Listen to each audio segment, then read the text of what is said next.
Hello, welcome back to the Mr. Arsenal podcast for another match day watch-along. We are back with the WSL this weekend, and it's at the Emirates, the last game for the girls at the Emirates this season. This wasn't initially scheduled to be at the Emirates, but about a month and a half ago, Arsenal announced that this game was being moved from Bournemouth to the Emirates as an extra addition to the schedule this year. And yes, so here we are, Arsenal v Leicester City. And I'm liking the team. To be honest, it's in one situation, which we'll get into in a bit. I'm liking the team. I'm not going to complain too much, but one little situation which a few other people are sort of on board with.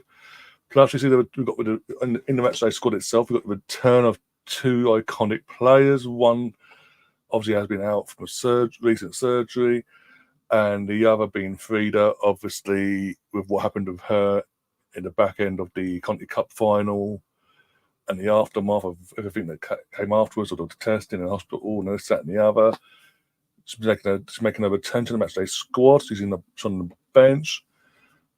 I'll be honest, unless we're winning 4-5, I don't think we'll see Frida, just because I don't want to put too much pressure onto her, basically, in my opinion anyway. Just me personally, I wouldn't put that pressure on her to come and sort of seal the game for us, if you will, after what happened to her recently. But if you bear with me a moment, I'll get the teams up on the screen for all to see. Right, so by the way, while you're still waiting for me to do this, if you are new to the channel, subscribe, smash the like button and all that jazz, share the content around. If you're watching on X, come over to the YouTube channel. Gary and maybe others will be joining us as well throughout the stream to join us and hopefully see the girls get over the line today and put a pressure on Man City and Chelsea for that second spot. Maybe, I don't know. Oh dear. Right now, I'll take fucking second. That would be an improvement from our season then. But here we are. This is the team for today.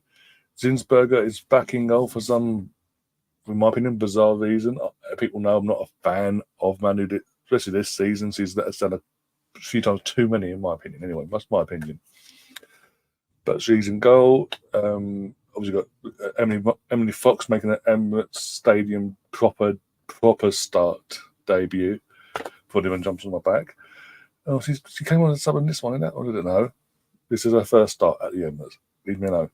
Leah Williamson, and then we've got Steph Catley and Katie McKay making up the back four. I don't know why, by the way, in terms of looking at the bench, Condena couldn't have started in the centre back and have either Catley or McKay as the fullback and one at the other on the bench. But we're putting square pegs and round holes apparently on us. Okay. And then we've got Kim Little, captain for today, again in the midfield alongside. Bear with me while I sort this out in my head, because he's gone full out attack, by the way. So Katie McCabe, Pelova, and I would assume Russo, and then Mead, Caitlin Ford, and Stina are the forward threesome. As I say, with Russo in the Miedemar / Bergkamp role, or the guard role, you want to call it, in that number 10 position, basically, in beyond the striker.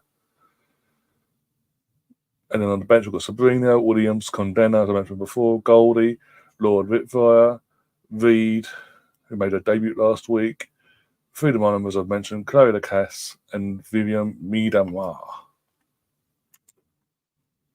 We've got Catherine already in the chat. How you doing, Catherine? Hope you're doing well and having a good weekend so far. Hoping for some double Arsenal delight. Betting will be open soon, by the way. Let's sort that out in a minute.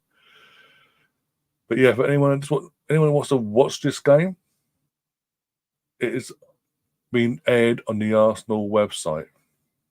I believe you have to be a member. So if you're an Arsenal member, get yourself over there. And yeah, 1 second. Just decided not to go live, apparently. Let's refresh this 1 sec. But yeah, you have to be I'm logged in, so I'm assuming you have to be a member. If you're a member, log yourself in, and you can gain access to the full match on the Arsenal website. Where right now, in the build-up wise, you've got Adrian Clark and Nicola Holiday as your build-up presenters for the day.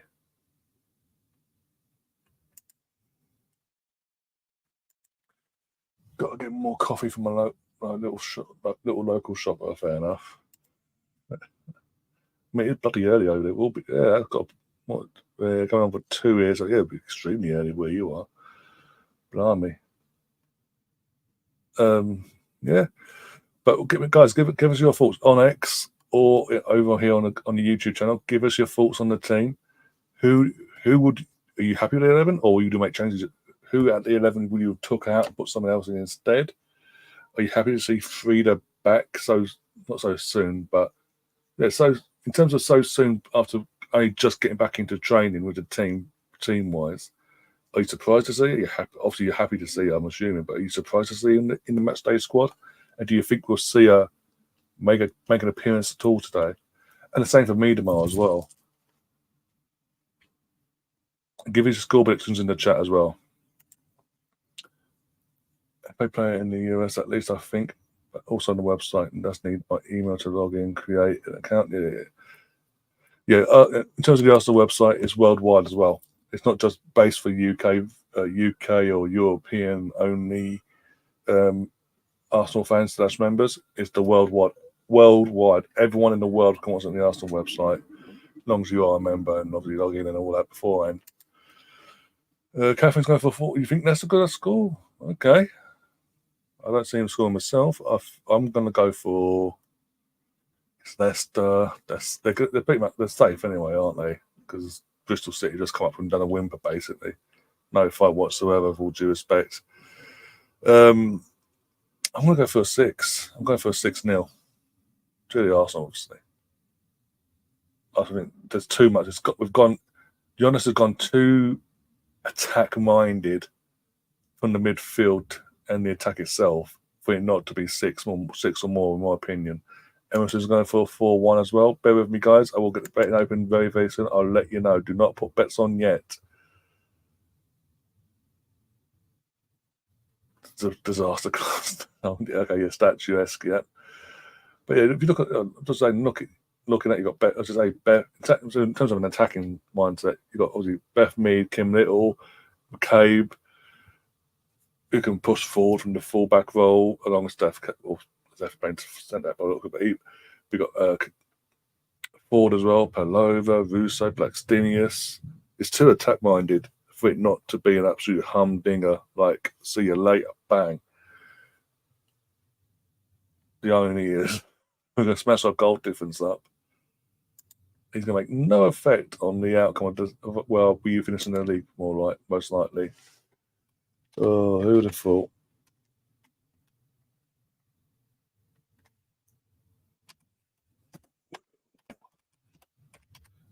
Cool. Right, let's get up the talk about the betting for you guys now. 1 second, I'll do it one-handed, so do bear with. Then we got. I'm literally doing this one-handed as well. Bloody hell.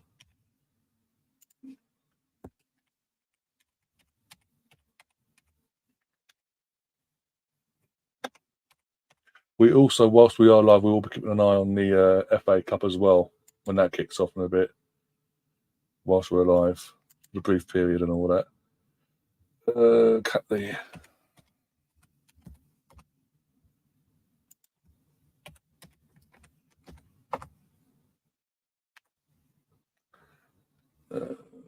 And see. Okay. No.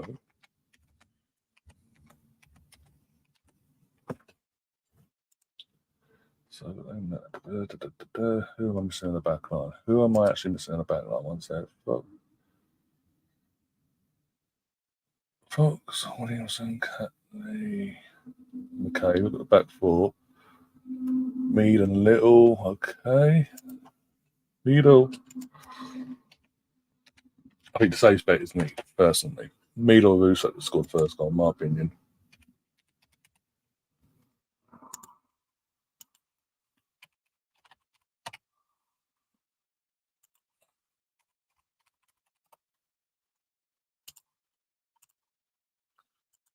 Then we have. Oh, we'll Gav in the chat. Gav, I did. Stefan was meant to be. He didn't reach out. He didn't get back in contact. So I don't know what's going on. But he did. I've got the clips for you. If you were going to do a video, I don't know if you've done a video or not yet. If you were doing a video about yesterday's game, I've got the clips for you. But Stefan never got back to me because he said, "Have you got it with it?" He asked me before it ended, did I have it all with it? I said I can get it ready, but I don't know because we won. Would you be doing a video with Arsenal winning, basically? So how you doing anyway? Unlucky yesterday. That's not a digger, by the way. Just commiserations. If only had a clinical striker and didn't waste 45 million pound on Jackson. Just saying. Fair enough. But if you do change your mind, you are going to do one, let me know and I'll send you the stuff over. You can head around and get the timestamps in because every time I apart from that one time, every time I end these streams, I start, okay, done, and I'm off. I always forget to put the timestamps in, and you put the timestamps in, so that'd be so much easier then. You can just come in, go, boom, okay, thank you very much, boom, and out of here. Right. Ford and Pullover next. Right.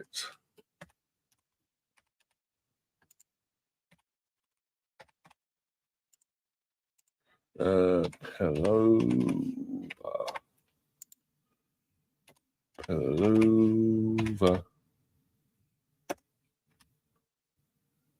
Yep, that's the one.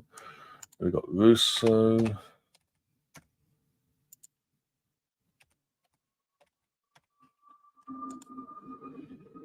that's what we got. Up to 7, 8, 9. And Stina. Okay, we'll put Stina for sure. Could be so much quicker for you guys to type as well. We all know when I put Stina who we're on about as well, so there's no if, buts, or maybes. Or got mess ups. There we go. Betting is now open.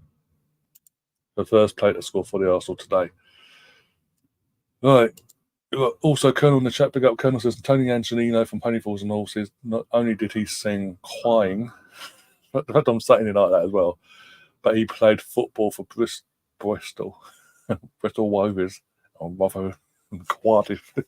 Fucking hell. Oh dear. I still put you in the Bayern Villa one. I fish through your stream and found them. Yeah, it's fine. That's fine. That's my fault as well. In terms of Villa one, especially because the Villa was double header to both men's and women's game. That's on me. As I say, I need to get my head round. As soon as I finish the stream, get over to the YouTube and put the timestamps in for you, so it's easier for everyone then. That's on me. So what we're playing on Tuesday? Ooh, and it's Tuesday, the biggie. So you will know for a fact, no matter Arsenal win, lose or draw, you will be doing you'll be doing a video for that for definite, because obviously you're a Chelsea fan. It's a big game anyway, so that'll be interesting. That'll be very interesting. Okay. Yeah. Okay. Leave me with that. As I say, I'll get the timestamps ready for that anyway, so there won't be an issue there.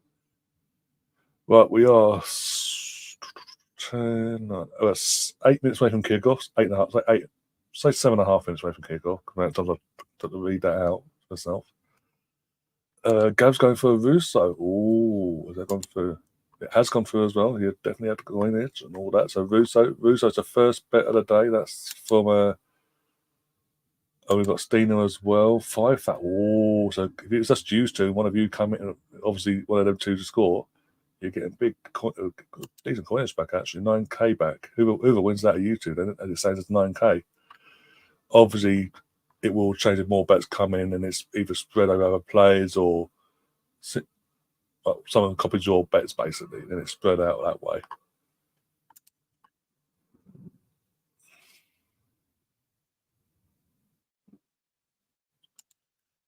If you have a better quality, what's this? If you have better quality picture line for thumbnails, well, the thumbnails come up blurry or something. I've not checked myself. I can't check now either because we're live, but yeah. Oh, Catherine's going for me though. Colonel's being Colonel. I'm going for his big toe.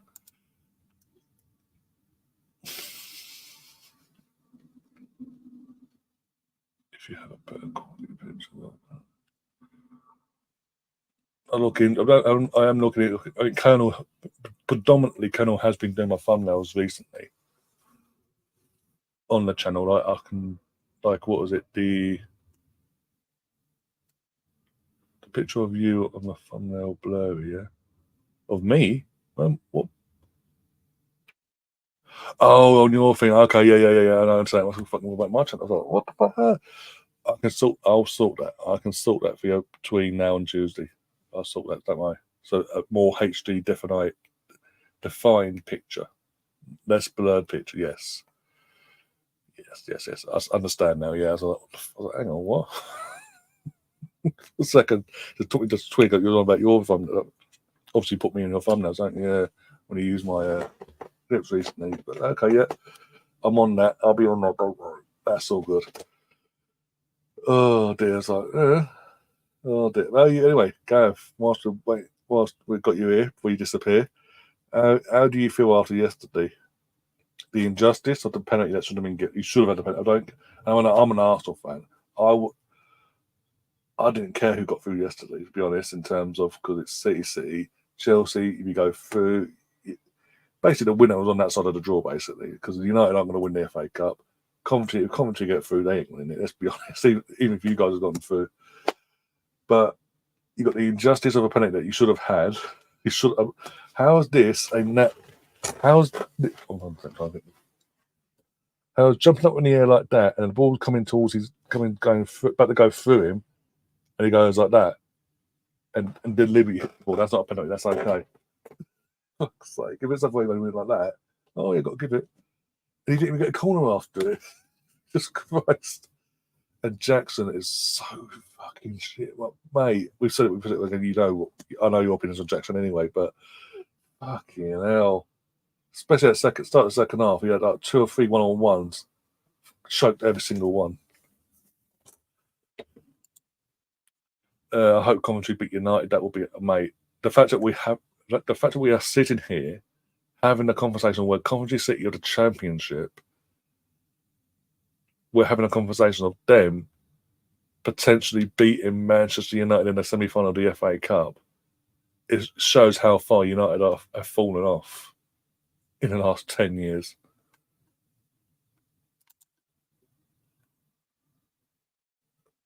I've got to agree, you get a lot of great quality for £1 billion nowadays. If you spend it wisely, Chelsea are spending £1 billion on kids. Yeah. And they got fucking the audacity of. I was briefing in a fucking Twitter space last night. I had to leave in the end because it was pissing me. The host was pissing me off, in the sense of he's a Leeds fan, and obviously we usually get along fine and all that. But then the Chelsea fan popped in, started giving it the big I am. Oh yeah, well, look where we are. We're mid-table. We've got to do semi-finals and domestic cup finals and all that. And Like, us and myself and a couple of Arsenal fans went, but have you won them? No. But look where we are. We shouldn't be getting to these. The fact that we've got this far this season in the cups is amazing for us. And every time I wanted to come back on that and say, sorry, you spent £1 billion, the host was going, we're talking about this season, Ryan. No, let's talk about the entirety of the last 2 seasons. And even if you went for the basis of just this, since the summer of last year to now, you spent hundreds of millions of pounds still, and it's a shock. And you'd be shocked to be in a cup semi-final or final. Behave yourself. Behave. And trying to we've got currently, if you don't win nothing, we've had a better season than you. No, you haven't. You're mid-table. You flipped your way because of the luck of the draw all the way to a final and a semi-final, 2 domestic cups, and then in the final of one of them, you bottled it against kids. Dun-dun-dun. The irony behind that, by the way, the sheer irony. I also replayed the '87 Cup final when Coventry beat White. Yeah, literally. I think they showed that yesterday for the. I think it was at half time. They showed bits of that.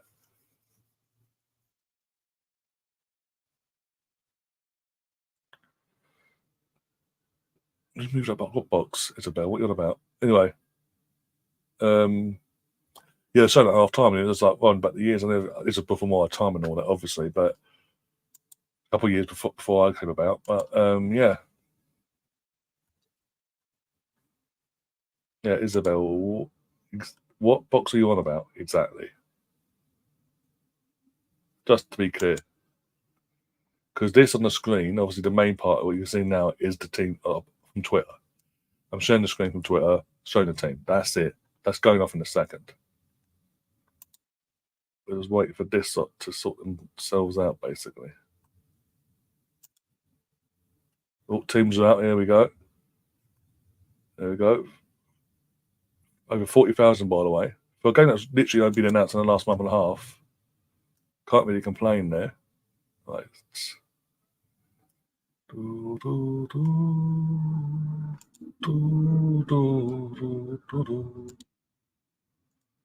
Oi, don't you piss me off. Let's go. There. Aren't you doing well? What time's it kick off? Exactly. I don't know what time they kick off, to be honest. Turn this down. So you just got me and my mug now. But Isabel, yeah, can you just confirm what we was on about there? Because that's again, you're like going confusing me now. What time's it? Let's have a look myself. Oh, updating the WSL though. 3:30, I think. I'll double check that now. In the WSL, Man United versus Tottenham, the rehearsal for the FA Cup final in the women's final next month. Manchester United 2, Tottenham 2. Oh, literally lastminute.com for the girls, for the United girls as well. Tizzy getting that goal. 3:30, yeah. 3:30. I'll probably do the first half or so. It'll still be live. So technically, I can. 1 second. Close that off. Saying up, fly all over the place. There we go. You over there. Like that.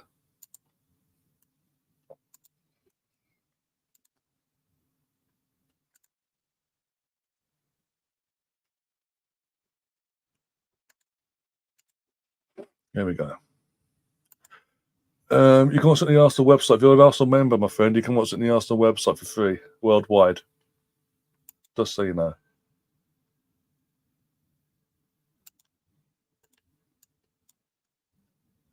And now the Arsenal site's crashed. I say that. Fantastic. Well, I'll get the scoreboard up anyway. Jesus Christ. There's a scoreboard. Who's I get the... No problem, my friend. No problem. I will say that.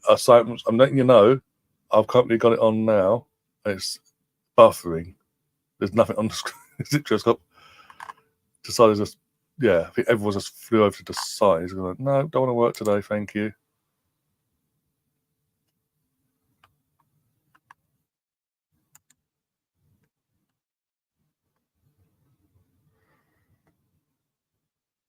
Yeah, they're having an issue, crashed. Website's oh fudge. Well, I don't know, Arsenal. I knew you could screw something like this up. Alright, stop the screen there. Oh my god. Help me. Get your bets in, get your score. Yeah, it's crashed. I think everyone's gone over there and they didn't anticipate everyone in the world going over to the website to watch the game apparently, and it's crashed. The website as about to kick off, it's crashed. Fantastic. Oh, for God's sake. You couldn't make this up. You really couldn't.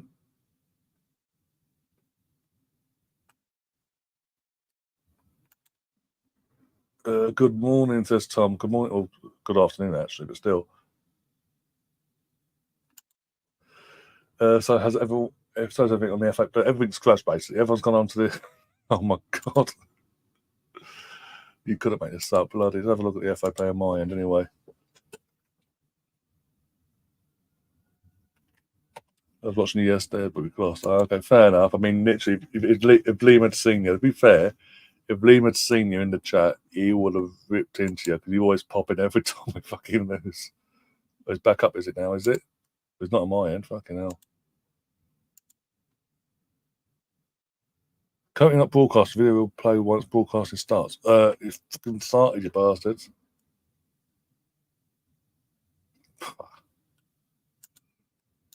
Let's have a look.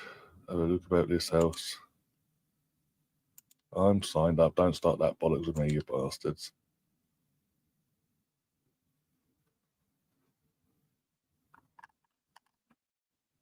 We look good. We look good. I'm at fit. Well, literally, I'm getting nothing basically. All I've got on my screen is currently not broadcasting. Video will play once broadcasting starts. Are you sure you're watching the Arsenal website? That's all I'm saying, Catherine.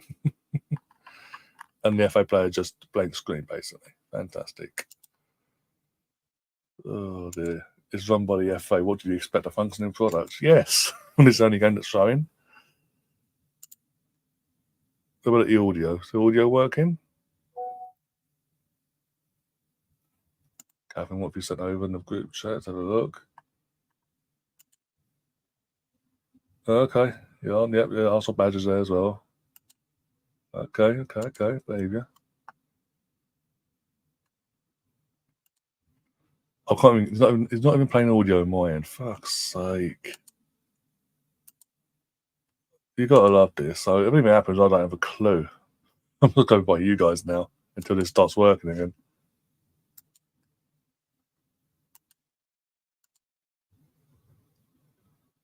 Seriously, Arsenal, get your head out of your arses. It was literally working perfectly. Instead of putting it to the other monitor, no, it doesn't want to work. So, fantastic. Oh dear God, why me?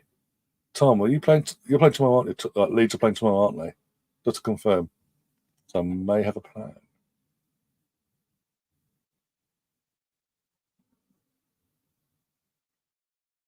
Oh, are you here for a plan? See if I can get me on the Arsenal app. 1-0, a big toe scored. Of course, the goal kernel.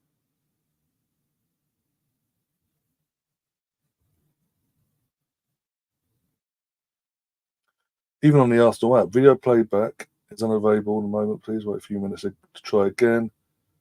Can't use his AV asset because one of its keys failed to load. Wow. UK fans are getting screwed over. Fantastic. I wonder if Arteta at the Arteta out mob was "We love you, Arteta" yesterday. Well, a certain person in Spain will never say that, no matter what. A certain person in Spain would have been grinding his teeth and finding ways to complain yesterday. I know that for a fact. And if we could go on to win a league and he'll complain. He'll find something to complain about. Well, the person's not now. He's not winning the Champions League now. Da da da da. Back off.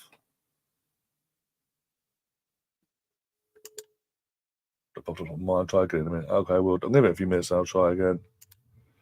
Middlesbrough versus Leeds Monday Night Football. Also playing Friday at QPR. Ooh. Okay. How do you feel about me doing a watch on for both games then? There's no Arsenal stuff on Monday, and the podcast is on a Wednesday because of the game on Tuesday for us. If they're both on Sky, respectively, I'll cover them. If I've got nothing else to do.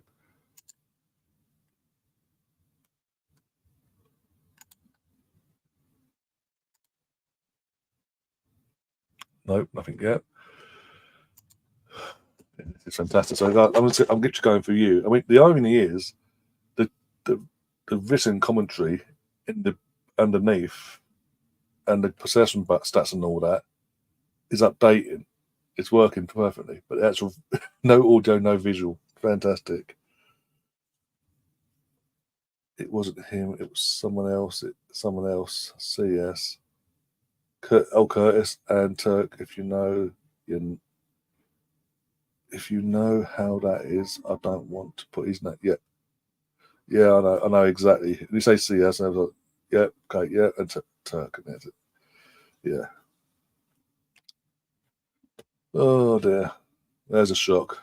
Okay, but my point is that there's people like person in Spain, like CS, like Turk, that will always find something to complain about. We could, for example, we could literally go for a season undefeated again, win the league, and be like, well, hey. And he'd be like, no, not good enough. Amazing little Geo, what are you watching it on? Or hopefully the Arsenal website when it gets his head at his ass. Because the only place I can watch it, because the UK broadcasters decided not to pick this game this weekend. Chelsea are playing in Champions League. City are playing West Ham. Is it West Ham? City are playing later either way. But they decided to go, no games to yesterday. I don't know if they're doing any games later on either. But it's Arsenal, is it the Emirates? Nah. And left it to Arsenal to go literally last minute on Friday. We're showing it worldwide on the Arsenal website, and now it's crashed. Like, as it stands, I'm literally going by what you guys. I'm literally going by you guys in the chat, basically. I'm going by people like Catherine and all that. I'm going by you guys until I can get some visuals. Yeah. Yeah, the same issue. It was working perfectly. And as soon as they kicked off, about to kick off, it's done this. And I don't know. I can check Twitter now actually, see if I'll saying a word about it. Probably won't because it's working for some people.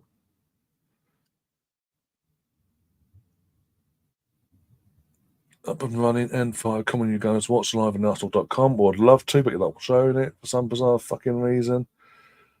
There's not even a pinned tweet, so that's the most recent. Max, who that is, Anita Ashante and Max Jones are providing the commentary. Fantastic. But I can't listen to commentary because they're not showing the fucking game. Pissing me off.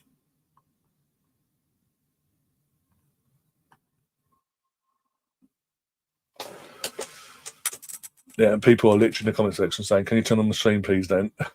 Both Arsenal.com and FA Play are not working.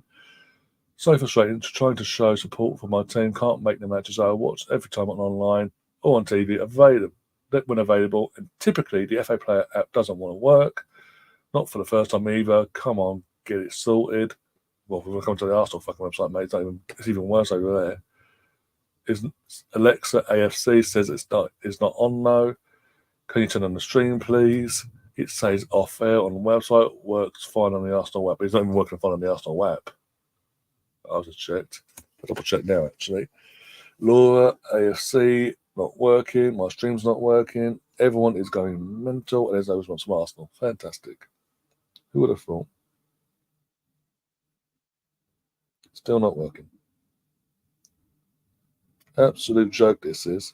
I'm doing my bit. I've turned up, supporting the girls, set this up to get more people in, supporting the girls and all that. Gone to the source of where they've said they'll broadcast it worldwide. Never had an issue, by the way, with the Arsenal website. And for some bizarre reason, they've opened it up worldwide, obviously, and suddenly it's crashed. Fantastic. And as far as I'm aware, only one person's watching the game, and that's Catherine, basically.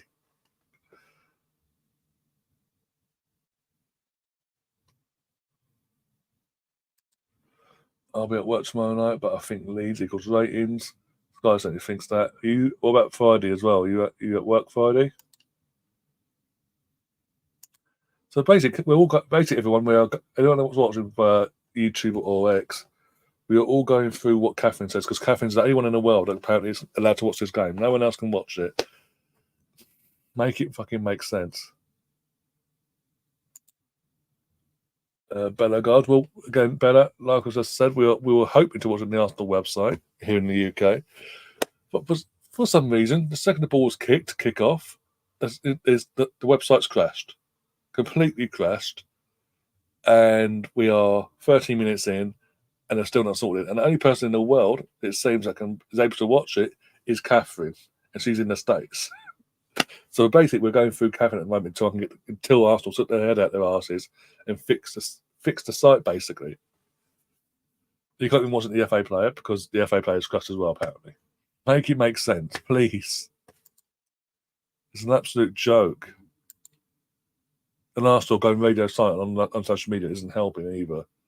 It's pissing people off.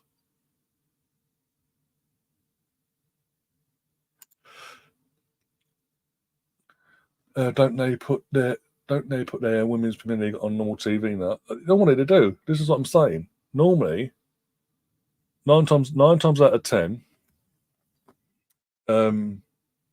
Arsenal, Chelsea, and City, especially this season, us three are shown on BBC or Sky Sports. Now, I know Chelsea are in the Champions League this weekend. We've still got City and Arsenal, and they've not picked either. I looked earlier for the Man United game.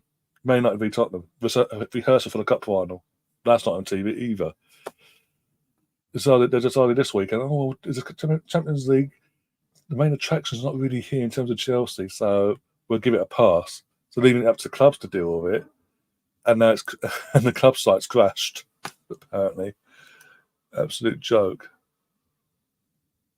Yeah, the current deals are with Sky and BBC, don't ITV, but Sky, BBC, and usually the FA player. If he's not on there, but even it's just even on the FA. I've logged into the FA player, nothing comes up on the screen. And so as soon as you click it, it's like, no. Catherine's watching it on the Arsenal website somehow, but no one else can. I've gone into it and no one else has been able to catch it.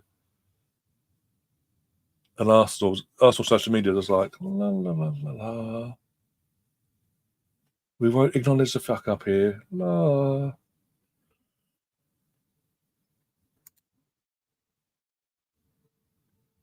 But in terms of I'm talking about normal TV, because that big game like that would be on BBC or Sky. But it's like, no, we're not doing it this week. And they've just renewed deals, by the way. The annoying thing is they've both renewed deals with the FA, BBC for another year. I think Sky's on another 2, something like that. Doing what they're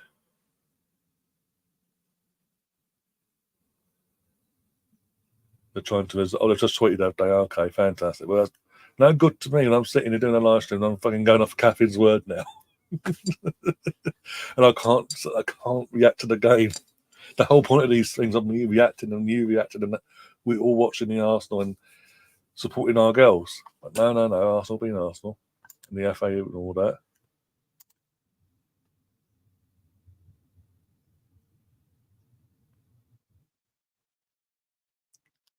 Oh, it is what it is. I wonder what time they build up for the FA Cups on. Jesus Christ. Fucking hell. I broke my neck this morning. By the way, this morning I broke my neck running around. I've got to obviously defrosted the lamb from last. Got the lamb out last night. That's defrosted. Got that seasoned in the oven on a low heat, slow cooking, so it doesn't shrink, and it also keeps the meat tender. So slow cooks, and when someone come out of here later, it won't be there won't be an issue in terms of overcooked or nothing like that. It'd be nice and, as I say, juicy and tender and all that. I've prepped all my veg as well. Got it all prepped in the pot ready to go. So when I go down, bang, think the man and all that. And obviously, once I had to go down to the shops to get some of the veg, like potatoes and all that, down the shops. Come back, prepped it all, cleared down, put rubbish out, and then come up here, set things up, and then bang. It was working fine. It was all the build up. It was working fine. So the lights, and all that. But the build up from when they went up at 1:30 until the ball was kicked was fine. The second the ball was kicked, it's crashed.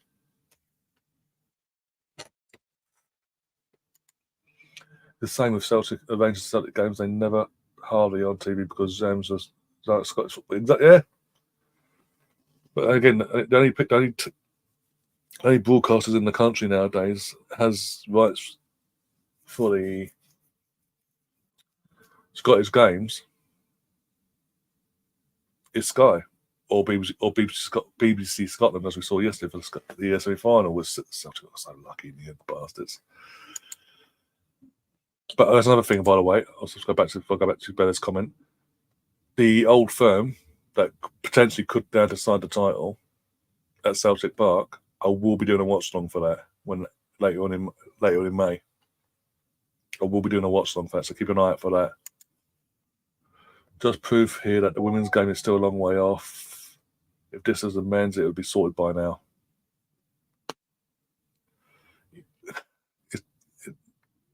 It's a long way to go, obviously, in so many aspects. And people like Joe Biden don't help.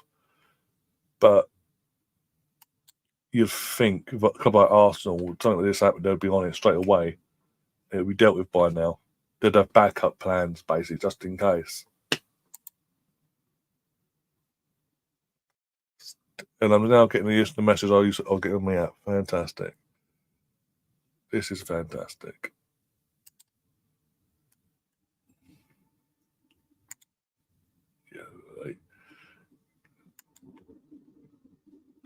Yeah, Jesse Jewell says Chelsea beat Barcelona. Yes, they did. Yes, they did. And it's caused a bit of controversy as well, that did, in terms of the Barcelona players aren't happy with the referee because apparently they anticipated the game plan from Chelsea in terms of the dirty play and how they would approach the game tactically and all that. They warned the referee, apparently, to keep an eye out for these things. The referee was pre-warned, and the referee apparently, according to them, allowed it all to kick off, like as in the dirty fouls, the time wasting, in terms of going, oh, it touched me, down I go, time rolling around the floor and all that. Nothing, not their fault. Nothing to do with them being wasteful when they had the opportunity or not playing to their normal format and focuses on them. Oh no, that's all. I'm an Arsenal fan. I'm the biggest Emma Hayes and Chelsea hater you could possibly find, mate. So yeah, but I do by the reaction of the players that they've come out with chest saying what they've said. I fully expect Barcelona, the players, to turn up at the bridge and go "fuck you" and steamroll through Chelsea in the second leg now, just to prove a point. Because they put pressure on themselves now to do that. They have to. Susansberger save. I'm going to take your word for it. Lucky to win 11th SPL out of 12.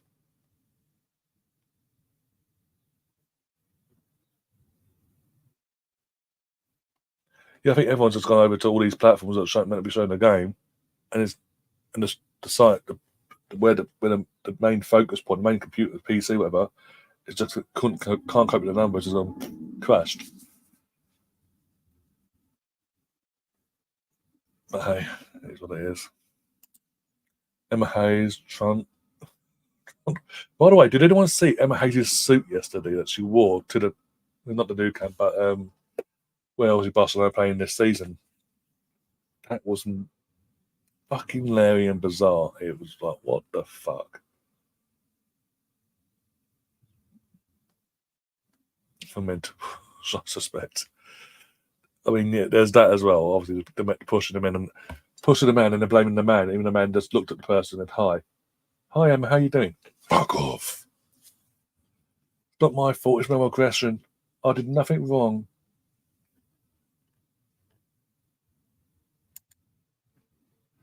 Had a bloke walking on a pub just showing a mark. Oh my god, strength. But it says people, yep. Well, as I say, I'm literally going to do that. Ow, got a shock. I've actually got a shock on my chair. Ow.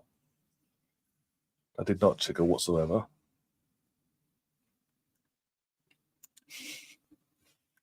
Apparently Stevie Wonder's a stylist. Went, fucking hell.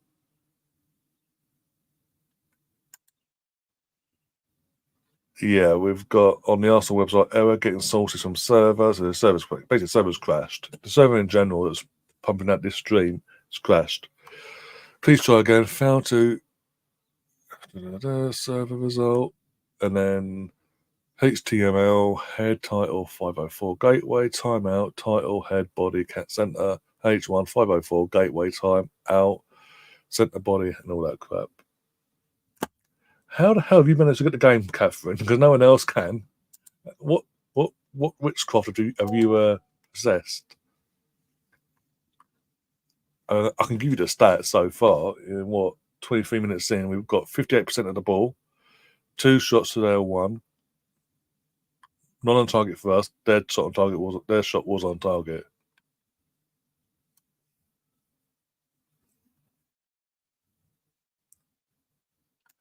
She was a little known fact. She was our assistant manager back in the day. Vikakis was our manager back in like the early to mid 2000s. She was our assistant. She was the assistant manager when we won the quad. We won the Champions League, the FA Cup, the League Cup, and the league, unbeaten in all comps in 06-07 season. She was being made to be in terms of she was being within the club built up. She was being trained to take over from Vic Akers when he was to step down in a few years' time afterwards and all that. That was the idea, to have her come up and take over. She didn't have the patience to wait. Chelsea came along at the time offering money in a professional contract. She didn't want to wait a couple more years and went running. I don't know what else to say on that. It's like,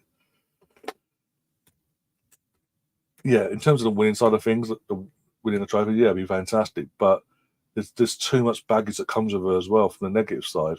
As we've seen every time Emma loses a game, be it a cup final or something, she'll do something stupid and outlandish, like push the opposition manager for no reason and blame him for being male aggressive when he did nothing wrong in that moment whatsoever. Even in the build-up, moments prior to that, he wasn't in the wrong. Male aggression. Called ambition. No, you say ambition. All said to do is wait 12 months, 12 to 18 months. And Vic was on the verge of ending it. The plan was Vic was going to see out his contract, and she was then going to come up and take over from him. That was the plan. She knew that was the plan. So all she had to do was wait another 12 months, I think another season or two, and she was going to be the Arsenal once she was going to take over. And she knew everything inside out, so it would have been an easy transition. No. Money talked at the time. Roman came to talk, calling. Going to keep an eye on Rangers versus Hearts semi-finals, see who play those bastards in the final. I think it's going to be Rangers. I think Rangers win today, and it'll be a Rangers-Celtic final, personally. And whoever wins the league will lose the final, in my opinion. Kate McKay to take it direct, keeper, first shot on target. Woohoo! Yay! Catherine, have you tried again? I'll try again now. Same thing. I'll look on the website. It's not the website, on the app. This is really annoying me, actually. I'm missing the entire first half now. I've got nothing to go on. I'm literally going via you, Catherine. By now, we're into it. This is good. This is bad. What's going on? You know what I mean, Stefan. It's technically, it's only 3 points in it, isn't it? So 3 points between yourselves. I'm going to be doing the game I'm doing the Old Firm derby that will decide the title.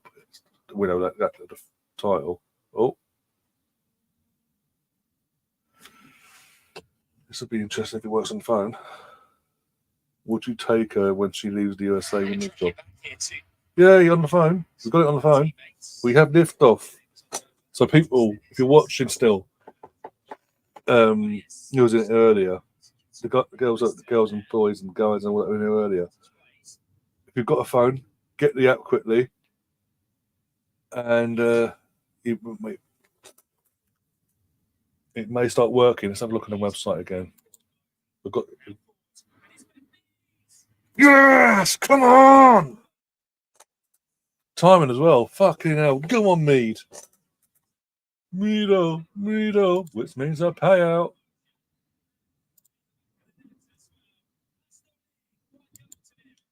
Fucking timing. Jesus, say like this ain't gonna happen, is it? They're gonna whistle the goals.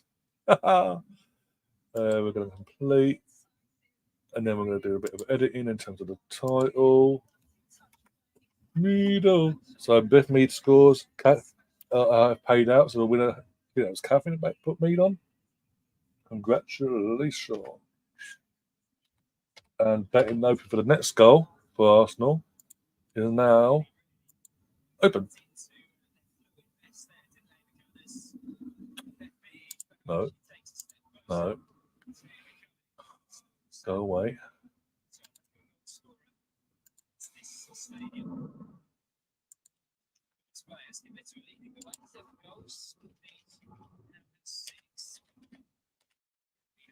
Try again. And open. There we go. Beth Mead. Meadle. Literally, as I've got the cut photos on my phone, I'm having to watch it on my fucking phone because the website's still not working. So yeah, if you've got a mobile smartphone, download the app, the Arsenal app, log in, you'll be able to watch it on there. By the looks of it, good. Just about good time. I was like, have a look. It's like, oh, it's buffering. Nothing's up. It just came on, and as it came on, 2 seconds. In 2 seconds, bang, Beth Mead scored. Oh dear, not going to do the scoreboard. I have asked all that. Yay. That's 1 out of 6 for me. Thank you. Let's do the onslaught. No mercy. Oi. Give me my scoreboard.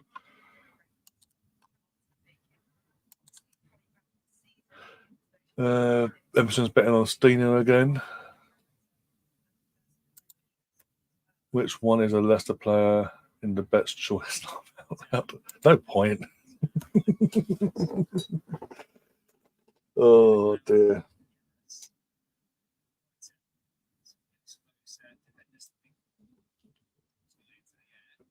Right, let's do this on the full screen if it lets me. There we go. Until this. I'm actually having to watch the game on my phone because yeah, the website's just been a cunt. I hate using that word, by the way. I hate it. Yeah, still not working on the website.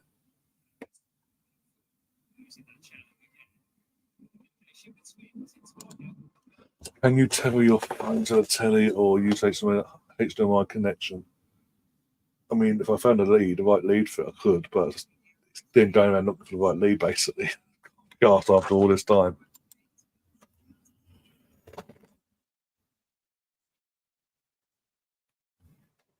I tell you what, Gav, as well, in terms of if Leicester score any point today, I will personally go over to Streamlabs and double what your current coins are at that time. Each time it happens.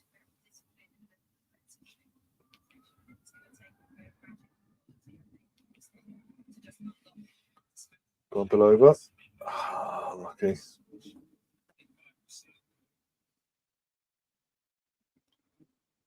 Even I don't say that. Well, not often. You only say that about the people running our country. I can guarantee that. You can get the cheap offline for about £4, yeah. But I've got the wires around somewhere. The leads is just for finding the bastards.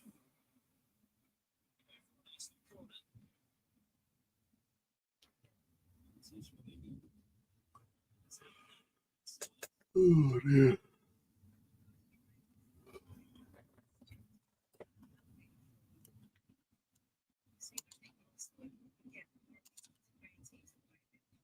No, still not working on the Arsenal website.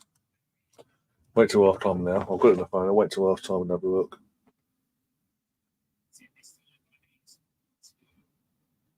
Oh.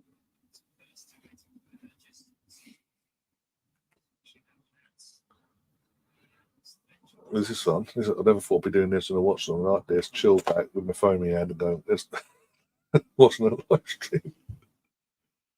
Oh dear. I mean, Catherine, you've had more idea really of what's going on in this game really. So you can give us a half time analysing basically when it gets to it. Because all I've seen is from the 20. I've missed the first 27 minutes basically. So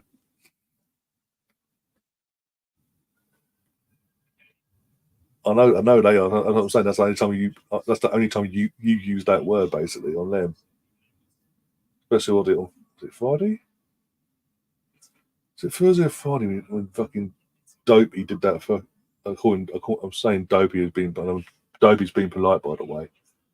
Did the press conference of mental health isn't an issue for you not to work and all that. Get to work, peasant. I don't care if you're struggling with your mental health.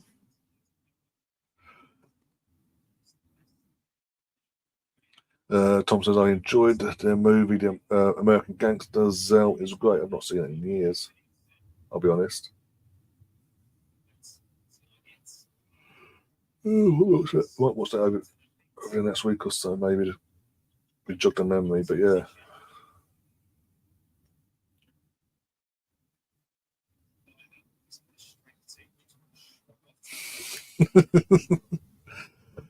I don't.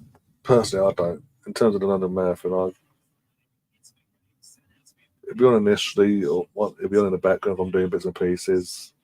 Every year it comes about, but apart from that, I couldn't sit or stand around having that in the background from 9 o'clock when it goes when they go live broadcasting wise, all the way through until what we on now, 3:30 onwards. Do my loafing.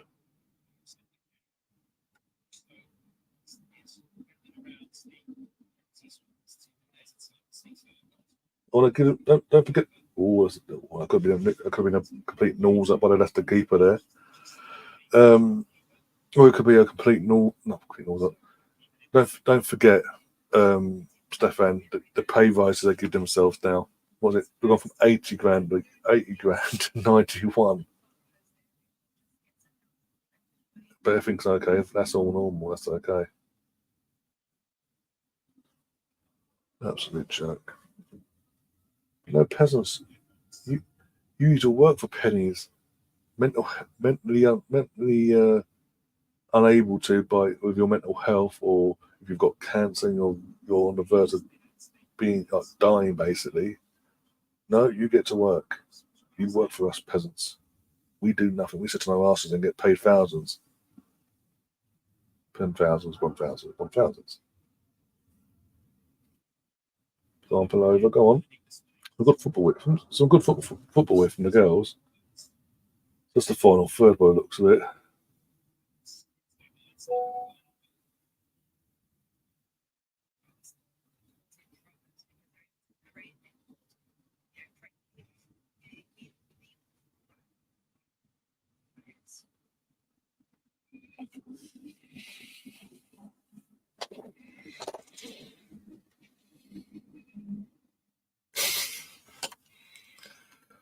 Oh, don't.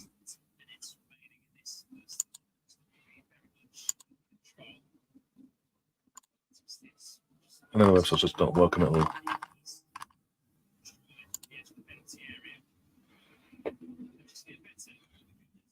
Oh, go on, it's going to be two? No. An update on the Arsenal website itself, on the website, not the app, because I'm using the app now. But on the actual website, is now saying internal database error.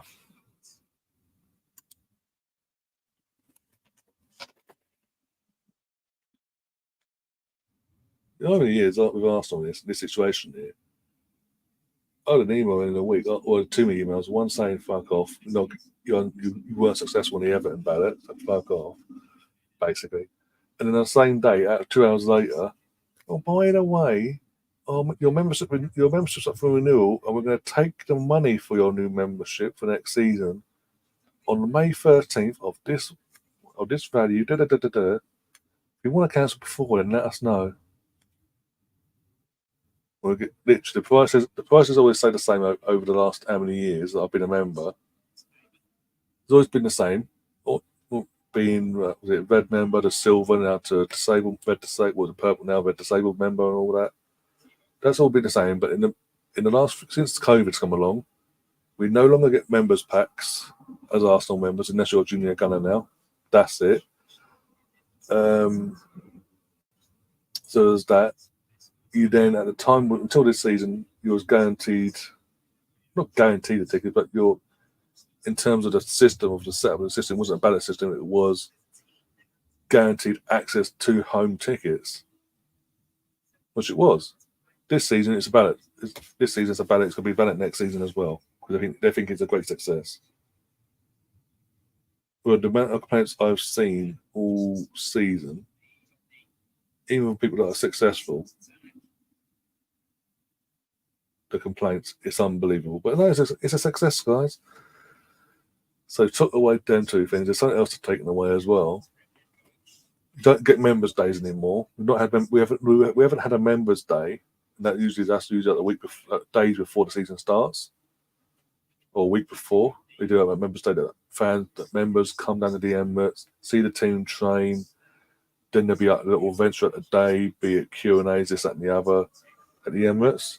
We haven't had a members' day since I think I left in 2017.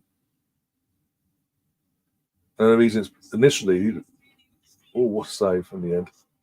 Fucking hell, Tierney almost scored for Leicester. So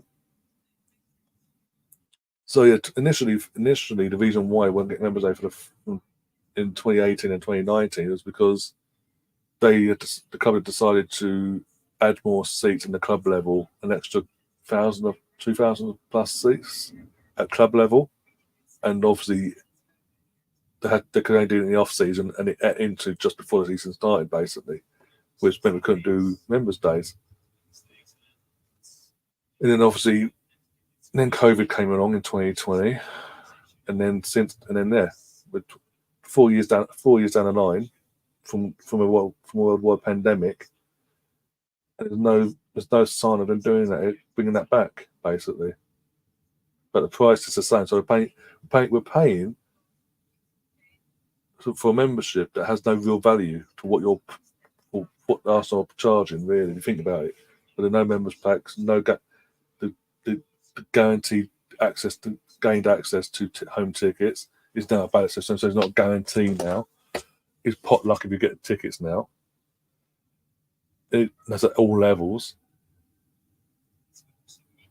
And and then everything else they had as a part of the membership just taken away from us. It's like, what is the point of a membership nowadays at Arsenal?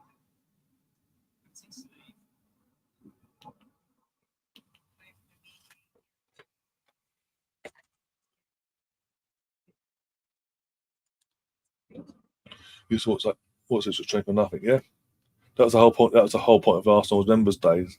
It was like it would normally be the week before the season started. Our first game of the season, no matter what, being at home or away game, first game, the week before that, on a Wednesday or Thursday or whatever, they'd have it all set up, and as I say, the start of gates would open around 8:30, 9ish. The training session you get to watch and all that in the stands would be starting around 10 for about an hour. Oh, what's that? Yeah, for about an hour or so, hour and a half at push, depending on how intense the training was and all that. Then there'd be they'd go around, integrate with the fans. 1 year I didn't go. The last one did one. My brother went to it, and they went round. The players went round the concourse, like the concourse. So that's pitch side and all that, going around meeting the fans, having photos, signing stuff, this, that, and the other. Freddie Lundberg was there, this, that, and the other, signing my brother's boots, this, that, and the other as well. All that, and then they go off, freshen themselves up.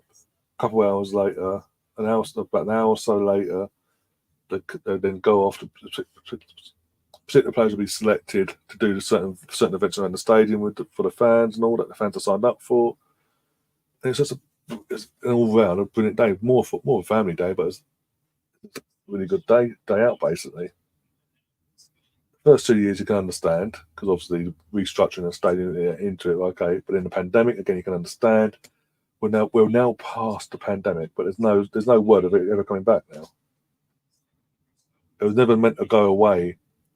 I know for a fact the members' day itself, wasn't, in terms of what I just mentioned there, was never meant to be taken away fully. It was only temporary whilst they're sorting out the stadium and obviously the pandemic and all that. It was only a temporary thing.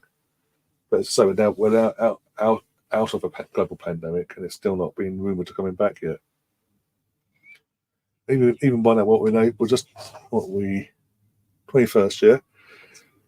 In the next week or so, normally about 6-7 years ago, you'd get the confirmation of the Emirates Cup going ahead, the Emirates Cup, what teams were playing, this, that, and the other, and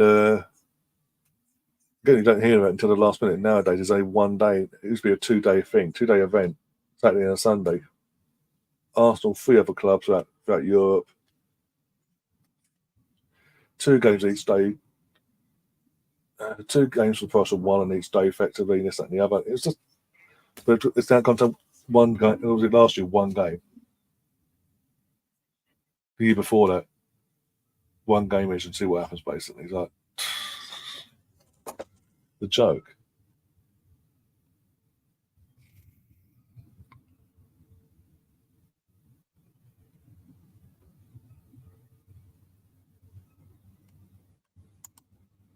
Member States sound like, oh, I'm saying nothing to that, but okay.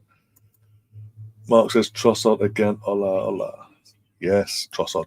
Trossard is fantastic. Go on, are we getting buffering? One sec. We've got buffering on the Arsenal website. Just before half time. Are we going to get some footage on the Arsenal website?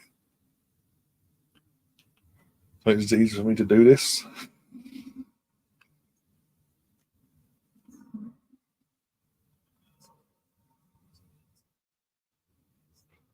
Jesus Christ, Colonel. Anyway. Paul Mar- I remember watching Paul Mariner train years ago. Now CCTV or some sad jobs worth would stop you. Oh yeah, definitely. Absolute joke.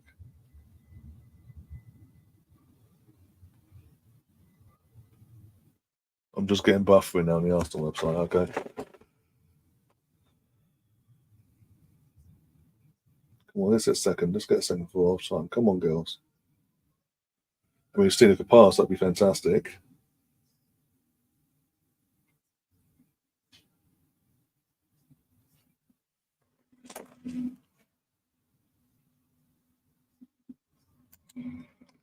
Chuck 600 Virgin almost turned Gary White. Oh my god. I dread to think. Russ has popped in and straight away he's on the heist. Jesus Christ, no mess about there. No mess about there, is there, Russ? Don't do it better enough. No, straight into the heist. Don't even say hello. Just boom, heist. Let's go.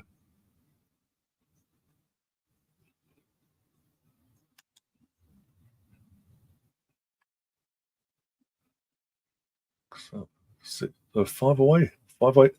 We're 5 subs away from 3K. Woohoo! Come on, we can do that before the end of this stream, can't we? Surely we can do that. How are we doing on the old numbers, though? Okay, data's messing about. Okay, whatever. Half time, 1-0 to the Arsenal. Okay. So it's been a bit of a Arsenal controlling the game at our tempo. They've had a couple of chances, Leicester, but nothing apart from the save what I saw them personally. Nothing to get worried about apart from apart from the one save Zinsberg made. I've got to watch it in the end. There's been all Arsenal, but it's just sloppy in the final third. We've ever heard that one before with Arsenal under Jonas. But we're 1-0 up at half time. We do need a person that can get the goals up. Just ram them goals up. Don't mess about.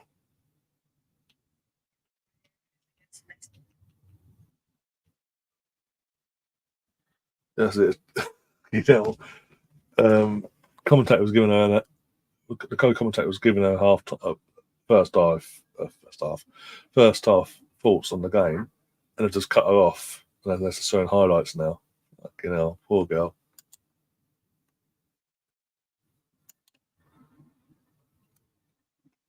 I thought Leicester City women's team and Alicia Lemon. Well, Alicia plays for Aston Villa, but okay. Even gambled before you said hello. Fucking hell. All right, Chris, how you doing anyway? Okay, fucking loves it. I sussed that out. Evening, everyone. How are we? Well, good. Arsenal obviously the men won yesterday. The girls are winning tonight. It's tonight, this afternoon. So I can't complain, really.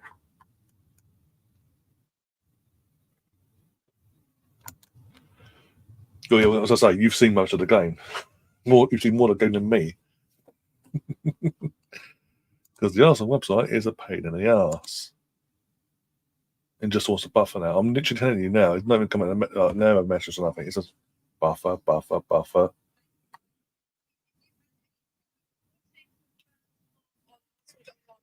Yeah, but welcome along to our viewers on YouTube. Oh, YouTube apparently. Looks like Arsenal sorted by putting it out on YouTube by the looks of it, because it was initially just going to be on the Arsenal website, but it's still, as I say, on the website it's buffering. I've only got myself on the Arsenal app in terms of it working on the Arsenal app since literally the 26th minute before Beth Mead scored. So you want to check the Arsenal app better. If you want to check it better, you want to check the Arsenal app first. If it's not working, I'm gonna have a look for you now. The YouTube website. Oh, Catherine's on it for us, I think, by the looks of it. It's just the copy link.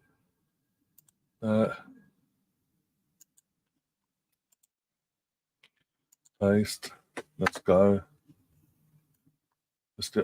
Yeah, it's on the Arsenal website by the looks of it.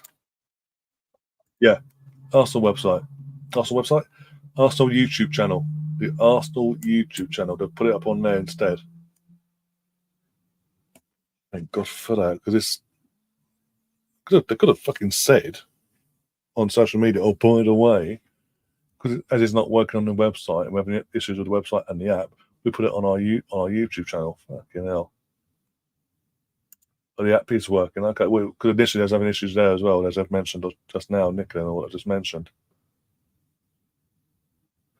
But it's good to see. Obviously, fantastic being able to get the game now. Hopefully, we can all sit back in the second half and enjoy the second half now. I've never had that. In what 3 years I've been covering the women's game on this channel. This is the first this has ever happened. Fuck's sake. The last minutes, but they could have put it out on socials. Or by the way, get over to the Arsenal YouTube channel now. Here's a link. We'll be going live at this point. Boom, the rest of the game. An apology. I must go now. My planet needs me. Oh God. Anyway, cheers. Thanks for the heads up. And yeah, Catherine's let us know. She sent the link into the channel group chat on WhatsApp. And yeah.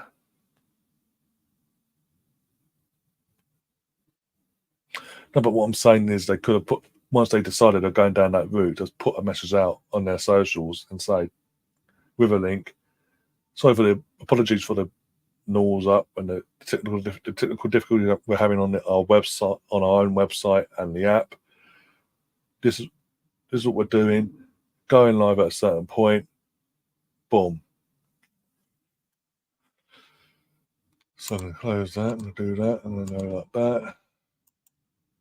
I'm going to paste and we're going to go, let's go. I mean, the thumbnail is literally Beth Mead. The thumbnail is Beth Mead celebrating. That's it. So I can now enlarge that. So I've got Nicola and Adrian Clark on my screen now properly. Set your 3-0 up. Shocker. I guarantee Bunny Shaw has had a hand in all 3 goals.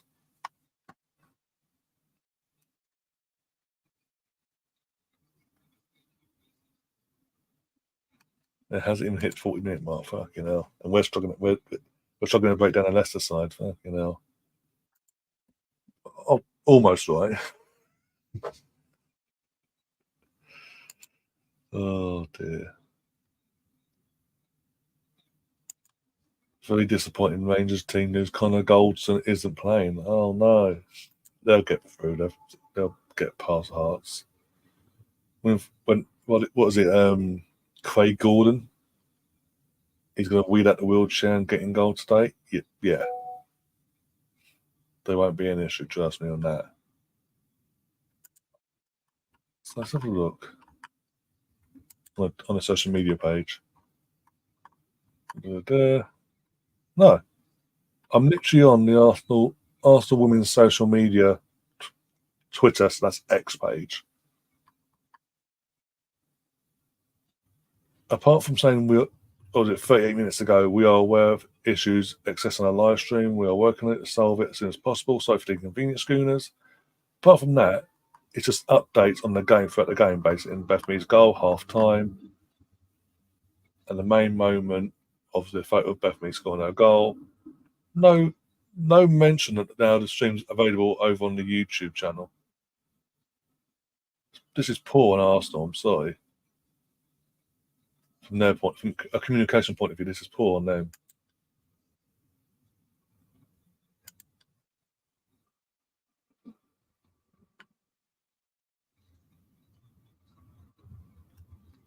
Right, let's have a look as well. 1 second.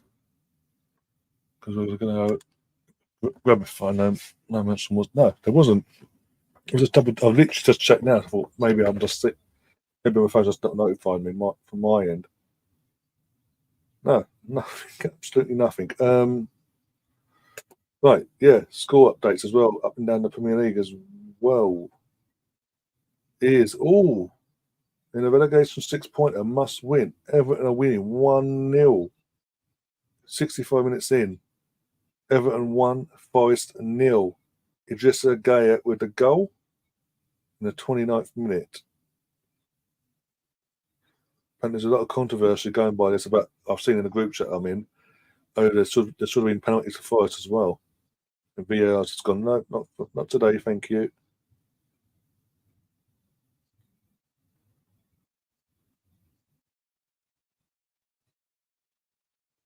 Anything to keep Everton up, hey. Help them out and keep them up. Hemp assisted both of Shaw's goals. Fucking shock over there.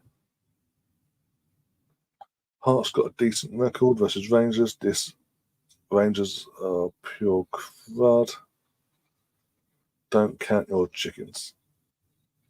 They've dropped off. They've dropped off in the last few weeks. I'll give you that in terms of their form compared to at the start of the year and all that. Since Clermont came along, I'll give you that. But in general, there's a reason why they've gone from 10 points behind to 3. It should have been literally. There should have been a point ahead. And recently, the game in hand that they played last week ended up 0-0. That's been played months ago.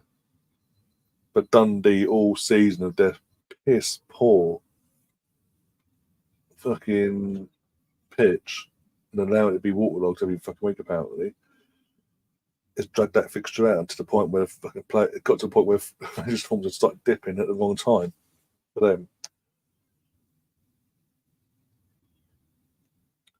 After Forest lost to Liverpool, after the super late goal, they deserve to be relegated.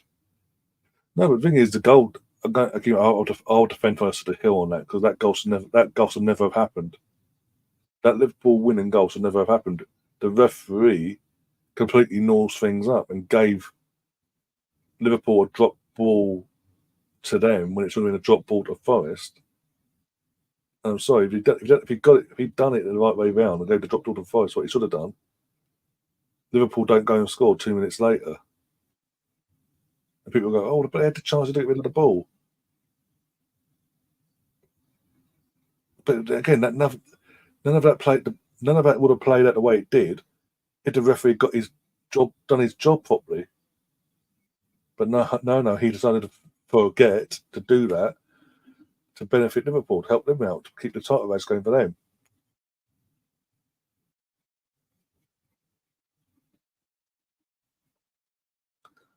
They had games and I agree with you about the Dundee. Yeah, but that's all. The only thing with the Dundee thing is like apparently that's been from day one of the season, basically the entirety of the season.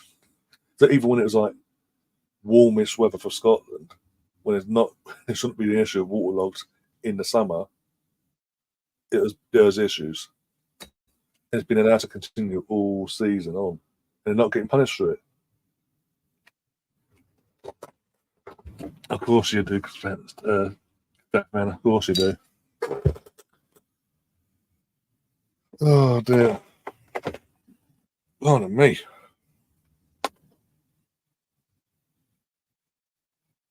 Apparently, and Sparks is saying one of the group chats, Forest should have had 3 penalties. Ashley Young being involved in every single one, and getting away with it. That's going to go down well, is it now? Right, let's have a look at the updates. Gomez and Calvert-Lewin. Oh, bloody hell, one sec. What? Sean Dyche took off Gomez and Calvert-Lewin, brought on Garner and Beto. Okay, now. Forest's team.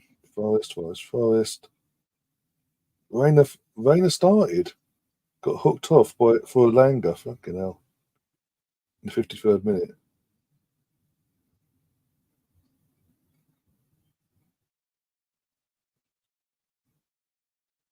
If Forest end up losing, it's gonna kick off. It does. If there's three, I need to see these incidences. If there's three blatant penalties that weren't given to them in this game, like there's Stonewall, there's no way should not have been given,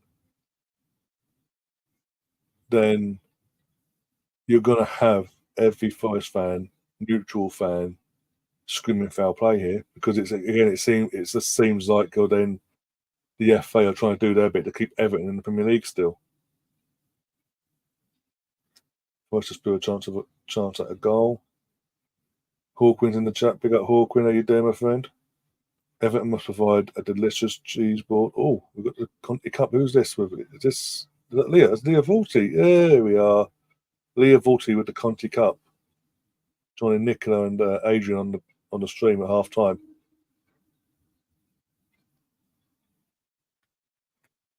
Everton must provide a delicious cheese board at the yearly meeting or something. It's got to be something. It's just ridiculous how one way or the other they find their way out at the right time. And in this year, when you look at fixtures, there's no way. And then suddenly, 3 penalties in one game from the same player should have been given, apparently, at Stonewall. I need to see myself to say that. She's certain on that myself. Not one was given. And Everton was a home team, by the way. Everton have never been relegated. An Everton club that have been close to relegation throughout the years of the Premier League era, but never got relegated, have that to their name, and then suddenly he's on the foot of going, no, let's not do this. Let's keep him up. Oh, we've got a guest. We've got a special guest coming on for the second half, by the looks of it. There he is. Hello. You missed all the drama in the first half. I got to watch. I think I got to watch, but I saw the goal. I was at it on when the goal was scored. I had to wait for the replay because I was looking away. But no, I seen the first. I think I saw a decent amount of the first half. I think to get an idea of what's going on. Hello, everybody in the chat. Ryan, hello. Good morning or good afternoon. I missed the first 27 minutes basically in terms of we were live and all that. Everything was going according to plan, and then the website crashed and decided not to work. So yeah, I was just sitting here going by until I could get it up on my phone. Yeah. Catherine, because Catherine's the only one on here that could get the game. I was like, Catherine. I tried. Yeah, I saw some of the messages. I tried FA Player. It said, okay, you can get in, and when you try to get in, the screen was putting up all this information that was not the game, and I was like, all right. And then I tried to go, like, you're supposed to be able to watch it on Arsenal.com. Yeah, but crashed. As the ball was kicked for kicking off, it crashed. Oh, that's weird. So it's down on Arsenal. It's weird because on my phone it's fine. Yeah, I've checked that now. In the browser, it's not so good. So yeah. This is probably Gary negative, whatever you want to say, but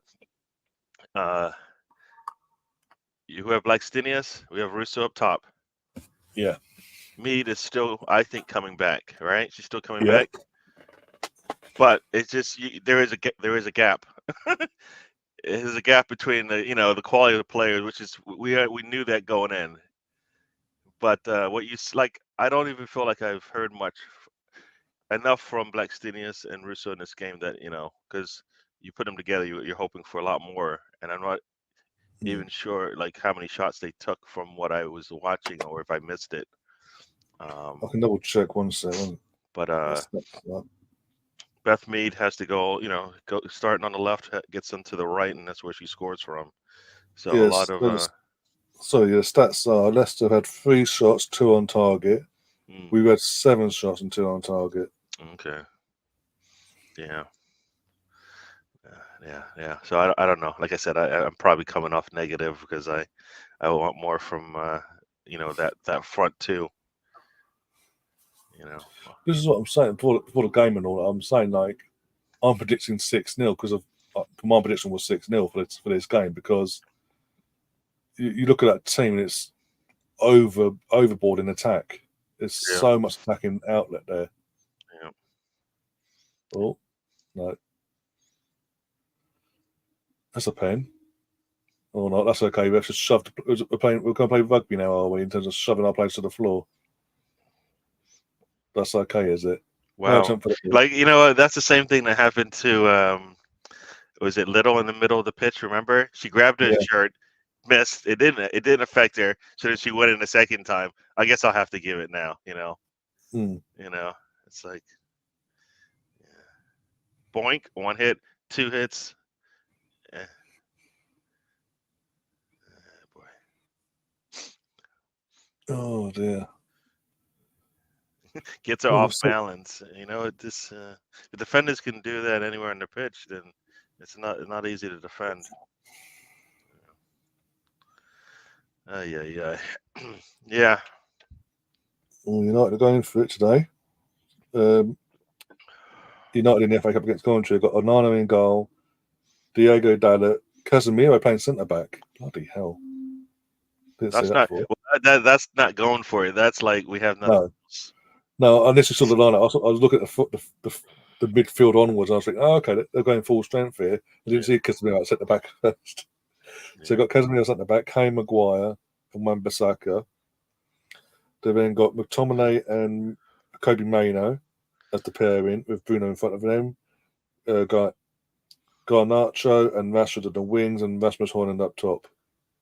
I don't like that team because we're not supposed to like that team, and I don't like that team.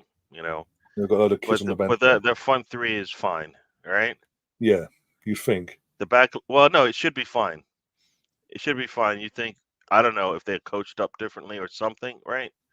Things would look different for them. But bit of there's an update. Everton have scored again. Everton 2, Forest 0 in the relegation 6-pointer. We don't like that, right? Or do we like that? Because we don't like it at all, right? So, I'm fed up with Everton. I'm fed up with Everton, buddy, being done favours. Well, you know what? Now they're doing it for themselves because they've had points taken away and they're still doing it. So in the past, when they got lucky for whatever reasons, right? Now Well, apparently today, Ashley Young's fouled whoever 3 times in the penalty box, 3 clear-cut penalties, and none of them been given for Forest. And Everton are the home team, by the way. Well, you know what? I would like to say, like, when do they choose to be, to do those types of things, right? Is Everton a team that like is it because you know what they had points taken away from them, so now you got to be nice to them, and if it's a 50-50, you go in their favor. Make it less obvious that they're corrupt somehow. we don't really want you to go down. Right? Well, we'll help you out. Yeah. It's the slap on the wrist kind of thing, Yeah. It's like we're gonna punish you really hard, but not really. Yeah. And we played Everton. Was it last year, and we won 5-0, right? And then we played them. Or was it? No, it was the year when we sat on 4th. We played them, and last game of the season we won 5-1. We won. Donny van der Veen, whatever his name is. The Ajax lad, I can't remember his name.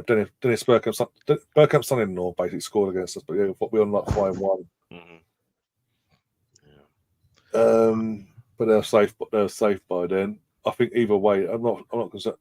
Even if Everton have to fight to survive on that last game of the season, I think we win that comfortably because they have to come out. They have to win to stay up. Yeah. They have to come out and not play their game, which feeds into us, and we just go, thank you, boom, boom, boom, in the pockets, thank you, 1, 2, 3, 4, 5. True. I'll see you later. Yeah. Well, that's the thing, any team that wants to come out and play with us in terms of, open themselves up a little bit by taking chances, and not necessarily taking chances, but trying to attack us, knows what happens. And that's, we talked about this last year, right? We kind of, hit, we surprised teams when they tried to play us straight up, and then this year they know better, We will, we do put ourselves in good positions, but if you come at us, we're going to get even easier chances, because that's what we need, is easier chances. Right? Yeah. You put a little bit of a man on us, we are not as clinical as we'd like to be. So,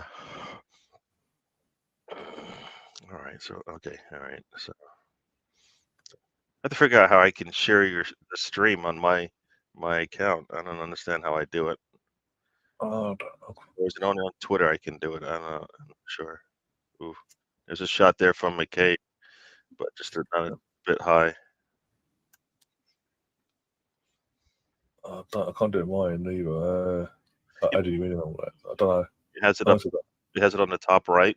Restream to audience, a new audience or whatever. Yeah. It doesn't, like, I think because I'm an admin, I don't get that option, because I can end the stream, which is all right. But then why can't I do the other part?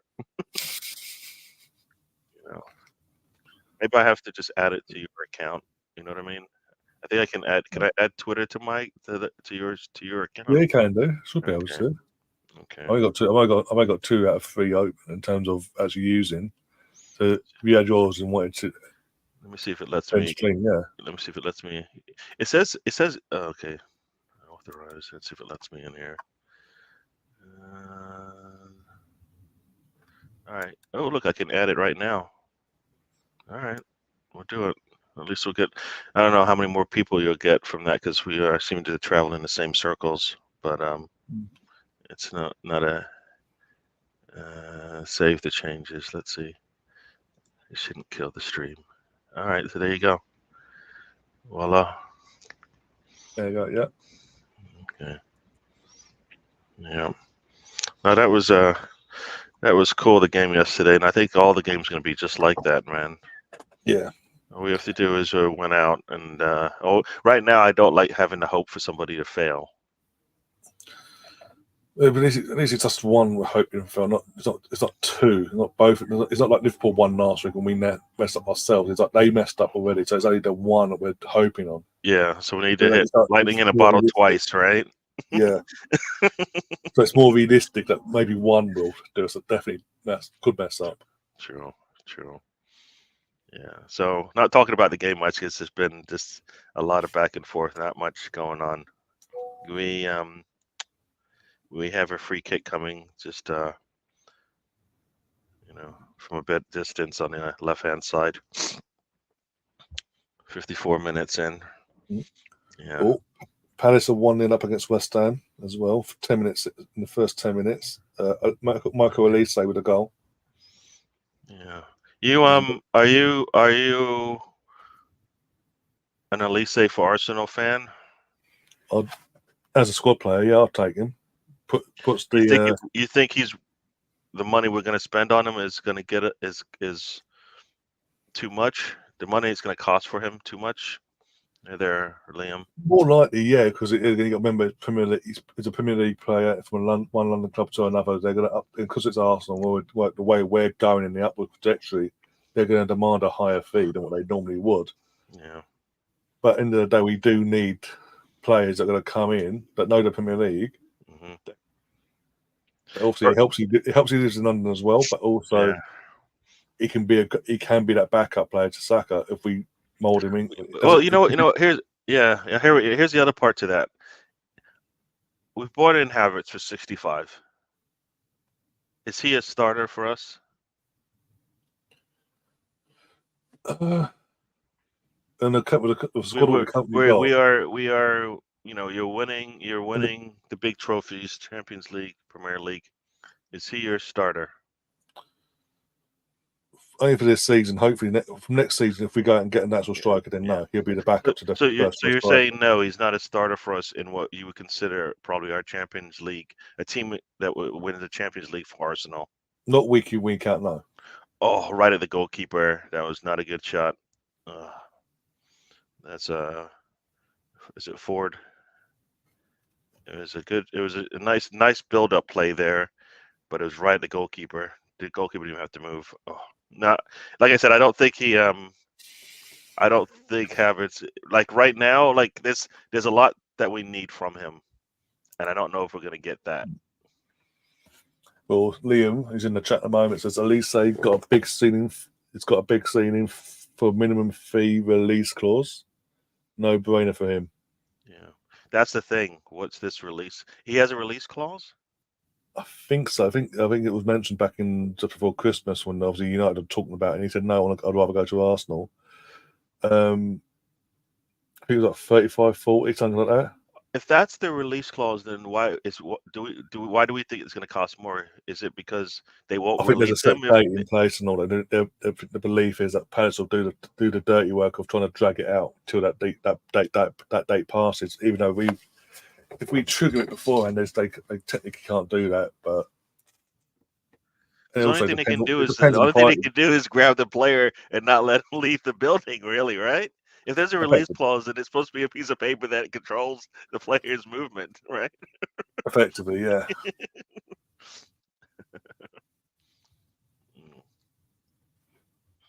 Oh dear. So you think Beth Mead will be in the Olympics team? We ain't got an Olympics team. We didn't qualify our lot. Oh. That was the whole point of the Nations League, wasn't it? We lost out to Holland. Sorry, Holland. I didn't mean to do that. No. If it had been the case, it's all, obviously hypothetically then. If it had been the case and we had qualified ahead of Holland, I reckon she would have been, because obviously the manager would have been Serena Weigman for the British team, Team GP, sorry. Mm-hmm. So she would have picked a majority of her squad would have been English players like Beth, the ones she knows, Marion or Mary Earps, things like that. Players like that, Leah, people she knows that she can rely on to implement her style of play, whilst also having to add in the Scottish, the Welsh, and the Northern Irish players into the fold. Northern Irish or Scott Republic, one of the two. Republic, I think it's there's a Republic of Ireland side, a Republic of like the Capes and all that into a system. Wow. Wow. I mean, so good luck with Emma Hayes, by the way. Huh? Good luck with Emma Hayes. Oh, yeah. The one thing that she will bring, and one thing you're seeing at least with her teams, that it doesn't matter who's in or out of the game, they still play a certain style, and they have the answers. Which if she's able to do that, they can't date each other. They're not allowed to date each other or socialise. That's the thing. They can't have a relationship off the pitch, apparently. Oh, it sounds like it. Yeah, no, I just felt like Chelsea, like when she, is still doing it without missing two of their top players, right? And we're missing two of our top players, and that means we can barely challenge for the league, like have a solid competition for the league. So like I know that's either their recruitment or coaching, one of the two. You know what I mean? No, straight Emily Fox. Straight the goalkeeper from Emily Fox in the end. Right through the middle, Luxtinius. Oh, come on! You have all that time. You have all that time. The defender came to the surface there in the shot. Like, yeah. I'm not meant to be here. What am I doing? Yeah. For me, I'm almost like Sinnott, you take the shot, man. That's like your striker is sitting there with the ball at the 18. The two defenders have dropped off. Take the shot. Yeah. Right. You know what I mean? You see the two players off to your right, but one's a defender. Right? Yeah. Like your striker should take that, right? If that's any striker, like you consider a striker, they're taking that shot because they've dropped off of her because they thought she was going to pass, and then she did. The thing is, Emerson's just seen that play out, and he's now put a bet on Cena to score the next goal for Arsenal. I would be the exact opposite, because now when she takes the shot, she's going to force it. When she was given an opportunity to take the shot, she didn't. Because think about it, that's what you want from your striker, right? You do make that move. The defense comes to you. You make that pass. Now your defender has more time to take the shot, all right? Because everybody's coming to you. Yeah. I don't know. Maybe I don't know anything about this game, but yeah. Beth looks disappointed. Is that in that Yeah, that's in reaction to the Ebony Fox. Yeah. What we're doing here, sure. Yeah. No, I would have want Blackstenius to take that shot. It's getting worse for West Ham. They're now 2-0 down. Eze just scored. You know what? Both of those players, man. Like it almost feels like we should. When he was injured, going through his injury phase, you should have just put a bid in for him. Remember, like 2-3 years ago, or like Eze would be perfect, and then he got hurt, and then we would pick somebody else, and he would get hurt, and you're like, you know what? We've got this curse.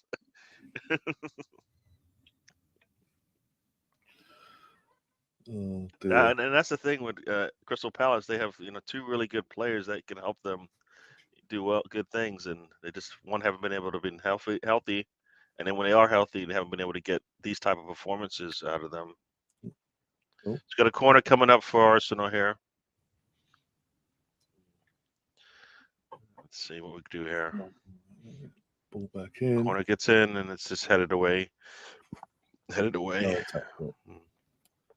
Out wide. It doesn't get any better, put it that way.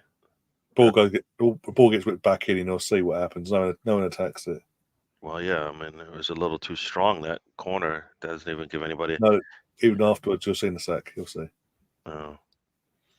You mean the Beth Mead corner cross? The cross, yeah, after the corner, yeah. Yeah, that was a little too strong.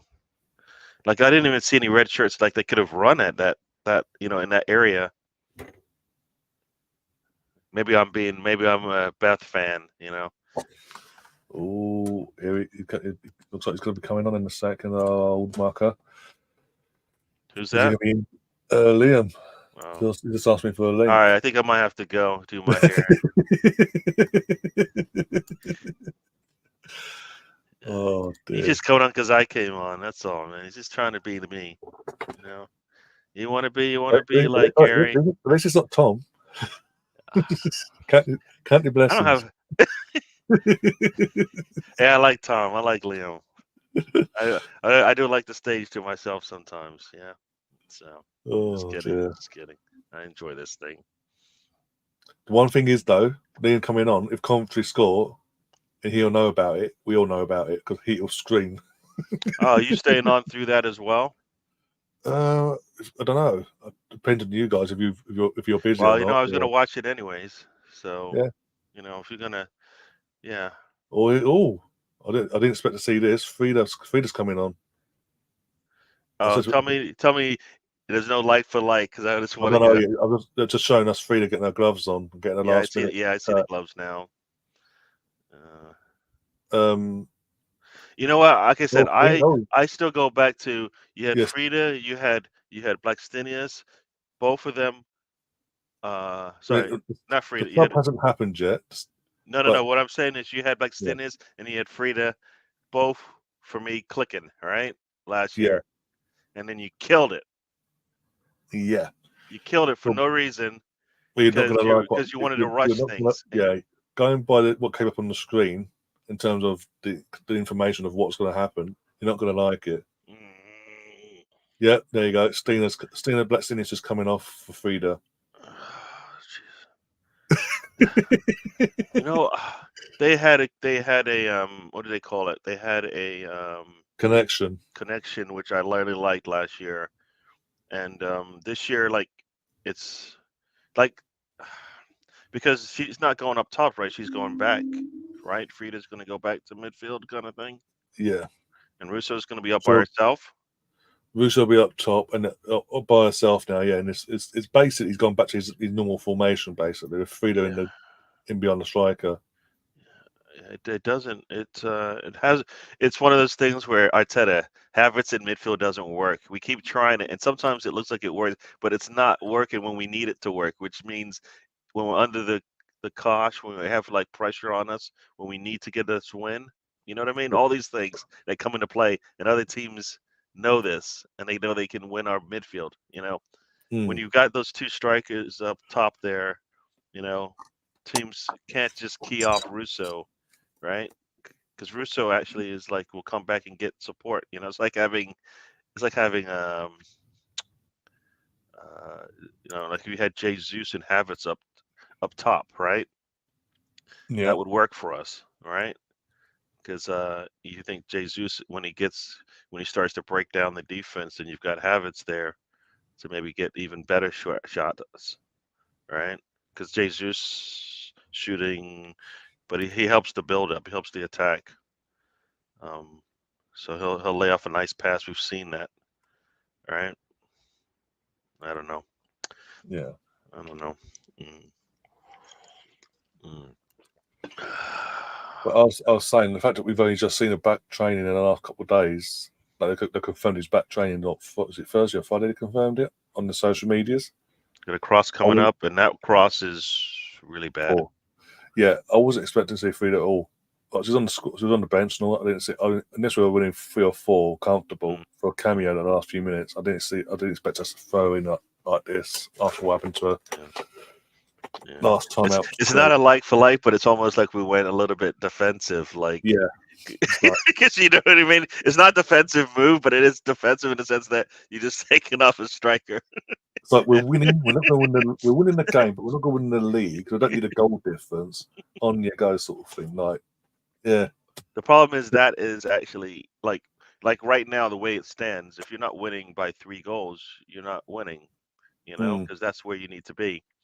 Because that's what everybody else is doing, and that's because quality up the top is pretty good.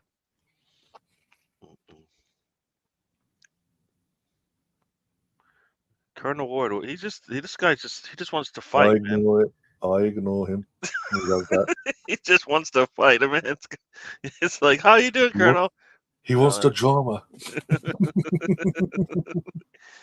Oh man! Oh, it's even worse. It's now 3-0. Oh man, I should put that game on or something. See, I've got I think I Emerson scored his own goal in 20th minute. 24 minutes gone. 10 o'clock, isn't it? Well, this is doing wonders for. This does wonders for Chelsea, basically, because they're now, as it stands, they're only a point behind West Ham. Oh, that pass was just behind. Just behind Russo.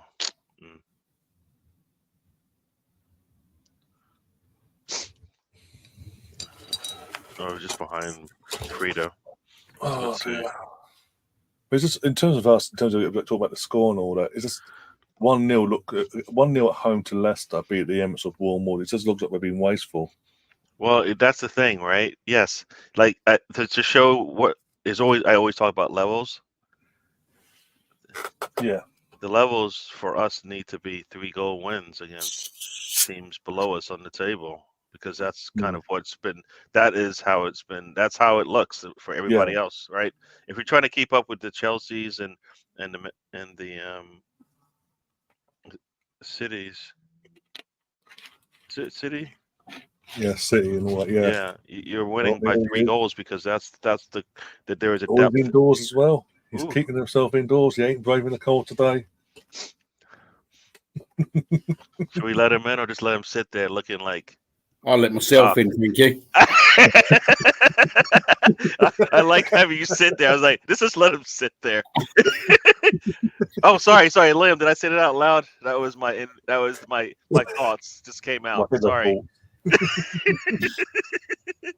Good morning, Liam, or should I say good afternoon? Oh, I don't know, mate. I don't know what to say. I'd say good evening at the moment, mate. I'm absolutely knackered. Long day, a long morning with it. It's been a long old night and morning, mate. Yeah, well, the Red Bulls. That's a very, very, very long night. Ooh, Red Bulls. Yeah. I've got Billy sitting there. No one else is in the house. Oh, Bobby! No, Bobby. This feels like you did this. You've been doing this. This is like 2-3 years ago. You were doing similar things. I know, mate. I know. I didn't learn from my first lesson, did I? No. Oh, it took us a Community Shield win, apparently. I can't get onto the I've been trying to get onto the app since half time for the women. Oh, it's playing up. It's been playing up all from the kickoff. It's on the Arsenal website and on the app, but they're showing it on the Arsenal YouTube channel instead. Oh, are they? Yeah, because literally, the second the ball got kicked for kicking off in the first half, the site in general just crashed. Yeah, of course, like usual.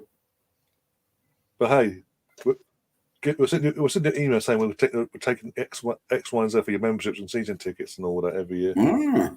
Yeah, exactly. I don't even know what the membership's for nowadays, to be fair. I was saying this earlier. There's no member stays anymore. You don't get membership packs. It's a ballot now for tickets, not a guarantee anymore in terms of guaranteed access for tickets. You've got to go through a ballot. You know what? Here we go. This is a trend I think we're going to like. Yesterday, all the road teams won, I think. Today, all the home teams are winning. Oh, that's a point. And that's a good sign, mate. I think that's what happened yesterday, right? Road teams were winning. Yeah, I think road teams won yesterday. So we were away, Brentford were away, and it was Burnley. Yeah, so all the way to So if the trend continues, then we'll be laughing at teams. So Liam, you're supposed to come in here and teach me something. According to Colonel, anyway. These are the words of teach Colonel. Something. Yeah. What's on the lesson today? I might teach you class. you smiled when you said it because you're like, I don't even know what that is.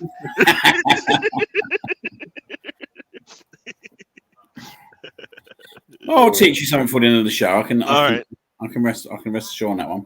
All right, cool. You watching the FA Cup a little bit, Liam, or you got to get on later? What time's it on? Kickoffs now. So literally about 20 minutes or 15 minutes after this. Yeah, well, I've got free TV, innit? Also, Coventry, the home team, the home dressing room and all that today. Going by Gary's stats and all that. If things continue the way they are. West End getting battered. Thought they were massive, but they're getting battered by. Here we go. Go on. 2-0.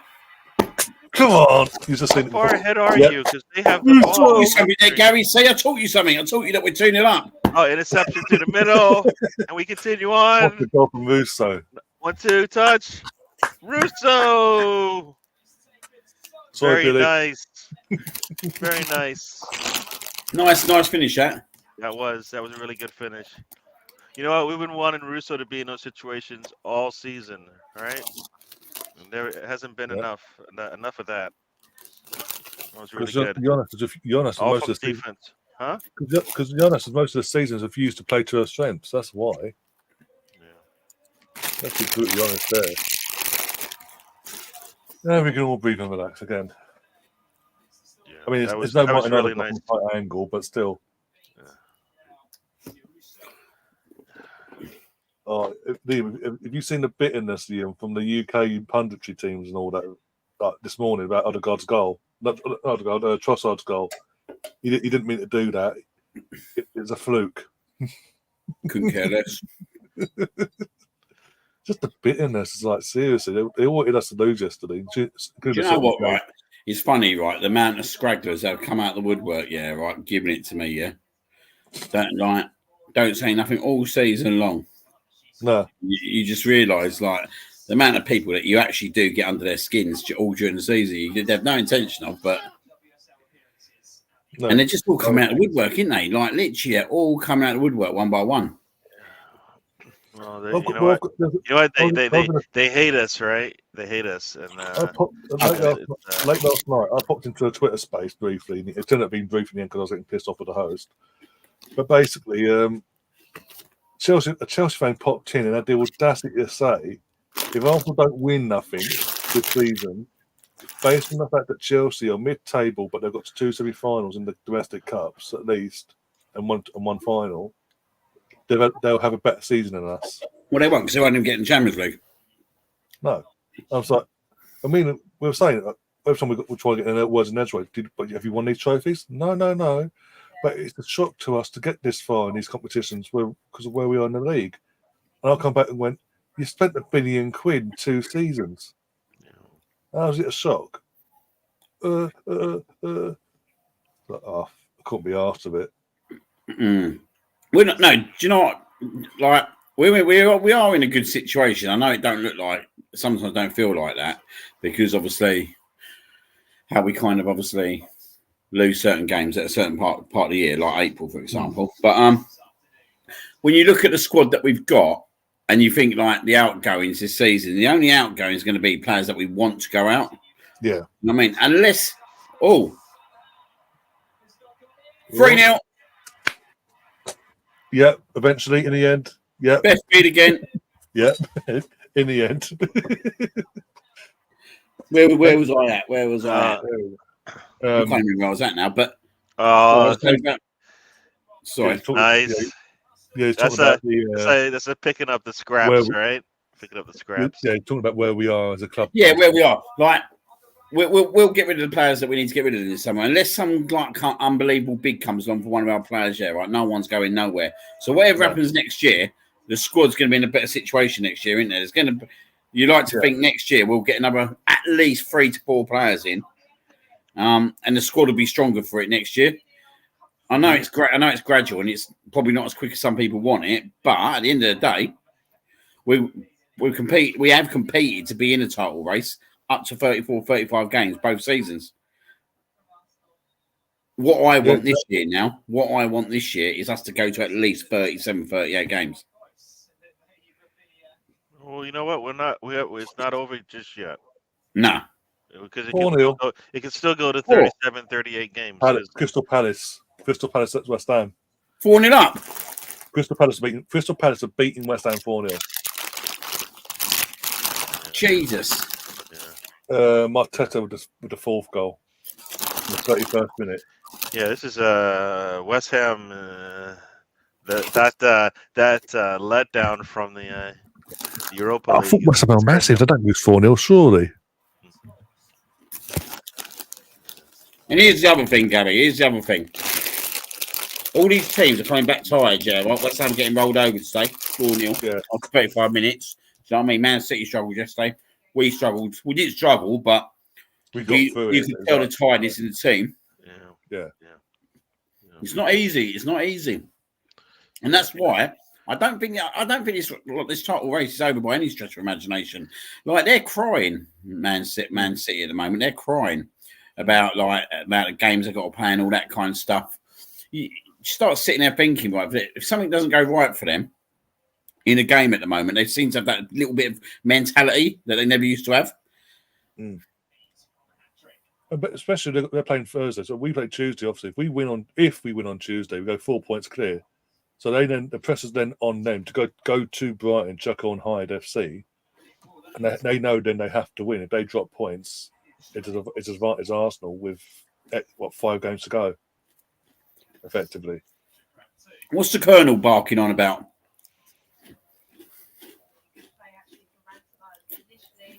I don't know, mate. I'm not the one who's got an obsession with Pat Butcher. Oh God! Don't start that again. You can't talk, bruv. What did you say? Because I like having one on. I like having a debate win over you, but I don't even know what you said. What about? I don't know. It says I'm gonna side with Gary again, Liam. Come on, I'm awful too much. I don't know. What did you do? I don't know. I'll take the win. I just don't know. I don't know what you did. I must have waffled. I can't remember myself. I missed it too. So I was I'd speak with Man City this year. There's not the same mentality, is there? There's a bit of a whiny mentality to them. Woe is us, yeah. I just think, mate, they got 4 away games, mate.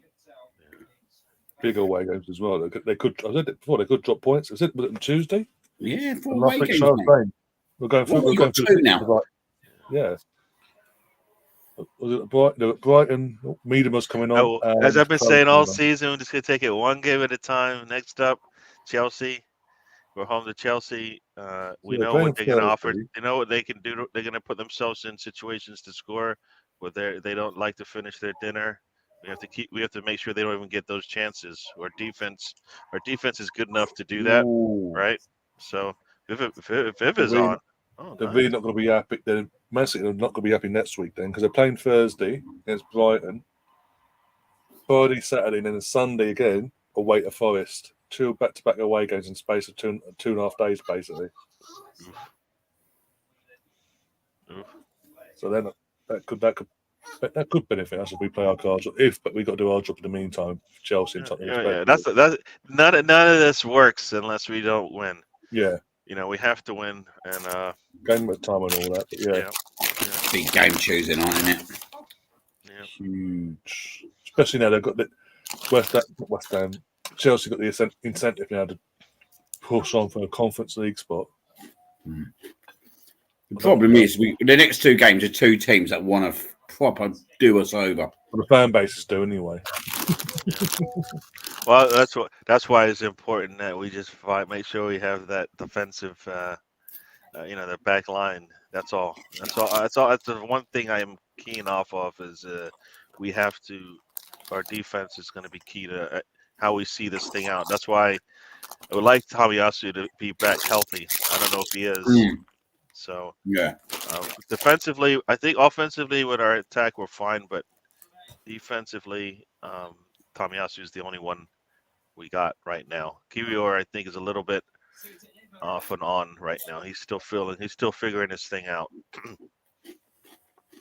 which is, I guess, fine. I just, like I said, I didn't really want a project, and he's a work in progress right now. I think Zinchenko might start Tuesday night. To be honest, yeah, that's the scary part, right? Because Chelsea, we know what they can do, right? They're pretty good on the attack if you give them space and stuff. I'd personally play. I'd do the Ben White, Saliba, Gabriel, Tomiyasu as a back four. Yeah. You should at least with both your fullbacks. They both can get forward and back. Yeah. And that's the thing. I don't understand what Zinchenko gives me that he's better than what I've seen sometimes from Tomiyasu and even Kiwior going up the pitch. Like how significant? How big of a gap is it? Is it that significant? Because defensively, it's a big gap between what those other players give us and what Zinchenko gives us defensively. But offensively, you see it sometimes, but is it worth it? Long term, no. In the long run of it all, no. Like in a 90-minute game, it's not worth it, right? But like in 30 minutes, if you need that goal, he's probably going to help you get that. We've got a technical issue with the referee here. His battery pack's falling out something. It's a strange old game Tuesday night, isn't it? Because you just don't know what to expect with Chelsea. That's the problem. Like, they have actually played pretty well against Man City this year. In all 3 games, they've all been tight. Like 2 draws, and obviously they lost yesterday to play a late goal. So you look at that, right, and you think they could be a massive threat. But then you get the other side of Chelsea, don't you? Like, they can't even beat Sheffield United. 4-1. Antonio just scored for West Ham. And Bournemouth have beaten Aston Villa at Villa Park 1-0. You ever see another European game, mate? So they're all struggling, mate. They're all struggling. It's no surprise either. Like, I get what Guardiola's saying, yeah, right. But you know what? Yeah, I'd rather be playing an FA Cup semi-final than a Premier League game that could rule you out of the Premier League. Like, can you imagine if we didn't win last night? That's literally us out, isn't it? That's literally us done and dusted. Yeah. But you haven't heard none of us start crying about it. You ain't heard Mikel cry about it. No. But also, this is the thing. All these got Pep and all that complain about the fixtures and this, that, and the other, and the travelling and it. But I don't see them complaining when they're going to the States or Australia or Singapore or wherever in their pre-season tours. Or I don't see them complaining about the new format of the Champions League is to add more games to our schedule next season. Or the World Club Cup now is going to be a fully fledged competition after the normal season's ended. Yeah. I don't see him complaining. But they won't, because that would be big money to the club, won't it? Exactly. I don't think Man City got any scope to argue. Yeah, right. It was their problem that they didn't beat Real Madrid. Yeah, in normal time. They had to go to extra time. It wasn't like they went into Europe. They went away into Europe. They were at home. Mm. You know what I mean? And the last thing I'll say on this subject, they don't have to play now till Thursday. Yeah. But we've had to play Sunday, Wednesday, Saturday, Tuesday, travel to Munich back, travel to Wolves back. Now, for me, that's quite knackering that's got to be quite knackering for the players. That's got to be really tough. Like, you know what? The other part to that is they are much deeper than all of us. Mm-hmm. I mean, that has been the message all season for the last 4 or 5 seasons. They're deeper than most clubs. When they go to their bench, they're not like significant drop off isn't there, right? Haaland's not playing. It doesn't matter. Alvarez comes in and is able to give them something. KDB is out. Doesn't matter. Foden can come in. Nobody has answers like they do. So, and they've been doing this with the same players for how long now? We're not talking about Guardiola. We're not talking about Kudus. We're talking about players that are established with the squad that are replacing players that are hurt. So it's not a question of, well, it's the new players that are hurting us. No, you're replacing your stars with players that already won trophy, that won a treble with you. So, you're not, you don't have that big of a problem. You have problems when you lose a Gundogan and a Mahrez, but like you still have the core of your team, there. Yeah. And I saw people saying, Rodri's red cards. Guess what? That's Rodri's playing that's been poor, right? That's not nobody else's. It's not something it wasn't like he put a bad tackle in and got a red, right? I think it was a hands to the neck or something like that, right? Yeah. He lost his mind on a play, right, and got a red for it, I believe. So that's not football. That's not a football red. That is something. Players, lose their mind and then they get in trouble, and then that's not us. That's not an excuse as to why they missed him for the times that they did. Some of that, anyways. And he's a good player. He knows better. Yeah, it's like you said. Like at the end of the day, they've got the squad, didn't they?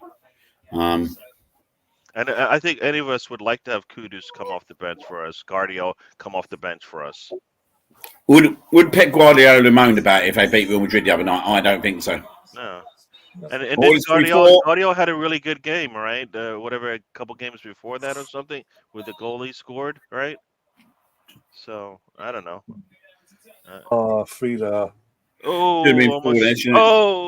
This should be a goal, no? Oh.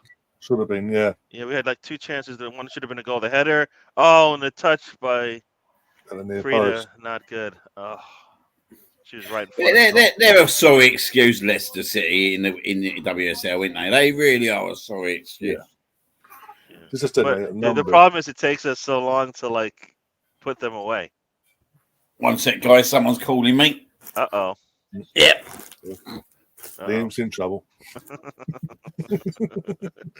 What do you mean you're live? Hello, mate.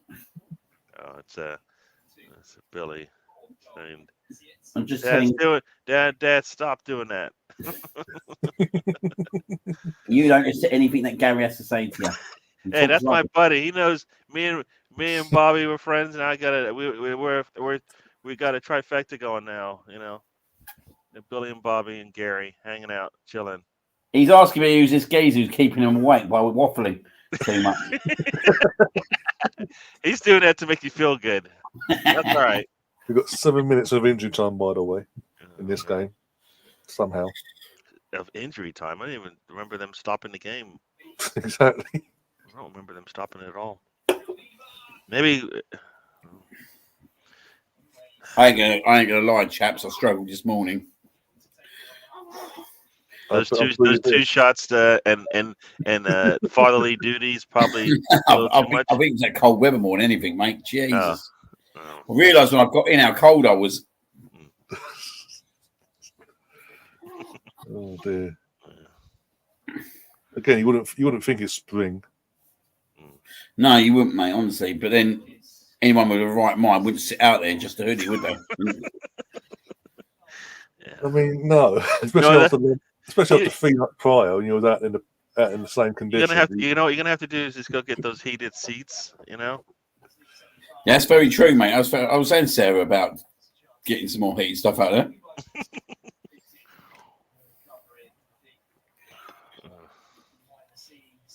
Oh dear. Get one of them little them lamp things with the heaters coming down. So I was looking at one of them last year. They're not actually that expensive. Do you know that? All right, go on. You think I put a little heater in there the other night, didn't I? Done absolute nothing to yeah.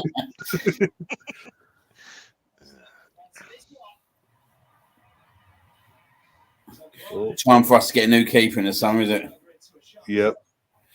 Just my message back to Pinky. You should be able to still get this. I only got this in December in the Arsenal store. Yeah.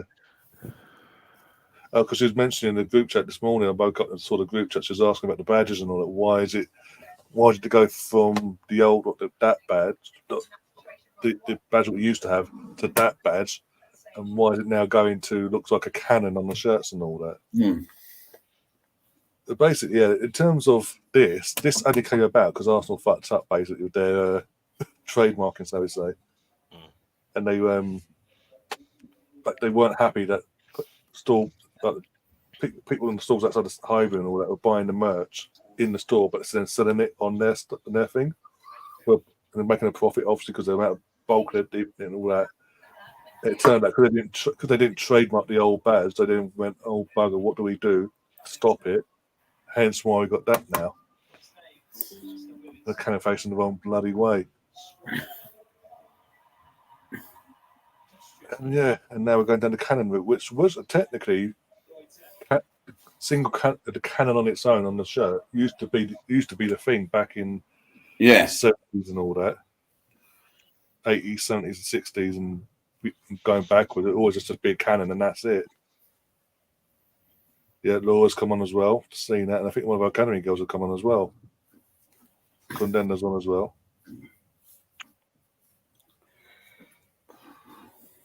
What time is it there, Barry, at the moment? What? What time is it there? It is almost. It's at 10. It's almost 11 o'clock in the morning. Oh man. Yeah. Oh dear. It must be shit when Arsenal lose a game at 3 o'clock in the afternoon, or even. The worst is the 12:30 kickoff, and then the whole day's done. I'm usually like, do I want to even watch any football now? I usually do, but it's not the same for sure. Yes, 12:30 is definitely 12:30 games are definitely the worst. Villa equalised just before half time. It's down second half underway, by the way. But yeah, in the 46th minute, Rashford just pushed that ball just a bit wide there. Who scores? Morgan Rogers for Aston Villa. Well, we actually want Villa to win the game now, don't we? Effectively, now there's only that full spot up for grabs. There's no fifth spot. Yeah.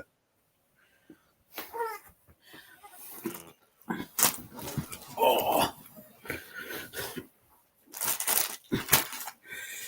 The thing that literally, Tottenham technically needed us to continue progressing, to try and give them a chance of getting that fifth spot as a Champions League spot, and they were like, "No, yeah, Arsenal out. No, you're not in Champions League now." Right. So sorry, I've heard that Liverpool basically dropped most of their main players. Let's have a look. It's got to be out soon, isn't it? 4:30 kickoffs up. Yeah, let's have a look. No Salah for a start. He's not on the 11. He's on the Salah, Nunes, McAllister, Curtis Jones, Bajai, Gomez, Kanate, all benched. Oh, wait a minute, mate. Listen to this one. So Nottingham Forest have gone and put a tweet out. I don't know if you know, because I was watching the game. They should have had 3 bang-on penalties. I saw in the group chat earlier, yeah, on Twitter. 3. This is Nottingham Forest's what they put out on their Twitter, so you might want to share it.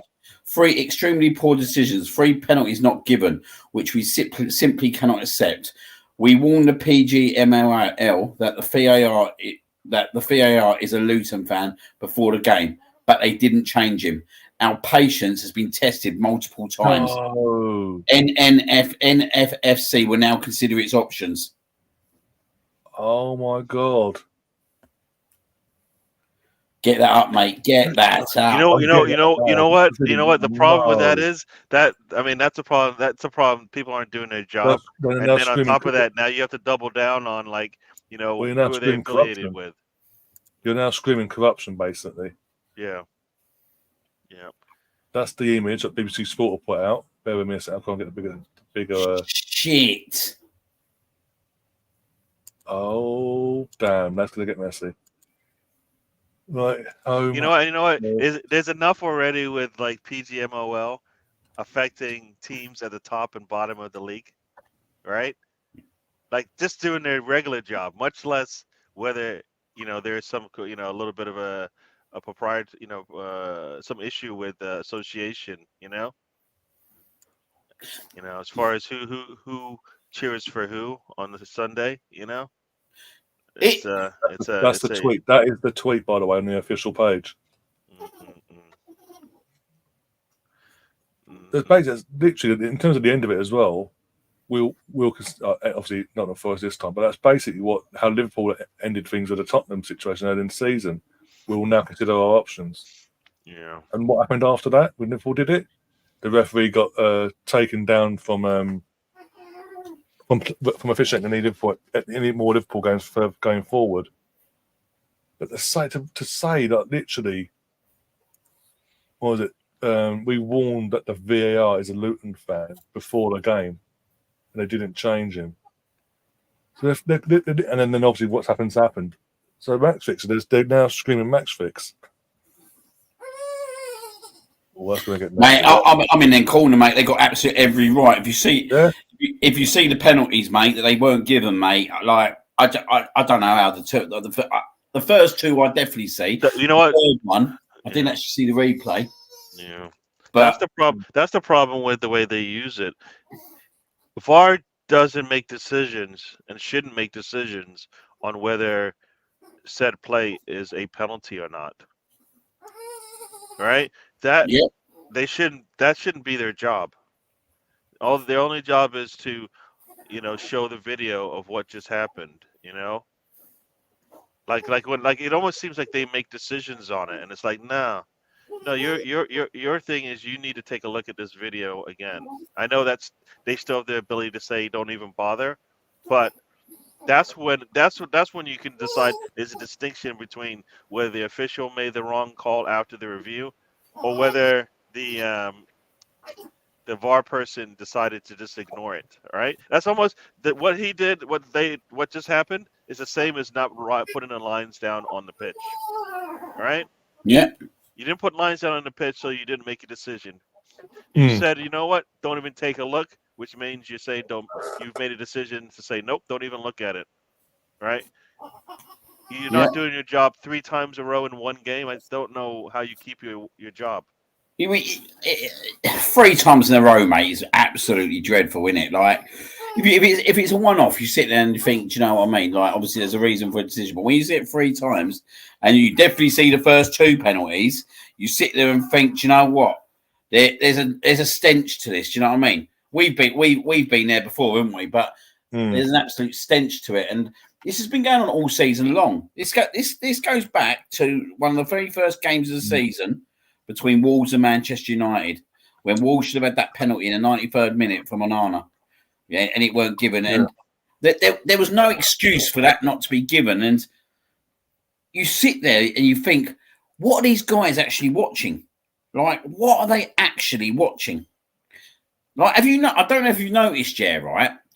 But when VAR first come out, I always go back to this penalty, right? Do you remember the Lacazette penalty that was given on the brink of our time against Aston Villa? Oh yeah. VAR would never get involved now and give that penalty. No, that's a problem. See right there, VAR is not supposed to give you. That's it. VAR is not supposed to make the decision ever. The only decision they can make is whether it's offsides, and that's going to be taken away from them. That's the problem. You know what? It's not. They give them too much. They have power they should not have because they don't know what's going on in the game. Like that official might look at that and said, "I saw it," but guess what?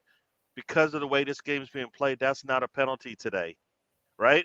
Yeah. If it's a game where everybody's falling on the ground and you're like, you know what? Nah, I don't want no. You fell on the ground 5 times. The sixth time, nah, you're not getting it this time. You know what I mean? That's my decision, right? And if you could justify that to the PGMOL, and they go, the referee made a decision. That's not a foul in the box, and it's not happening, right? Because of the state of the play in the game. I'll tell you what else I've noticed, Jeff. I'll tell you what else I've noticed as well, alongside all that. There's been a right dry up, isn't there, of decisions getting given by VAR, like in terms of, well, I can't remember last time, like, referees going to a monitor. It's dried right out, isn't it? Like, can you remember the last time you see a referee go to a monitor? You know why? Because they put the system in and then they realize what it means. It means you're gonna have to contradict yourself. Guess what? That's what it's for. You know what?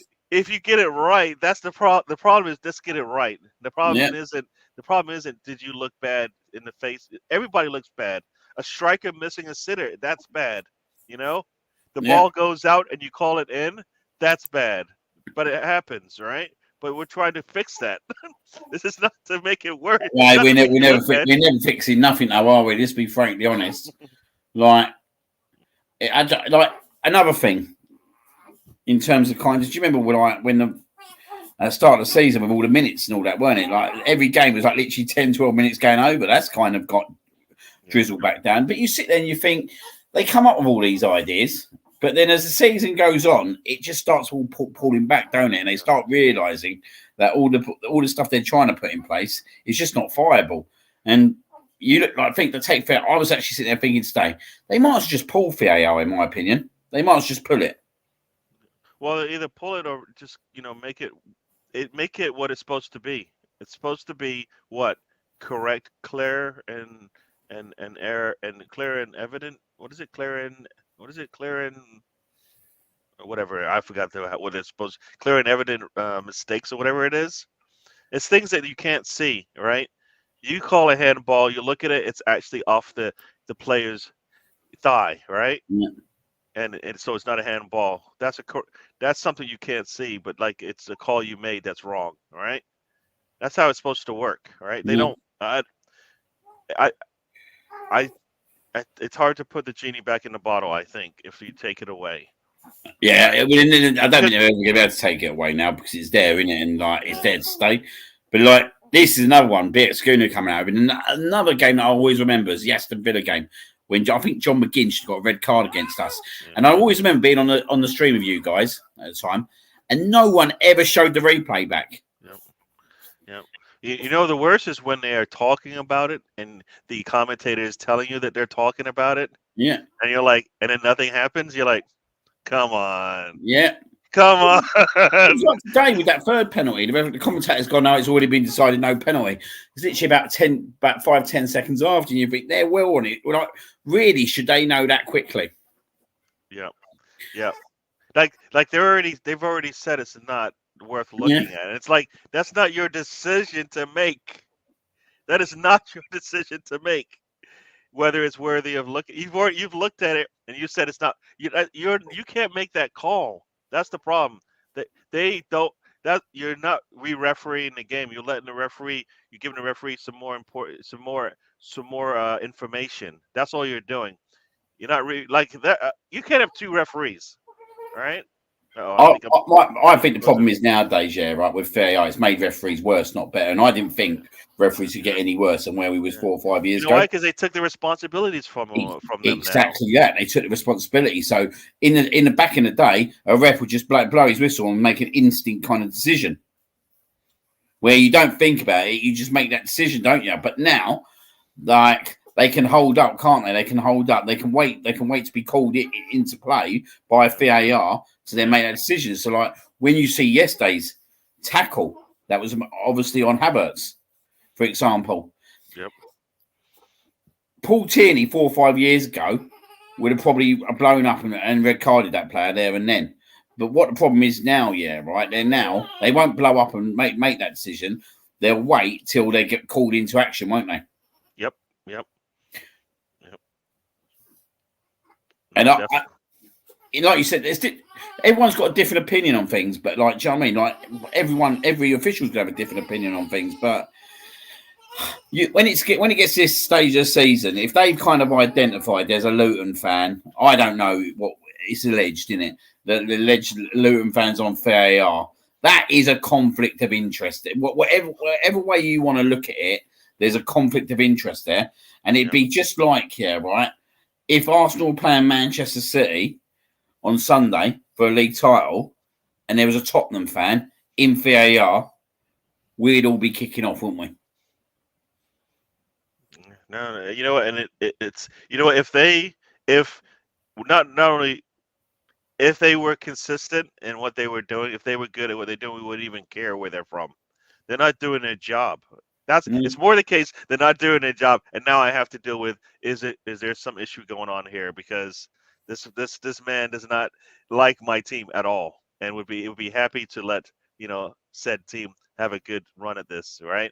Nottingham Forest gets a draw out of this. They're happy, right? Luton's a little concerned, right? All right. Mate, it's gone into a dark world now, mate, with this tweet though. And you know what? That's perception. It could be reality, but it's perception that you are like if PGMOL does nothing, the perception is that you're okay with it, right? Yeah.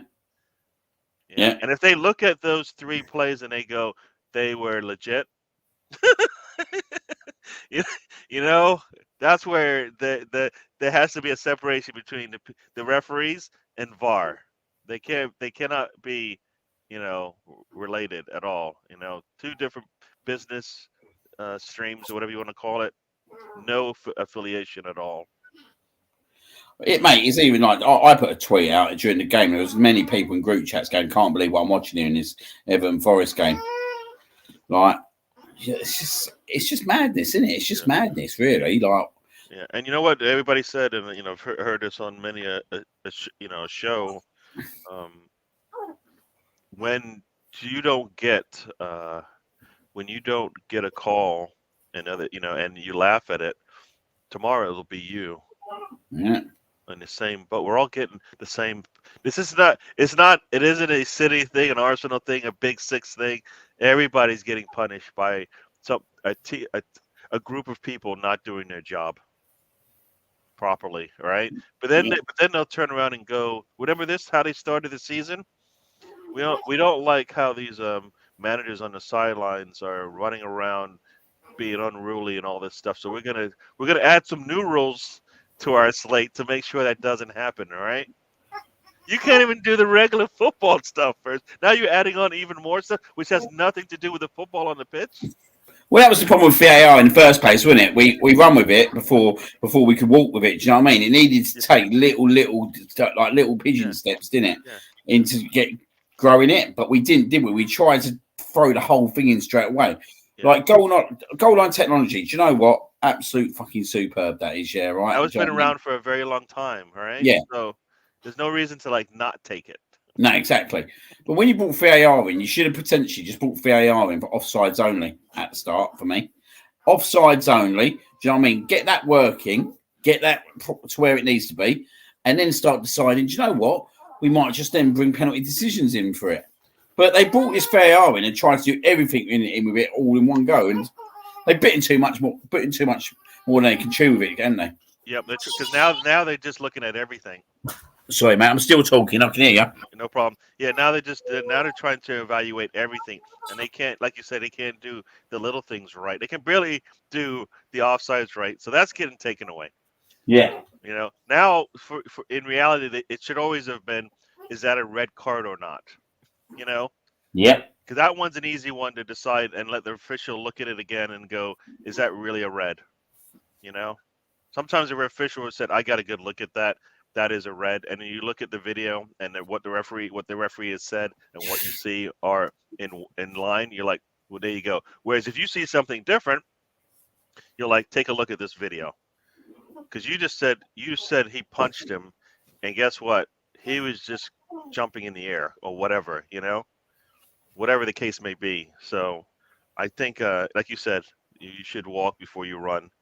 And they've got too much. It's like that whole water hose thing where you're trying to drink the water from a water hose. Too much, and it just punishes you. So. Sorry, sir. I've got to shoot 1 sec. I'll be back in a minute. Okay. Wife's orders on parsnips. Oh, Parsnips. Parsnips. Take precedence over chatting with me. You believe that's where I stand, people. Parsnips before VAR, mate.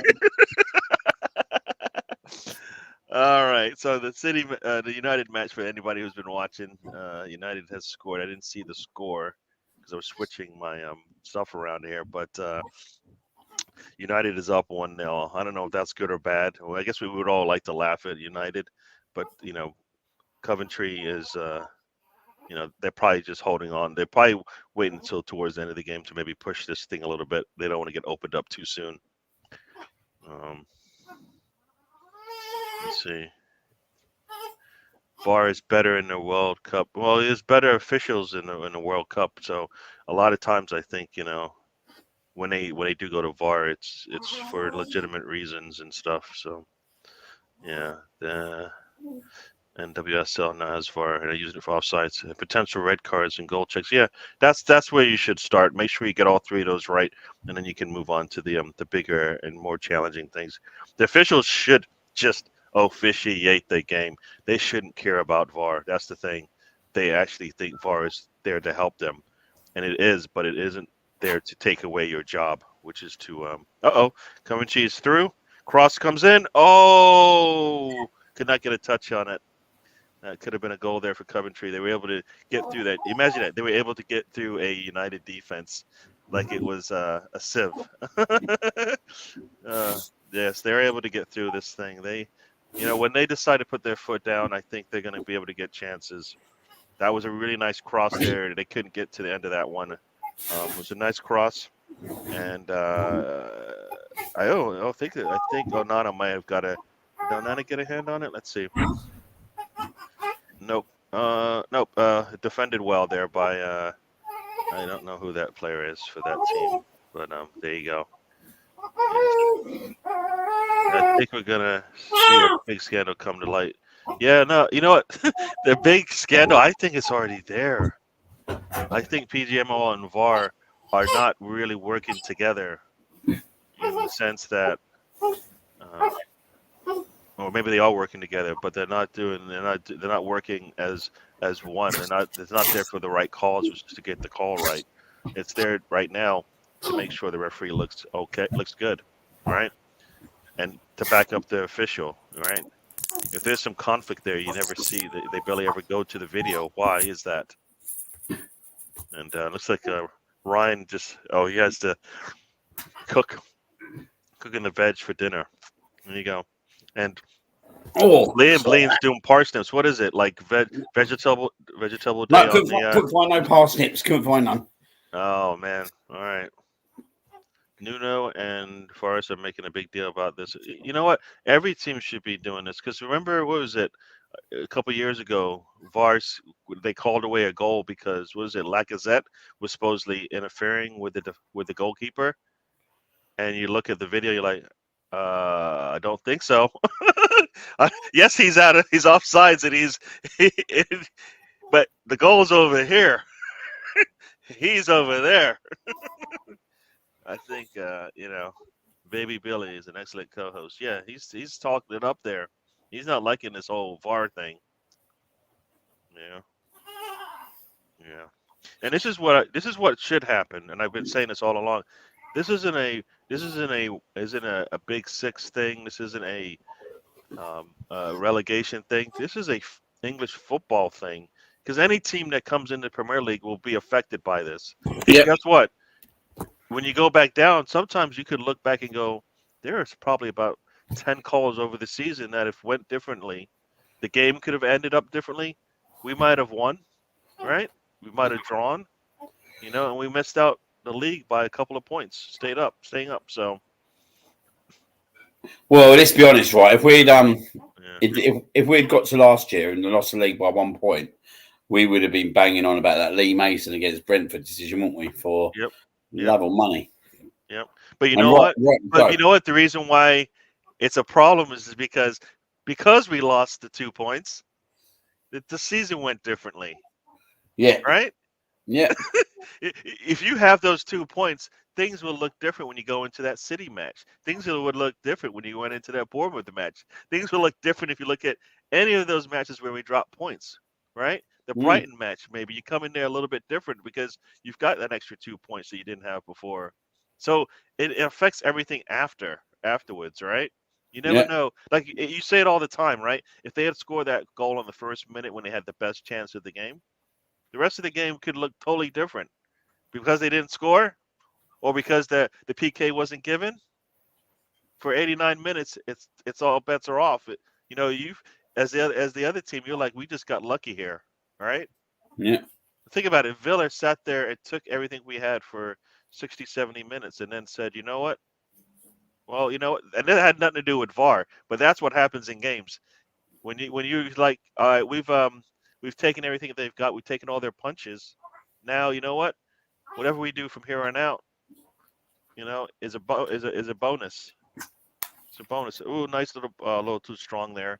What's this? Sorry, 1 sec. I'm just having a look at something.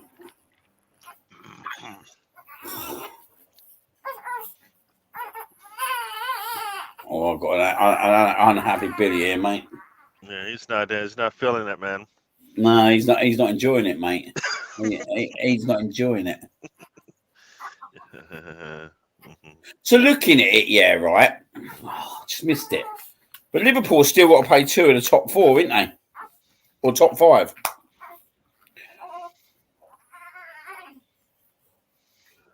We got to play 1. I don't think Man City got to play anyone. Oh no, Man City got to play Tottenham, so they've got 1. Yeah. I think if Liverpool don't get a win here today, I think it's over for them. Well, just because, yeah. Because that gives us. They have to beat. The problem is, it's always how many teams ahead of you. If they were to drop points, now they still have to beat. They got to beat 2 teams. Now, if they get a win, then they still have a chance. But they still have to beat 2 teams. They have to push down 2 teams. That's tough. We just have to 1. That's where you want to be, where we are right now. A little slip up here and there, and then it gives us an opening. But you have to keep winning. So. Well, I look at that. I look at their game. I've got Everton, which is not gimme. Maguire just scored. Well, that was going to happen, wasn't it? The fridge just scored. It was a really nice shot from Rashford, which got saved by the goalkeeper, but too much time. Like I think that cross where Coventry City couldn't get on the end of it. That was one of those that might come back to haunt you, and it came back pretty quickly. I think I'm going to make this boy a bottle again. Do you know that? Hey, he's Maguire splits the defenders and puts it straight in. Yeah, you can't let him just run free. That's poor defense there. Poor defense. How are you letting a fridge beat you to the spot? All right, well, looks like City will be playing Manchester United. Yeah, again. Yeah, you know what? That's actually good and bad, right? Yeah. We can't laugh at City. We can't laugh at United. Maybe we laugh at them later, but we can't laugh at them now. But they have an extra game they have to play. I know it's is it at the end of the season or is it in the middle of this? Is it towards the end of the season? I don't know when they play the FA Cup. What, the FA Cup final? Yeah. Yeah, it's the week after the season, isn't it? 25th of May. Okay. All right, so it doesn't really affect them at all. So, I think I'm going to make this little geezer a drink. Oh, yep. End of the season. Yeah. So we watch the Manchester clubs demand the final be moved from Wembley again, like they did last year. That's why? I don't get it. That's where it's played. What's that? Moving the final. If, like it's always been there. Why would we move it? I don't know where these Manchester clubs get off, mate. To be honest, yeah. Yeah. Hey, since you don't want to have to travel, so you guys should just move the final over here. I know you've done all the preparations and set up for it and the TV and all that, but just do it at our stadium. Like what? Yeah. Oh, you ain't happy, are you, mate? Yeah, they will definitely feel it's, as Ryan says here, Manchester United will definitely feel distracted going in when they play us. Got an extra. They know they have a final coming up, but that's top. That's great. Yeah, he's bang on there. He's actually bang on there that they won't like if it doesn't affect their positioning in the table, that might help us out a little bit. Yeah, That like even if they mentally want to beat us, they're like, as you said, looking outside, going what's coming up. Yeah, because if a player is like on the cusp of like, will he make it to the final? You might not play him, right? Exactly. If they got a little niggling injuries, mate, and you got a cup final coming up, what are you going to focus on? Because at that point, yeah, right, they're not going to be in any contention. The only worry now is that Chelsea are creeping up on them. Yep. Hopefully, we can get that win against Chelsea. Are you confident about Tuesday? You know what? The way we were playing, I think we're doing what we did at the beginning of the season. We're playing a little bit within ourselves. We're not giving too much. Like we're playing like we're not killing ourselves to get. We can punish you. I just don't think we don't have the finishing to make it worth our while. Villa just scored. It looks like, but I think Arteta's the way he started the season, the way he's ending this season are similar. It just looks different because the team's tired. He's probably gonna go with his starters as much as he can. The only way he'll pull any of them is if they're injured, like they can't play at all. If they can suit up and warm up, they're probably gonna play. And he's just gonna he's done this to himself. Oh right? Yeah, it's too late to like try and like we all want rotation. We all feel we need rotation, but he's not set himself up to be able to do that now. Yeah. These players are just going to have to fight through it. This is the mental fortitude that you need to have from this is what happens when you have an older squad, right? They just power through. They know how to play a certain way when they're super tired, right? We're asking these guys to do this now. Yeah. They're just going to have to. I mean, I want switches and stuff like that too, but I feel like he set his team up not to do that, and now we have no choice but to just play everyone. Right. I suppose the only positive thing last night, mate, was that Party come on. Like we didn't expect that, did we?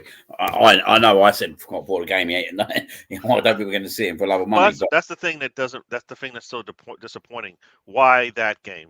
Why? Yeah. What about the other two games? Like if he was injured where he couldn't come on, he shouldn't have got a shirt. Like Jorginho definitely starts on Tuesday night, 100%. Yep. But I want to, if we got the game wrapped up, like say after 60 minutes, mate, I want Party to come on for Jorginho. Like, personally, like I said, we're gonna have to. I don't understand why he is so reluctant to just put in a halftime sub. Mate, once Thomas Partey come on, you see the difference in Declan Rice. Like the geezer was literally in that number 8 position. He's doing all he can to get that ball into the box, mate. That last 15 up the pitch with the ball. Mate, you're like. He literally drove us that last 15 minutes, and that was all because he had a shield. He had a shield there. Like Declan Rice for West Ham was the shield. Do you know what I mean? But he doesn't have to be the shield for Arsenal. And I'll be honest, more and more games I watch Arsenal play, right, I'm not comfortable about him being the shield anyway. And there's nothing against him. That's because I know what he can give us going forward. And that, if you watch that last 15 minutes last night, right, that will tell you everything you need to know that Declan Rice needs to play that number 8 role. No. He was brilliant in that last 10 minutes, mate. He was absolutely brilliant. Yeah, you make a good point there that like Partey isn't back. No. But what he offers makes it easier for other players to take on the other roles that we want them to when we have a solid 6, right?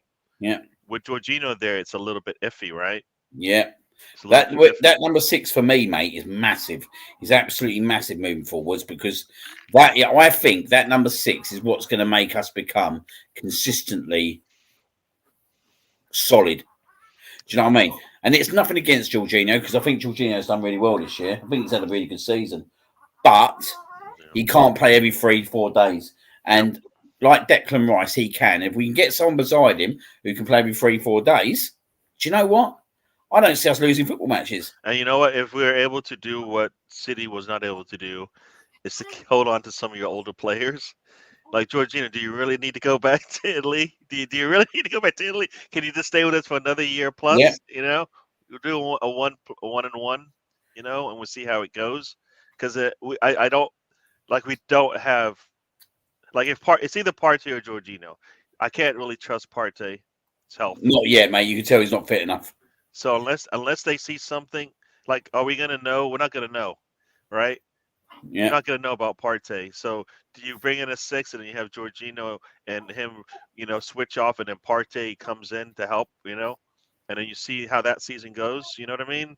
Yeah. Or do you sell Partey and then make sure you get, make sure that monies can be used to get a solid 6?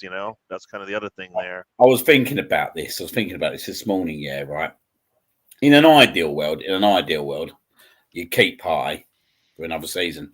In an ideal world, do you know what I mean? But have that world class. Or I'm not, as I said, it's easy to say world class, but have that number 6 that you're going to bring in at the club as well, alongside Partey. At least then, yeah, right. You've got the options.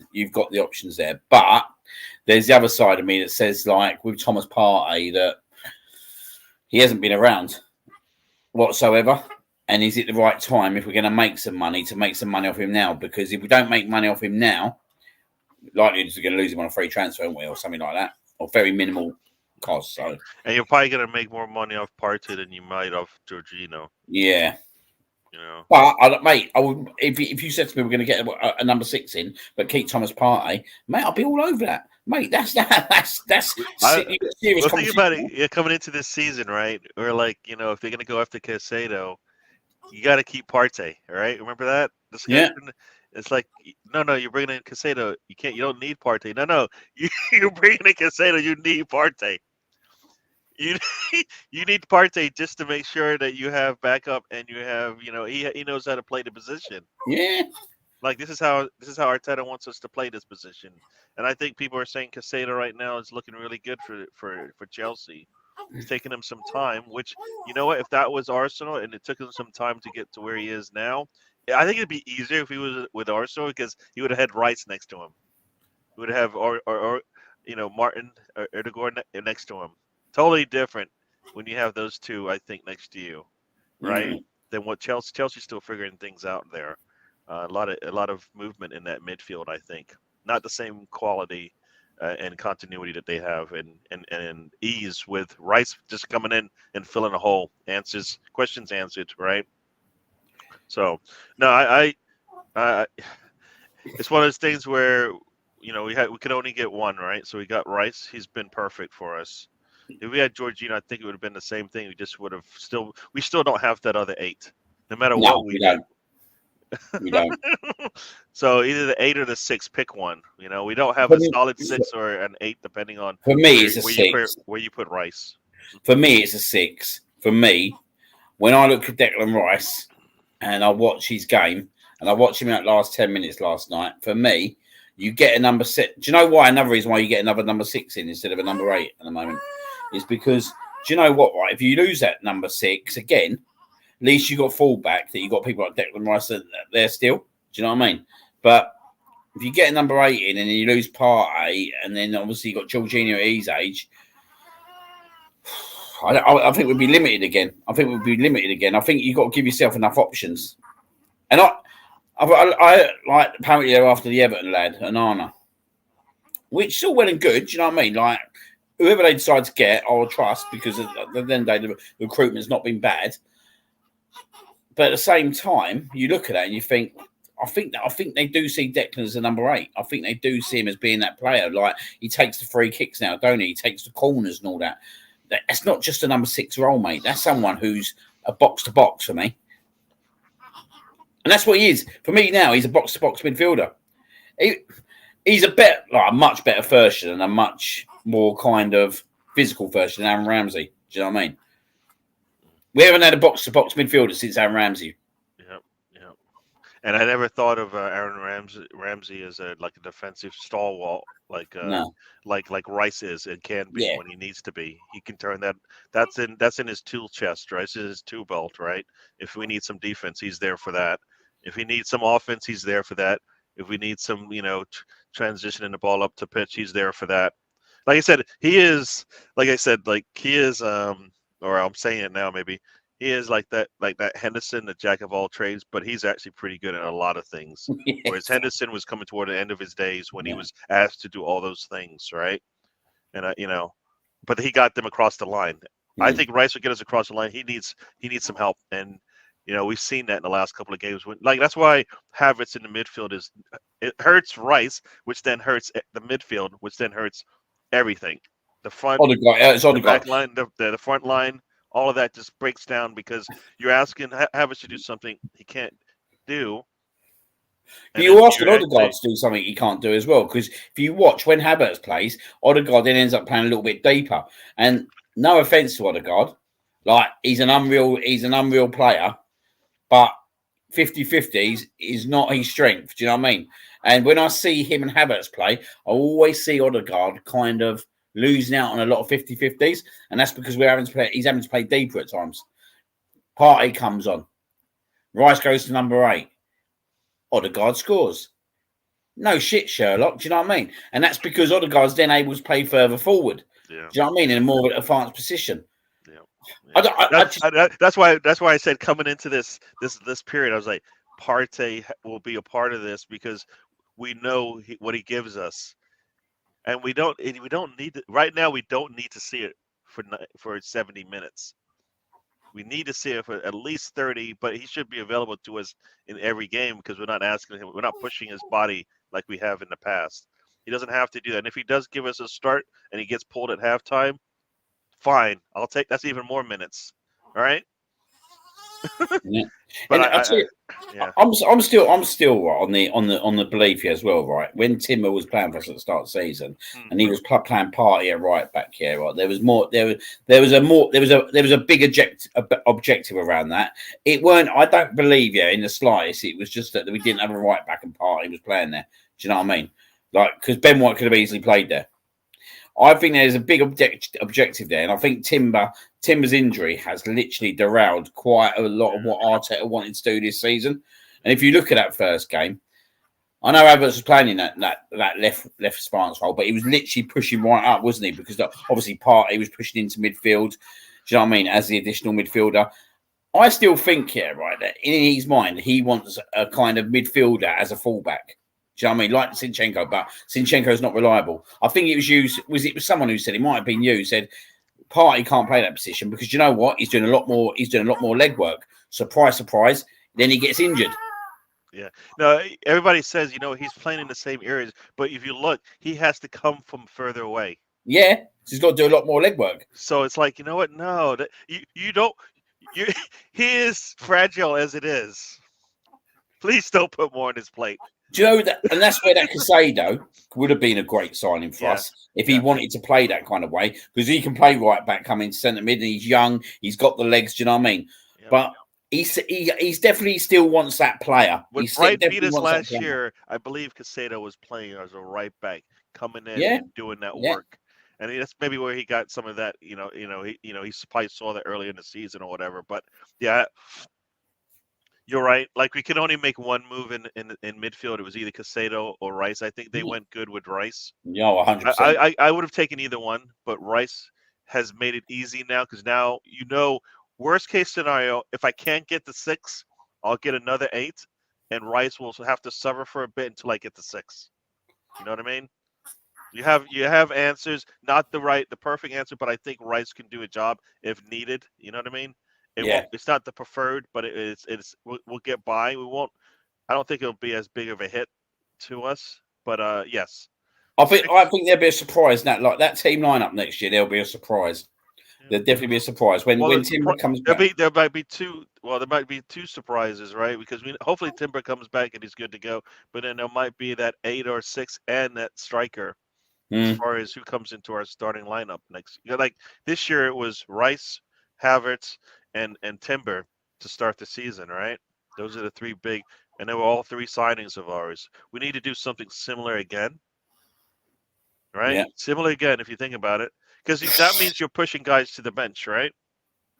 Well, yeah, you are, but you know what I mean, mate. That's performance, isn't it? That's competition. Like we're looking at our bench at the moment. We're saying the manager doesn't trust Vieira, doesn't trust Smith Rowe, doesn't trust Nelson, doesn't trust Nketiah. El Neni, let's be honest, he's out the door. Cedric, he's out the door.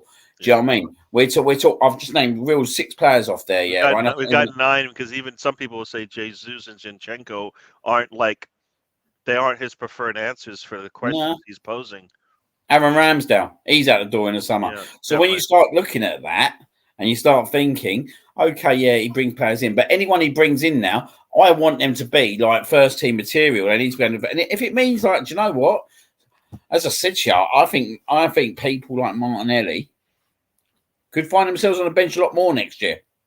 Yeah. Do you know what I mean? Because he's only going to upgrade on them positions that he feels that he hasn't got consistency in. And I don't think he's got consistency on the left-hand side at the moment. Not me saying that Martinelli's not going to be that player in the future, because I like him. I really like him. But he's not a 40, 50 game a season player at the moment for me. Yeah. That's a position. You know what? The other part to that is when we saw it last year, right? We saw Saka. We're like, oh man, he's getting double teamed and all of this. How is he going to make this work? He made it work. Yeah. Now Martinelli, they know what he's got. They're going to try to stop that because they know, if they give him space and they give him a chance to run at them, they're in trouble. That doesn't happen as much now. So now he has to think of a different way to attack the defense, right? Not there yet. Not there yet. I think not there yet. And he was good making those runs and stuff, but I think his thing is all dependent on how controlled we are in that midfield, right? Like if Partey is closing down that midfield, that opens things up, right, for that long pass and stuff like that. Nobody's threatened by us in the midfield. They're not threatened at all. There was a time yesterday, right, where we went direct in the first half, and we caused a big issue because no one expected it. And that's what we need to do at times. We need to go a little bit more direct. So I think we're too naive at times, especially when you've got Kai Havertz up top. I think you should go direct. Is that the boss coming in? You'd seen if you... Yeah, I thought it might have been, but I don't think it is. No, it's not. No, it's not.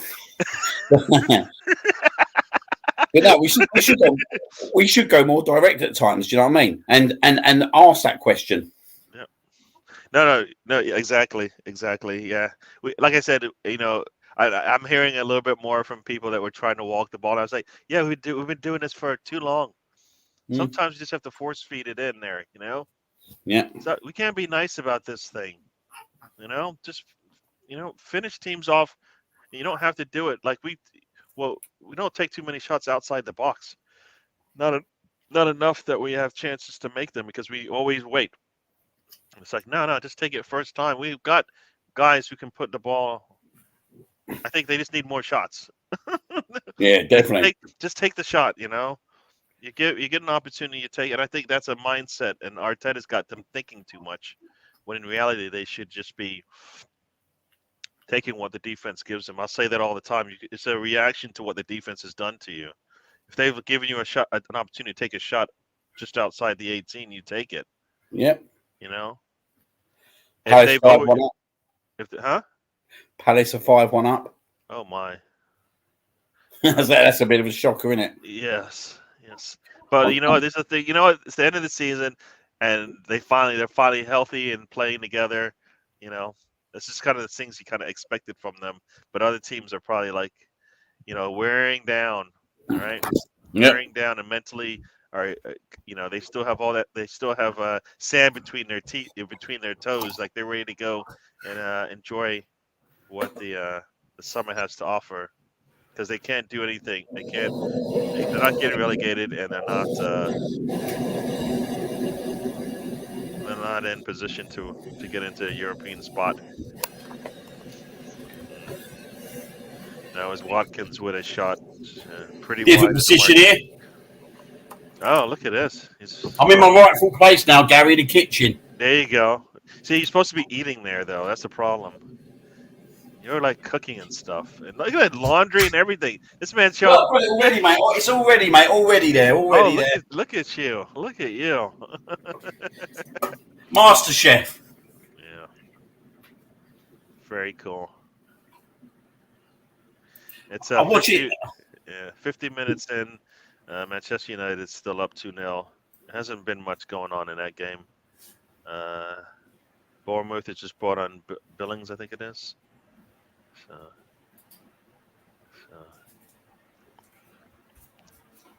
And, wait! What time is the Liverpool match? Is what 11:30, 12:30? Sorry, the 5:30. The Liverpool match. What time is that? that? It's on now, mate. Oh, the Liverpool match is on. Yeah, it's been all Liverpool, to be fair. The first 10 minutes. Okay. All right.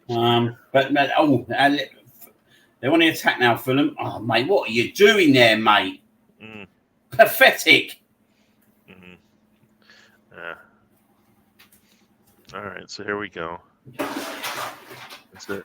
Oh, there's a Billy Idol commercial right now.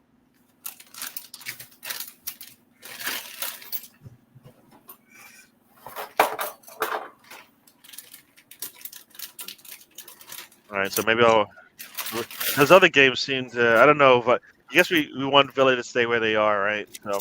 Yeah, we want Villa to win, basically, don't we? All right, so I need the bandwidth, so I'm gonna stick with the Liverpool match here, and let's see. Oh, Fulham again, man.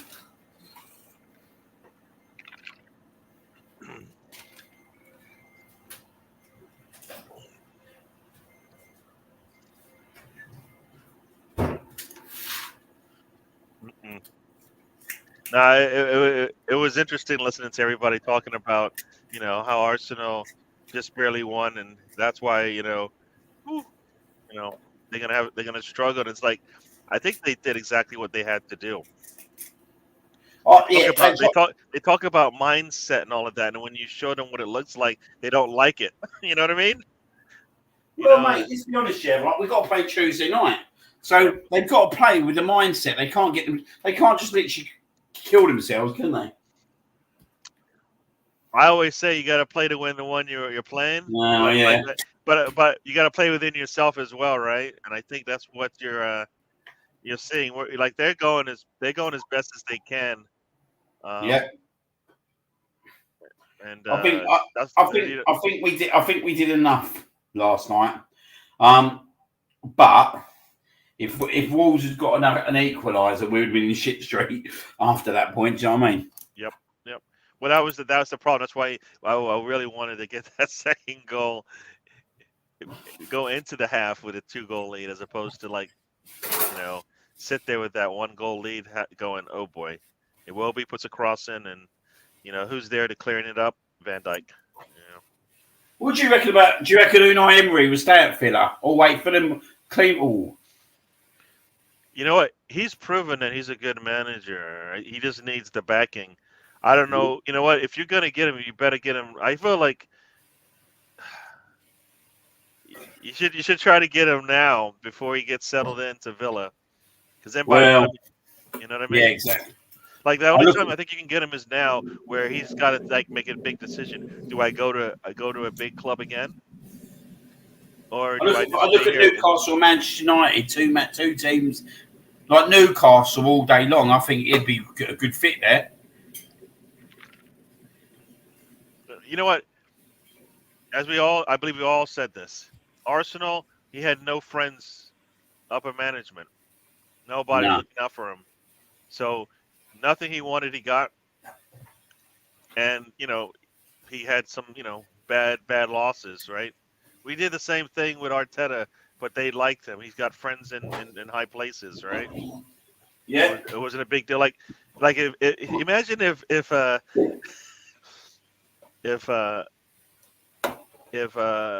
Unai Emery went through that 9-game stretch or a 10-game stretch like Arteta did last year. Oh, mate, he was gone, wasn't he? Right? I mean, you come in needing to go, if you win your next 3 matches before that City match, you will have enough points where it doesn't matter if you lose to City. And you drop points in 3 straight games going into that one. Lose to them, and then within like 2 weeks, it's basically the season's done. All right? Like they always talk about Baku, but then that would be even worse. That'd be like the second Baku for him, all right? Because that'd be really poor. So I think he, like you said, he didn't have the backing he needed to where they can see it's working or it's not working. Yeah, it would have been nice to see him get what players he wanted. Yeah. And then let it figure, and then let's see how it goes. I think the writing was on the wall, weren't it? He wanted Saha. The ball got in Pepe, which at the time, obviously, Pepe was pretty unproven. Well, he was very unproven, weren't he? Yep. In like no experience in the Premier League. Yep. And Saha for me would have been the right move at the time. Do you know what I mean? But they didn't back him, did they? And do you know what? Right, it's not in the same situation, but it reminded me a little bit like Bruce Rioch years and years ago when we got Wenger in, and we back Bruce Rioch whatever in the summer. Like we give Emre players in the summer, but we didn't give him the players that he wanted. I think the board knew at that point, mate, that Emre was never going to stay there. Yeah. I think the board clear. They knew, mate, that summer, mate. They knew. I reckon they had their eyes on Arteta. And I suppose the only thing with Arteta is that when he went on that awful run, which obviously we beat Chelsea, didn't we, Boxing Day, which got him out of it. I think if there wasn't the issues with Aubameyang, Ozil, well, it was more Ozil at that point, weren't it? If we didn't have the issues with that and he weren't managing that, I think he would have gone. But I think they knew how bad the club was at that point and the problems that was in that camp. Well, you know what? The team was bad before, and they didn't do enough. Because remember we went on that 21 game win streak. Oh, sorry, non-losing streak with Unai Emery, and I'm sitting there looking at going, we were lucky to be on that streak. Teams were just missing sitters on us time and time again because our midfield was so poor. They would come down and they would just scuff their lines and everything, just miss shots over and over again. You're like, we're lucky to have that. That streak is a smoke screen, you know. Yeah, we didn't play well whatsoever in that 21 game unbeaten streak, mate. Like even Spurs, mate, we beat them 4-2. We was 2-1 down after 55 minutes at home. Do you know what I mean? Yeah. Like you said, there was games, weren't there, where we were just getting so fortunate. Did we lost it to Southampton in the end out of all teams, didn't we? And you know why? Because at some point teams were like, let's stop. Crap. Sorry. The team in red just scored, so that one's over. So Coventry is not going to make it. But sorry about that. But yeah, But what happened is teams eventually just said, you know what? We're not gonna give you anything. No. You're just gonna turn it over in midfield anyways. So why open up ourselves for punishment when we could just settle back here, and then when you make a mistake in midfield, which time and time again happened, poor pass here, lost ball there, bang, bang, bang, and then we're in trouble. And like you said, that's partly on him for not having an answer for that. It was a deflection off the defender. So Bruno, I don't know. Does Bruno get the goal anyways? 3-0 now, is it? Yeah. Not surprised there, mate. To be honest, Joe. Yeah. Stefan, I did say a bad word there. Bad word for me, anyways. Yes, terrible. And Colonel Ward's going after me again. Yeah. So 17 minutes in here, and Liverpool is on a run here. Let's see what they do. The cross comes in, and nope, and he Iwobi gets there. All right, so that game is not. Do I even want to look at that game anymore? Oh, there we go. You're on the run here. Let's see. Fulham's able to. Oh, that's not a good touch there. Yes, it looked like it was off Liverpool there, but oh well. Yeah, papering over the cracks. Yeah. Uh, I don't like to swear, and if crap is a bad word, then I like the word crap. Nothing wrong with that word, Gary. Don't let anyone tell you any different, mate.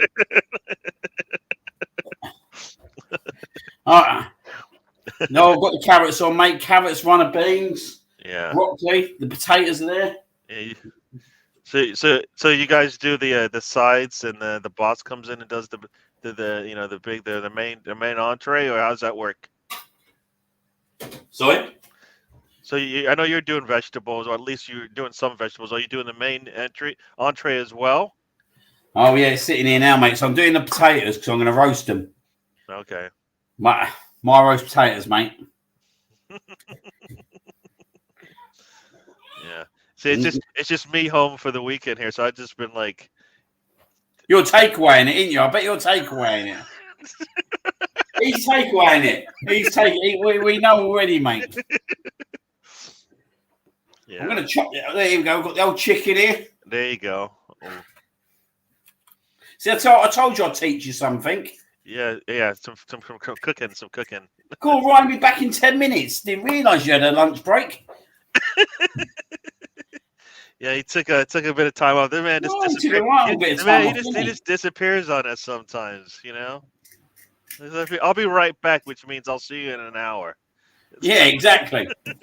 Don't worry about old Billy boy. The show must go on. There you go. The word comes from Thomas Crapper, who invented the loop. Oh, she's moved the bloody. Oh, you're downstairs. All right. It's good that Stefan. Thanks for the knowledge. Right now we know. Thomas Crapper created the loo.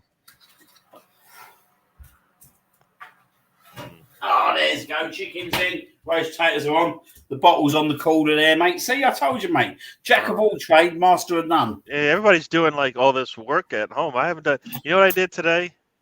Got up, got myself ready for the day, got myself a tea, and I like my little shake thing, the smoothie thing that I do in the morning, and then I just been watching sports all day, and I'm hoping to.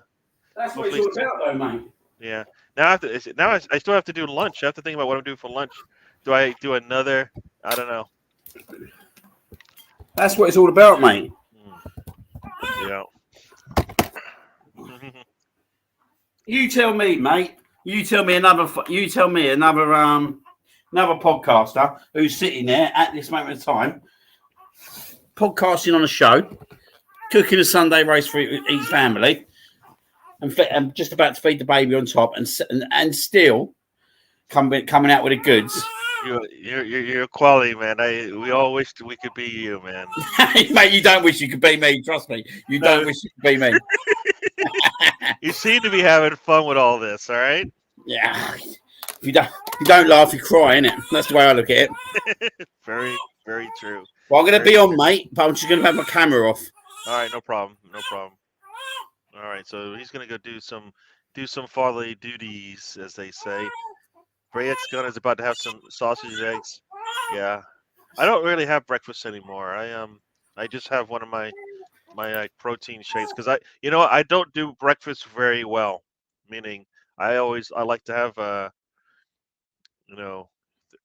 bacon and sausage and all that stuff, and I don't. I shouldn't do that, right? So Liverpool just had a nice attack there, but it was a poor touch by Jota. It goes off his knee. I don't think he planned to do that, but could have gone anywhere. It went way off. Can you still hear me, mate? Yep, can still hear you. Yeah. I mean, that's crazy, right? Jota's got 9 goals, 3 assists, only 20 games played. Arsenal has, players with almost 30 games and nowhere near 9, and just barely hitting 9 goals. That's the difference, right? That's the difference right there. That's why, Trossard is our Jota, but he's had to start a lot more games because our starters, for me, aren't doing it or aren't available. So, I wanted Trossard to be our starter, but I don't think Arteta has an answer for that. Nah. I don't know if there is an answer for it, but I don't think Arteta has one for it. Do you know what? Right, for Trossard to be a starter at left wing, right, we need a natural left fullback. But probably, if I'm being totally honest, you're probably a Kieran Tierney kind of player. Do you know what I mean? Mm-hmm. Yeah, I hear that. You know what? Yeah, you know what? That's why people are thinking we're going to get a left back anyways, because our left side is so devoid of an attack. Because we need something different. All right, Ben White offers it from the right hand side. He's considered more of a more defensive fullback than most, but he gives us that presence up top. Fulham is trying to attack, but they just died. So there we go. Come on, there we go. Ball in. Let's see what they do with this one. Cross comes in. Iwobi's there. Ooh! Distance from Paulinho. You must be ahead of me, mate. Yeah. It was a nice cross there. Falls to Iwobi, leaves it off for Paulina, and it's straight at the goalkeeper. Not much. Very easy save there. I'm back. I realised I was on a delay. Liverpool is at 74% possession, so Fulham is just not playing the percentages right now. They need to up that a little bit more if they want to control it. It's the old Merseyside derby this week, isn't it, as well, Everton Liverpool?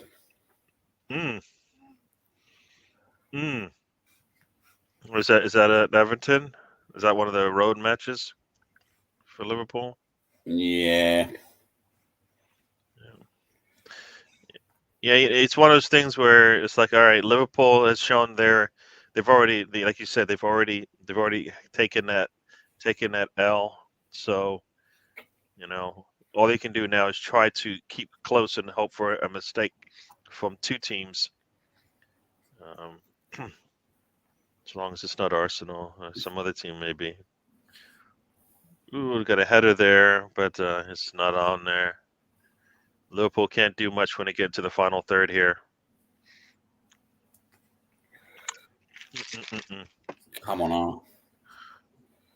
Got to sort out your washing, yeah. You should do a cooking podcast. There you go.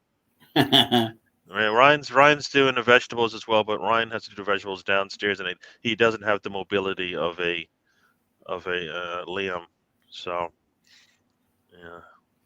They got a dangerous free kick here, though. Trent on Alex Arnold range.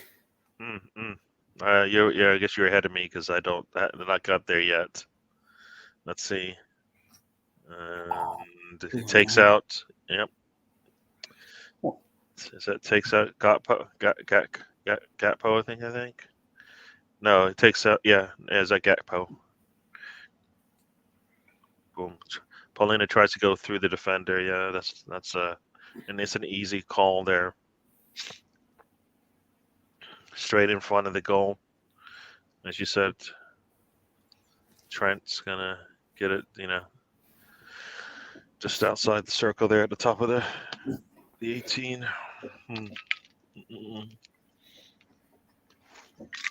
Oh.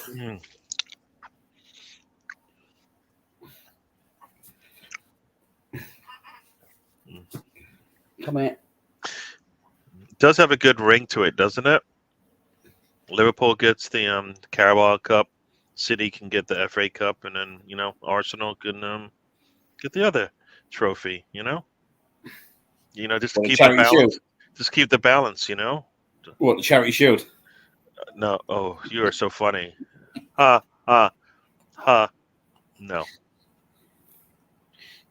Oh, he just got pulled down. He just got pulled down in the box. That was an easy call.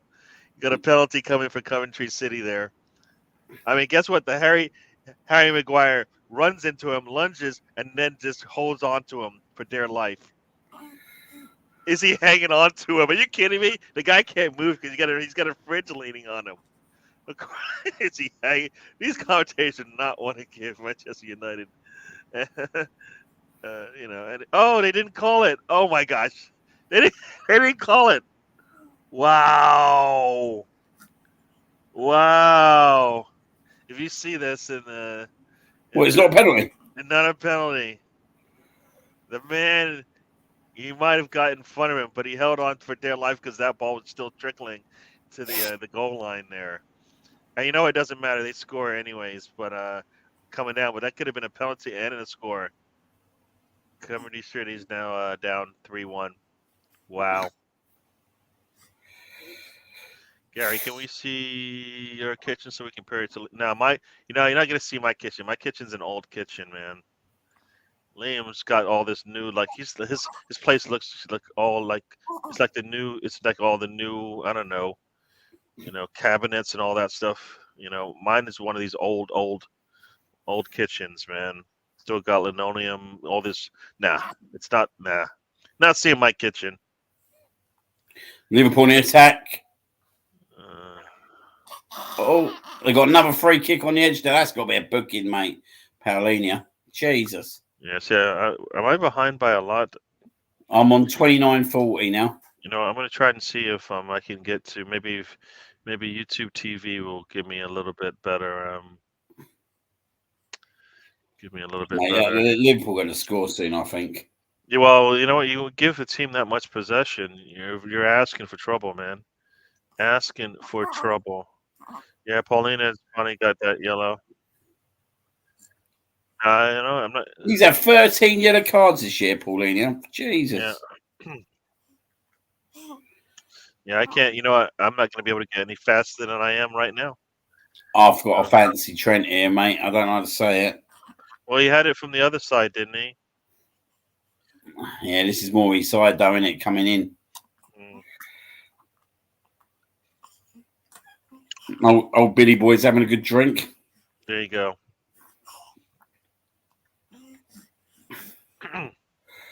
Crowd's getting a little lively here with home by City. Don't help me out here, do you, boy? Coventry City. There we go, Trent. Arnold. So here's the thing. Everybody said Trent is a really good what? Is he a left back? Right back? I forget now. Left back, I guess, right? Oh, Jesus. What happened? Mate, the burpee just let out, mate. Jesus, I'd have been proud of that one. Well done, boy. Same right. Job, though.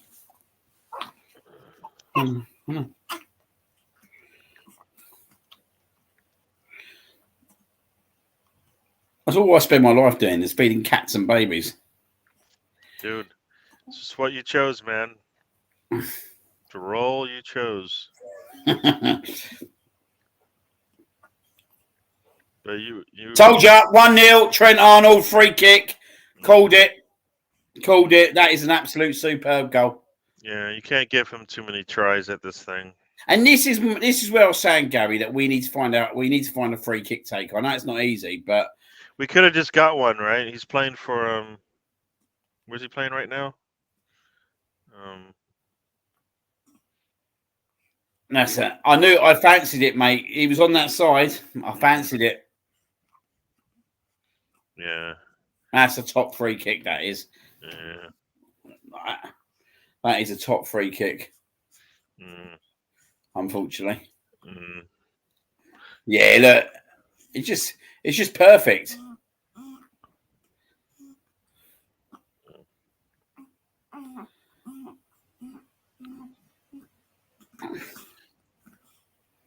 It's just perfect, mate. Wow. But this is the bit in it where Klopp trusts, like he's rotated, so he trusts his squad, don't he?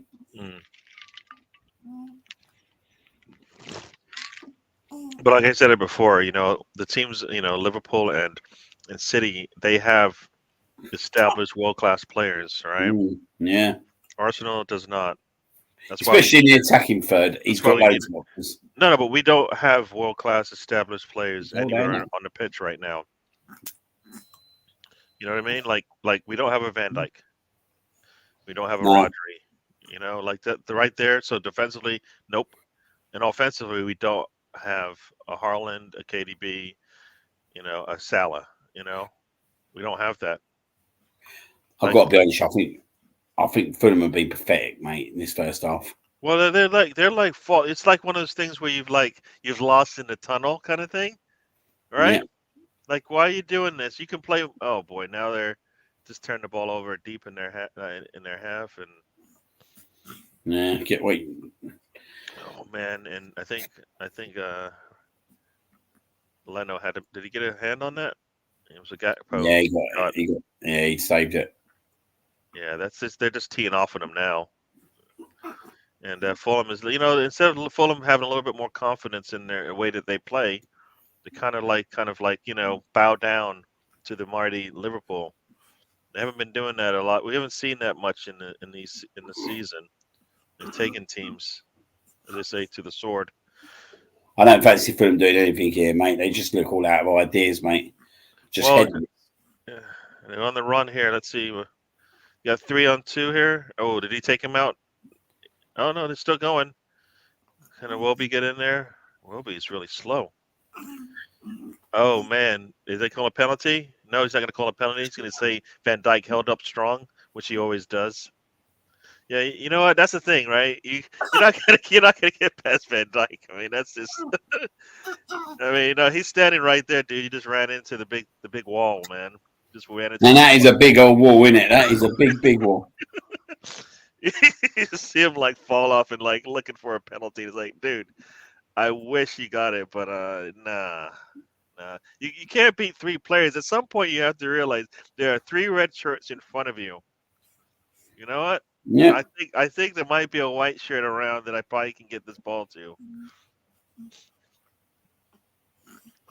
And Kwanzaa looks like he's down. I don't know if that's an injury, a big injury or not. I think that's Kwanzaa because it's somebody I don't know. 77 minutes into the Coventry game. And it's like, Fulham. You know, Fulham just needs to. They're home. They should be taking that. You know, using that to finish off this last 10 minutes. I think if Fulham getting that one down at half time, that'd be a result at the moment. Well, the way they played the last 35, but you know, for 10 minutes they can. Right, give me 1 sec, mate. I'm just gonna check on the potatoes. So Elliot on one side and. Oh shit! Uh-oh. Ramsdale's talking to the official about something here. I don't know what's going on here. It's an injury. Okay. Here comes Coventry City down the left-hand side here.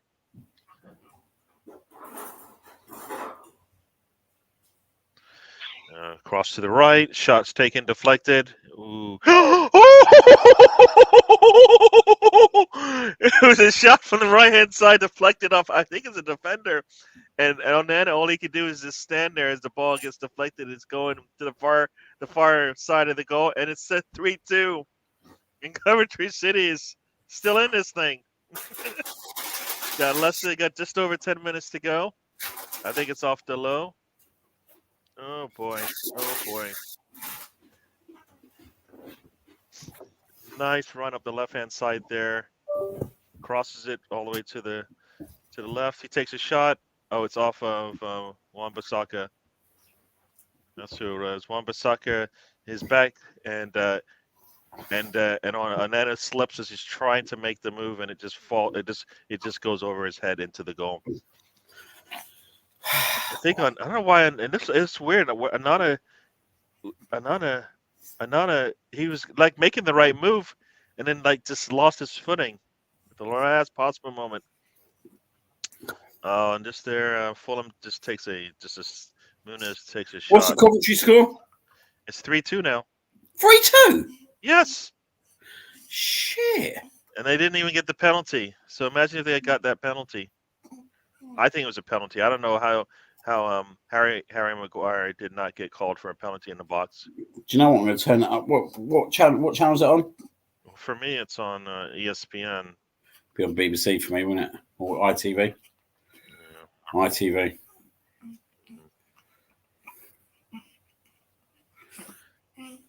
Oof. Fair play to Coventry. But you know what? That's the thing. You know, if you United hasn't shown that they will consistently run away from you, right? And there's a shot. Oof. Try to take a shot from a bit distance and ended in row Z.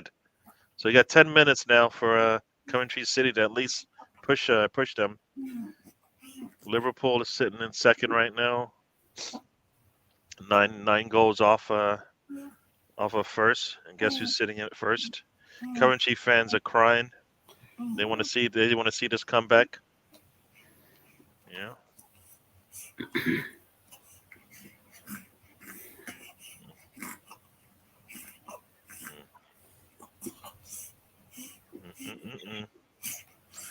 Yes.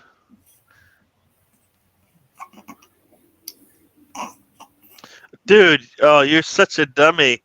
You kicked the ball away. You know you can't do that anymore.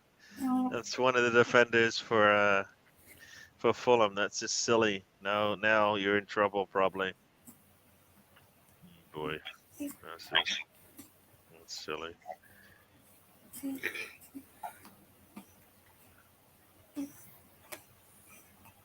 Oh boy.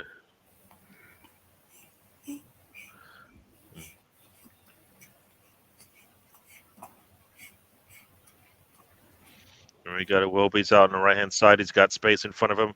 Oh, I don't know who that pass was to, but it was not a good one.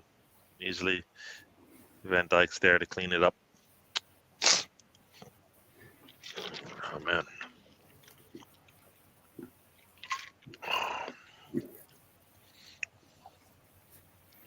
Oh man.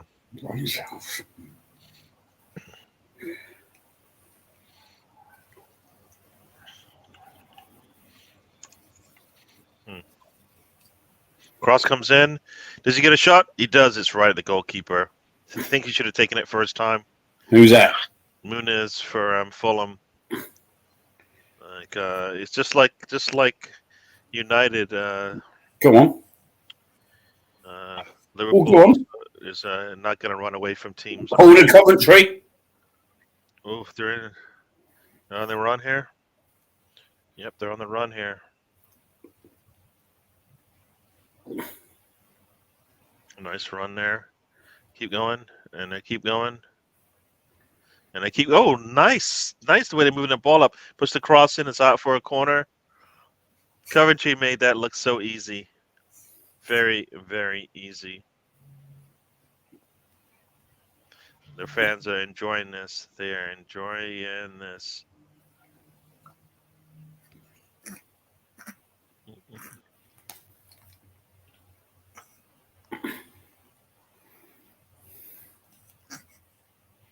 Here comes the corner. Oh, the whistle blown. So 7 minutes remaining now. 7 minutes. Did there be much injury time? I don't think so. Not. No. Throwing Coventry.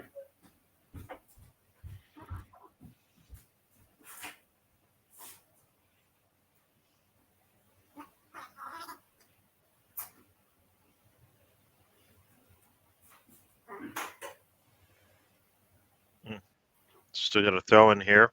Let's head it out though. Oh, what a save! Here we go. Here's a ball up to cross, and it's cleared out by once again Virgil van Dijk. You're ahead of me. I haven't seen this yet. But here he comes, a throw in. Jesus Christ! He puts his foot on it. Heads it. Ooh, wow! That was a really good save from Onana. And then Onana did look. That's what they paid a 60 mil for. Oof, he just took him out. He just took out that player. I don't know. I guess you don't want to give a yellow, but that should have been a yellow. He just cleaned him right over Casemira's head, and I mean, too close to Onana. He does get to it easily.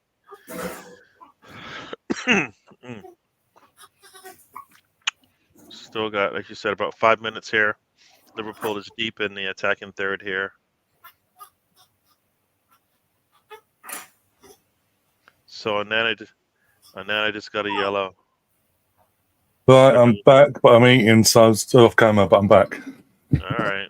So Onana just got a yellow for a delay of game. I don't think that matters at this point. Yeah, I've seen Man United blow a 3-0 lead. Yep. And we've got about 2 minutes of 90 seconds actually in the first half here at Fulham. Still 1-0, is it? Still 1-0. Muniz has had some opportunities and been really poor on the attempts here. They're easily coming up this left-hand side easily there. No, right-hand side, I guess. A nice game to look. I got 2 games to look at here. Who's watching El Tragico later? What one's that? It's probably the Classico, right? Oh, there we go. Fulham's on there. They've got pressure up. Ooh, they got players. Does he get it past him? No, he had 2 players off to his left, and he didn't get the ball out. Here we go. Wabi's in the box. He's got the ball, and he's on the ground. He's not going to be able to. Yeah, Van Dijk's too strong, man. Just too strong. Got a free kick coming just outside the box on the right-hand side there, grabbing Birch. Puts the player down. So you had a free kick. The only problem is they don't have a Trent Alexander-Arnold.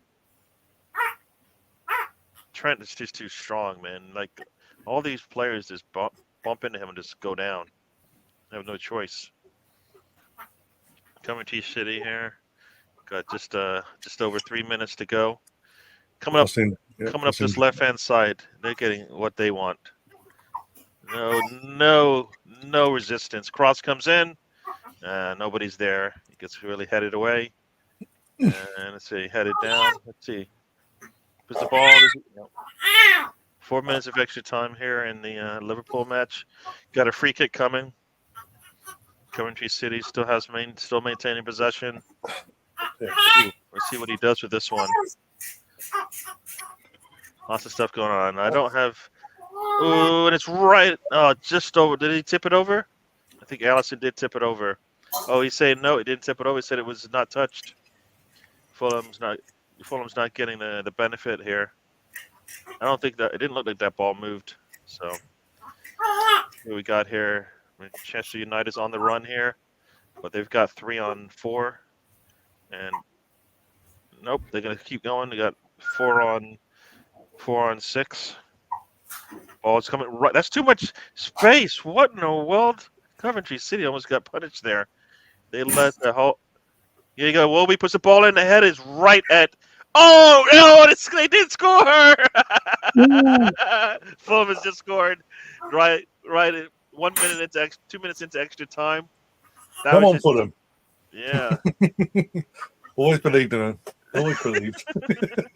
Now he doesn't need Coventry City to make this. We get some extra football here if Coventry City is able to at least get this draw. I mean, a minute into the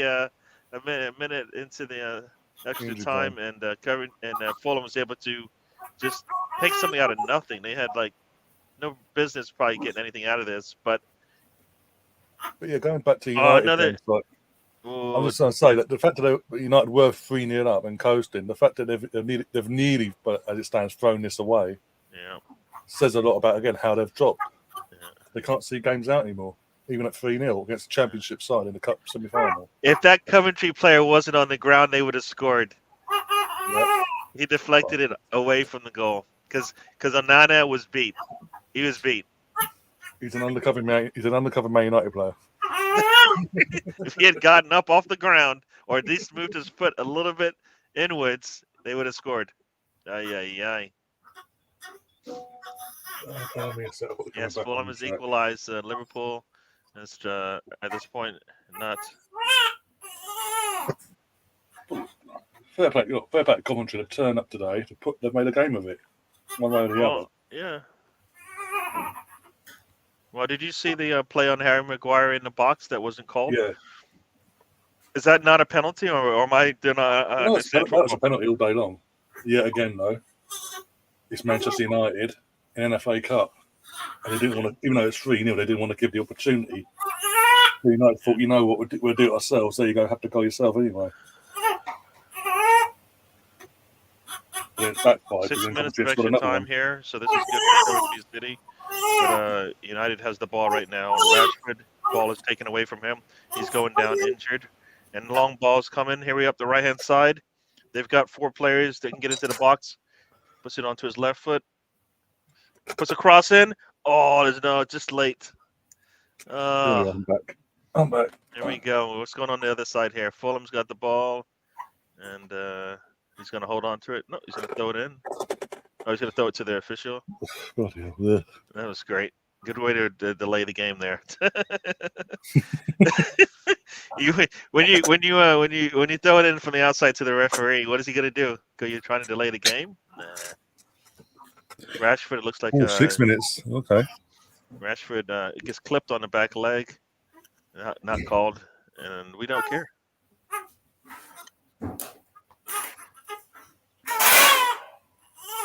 Oh, they just needed number 11 to be there. Aye. So, obviously finishing stronger, massively stronger. United are holding on what they've got basically. There's a sat back on them. They'll take what we can.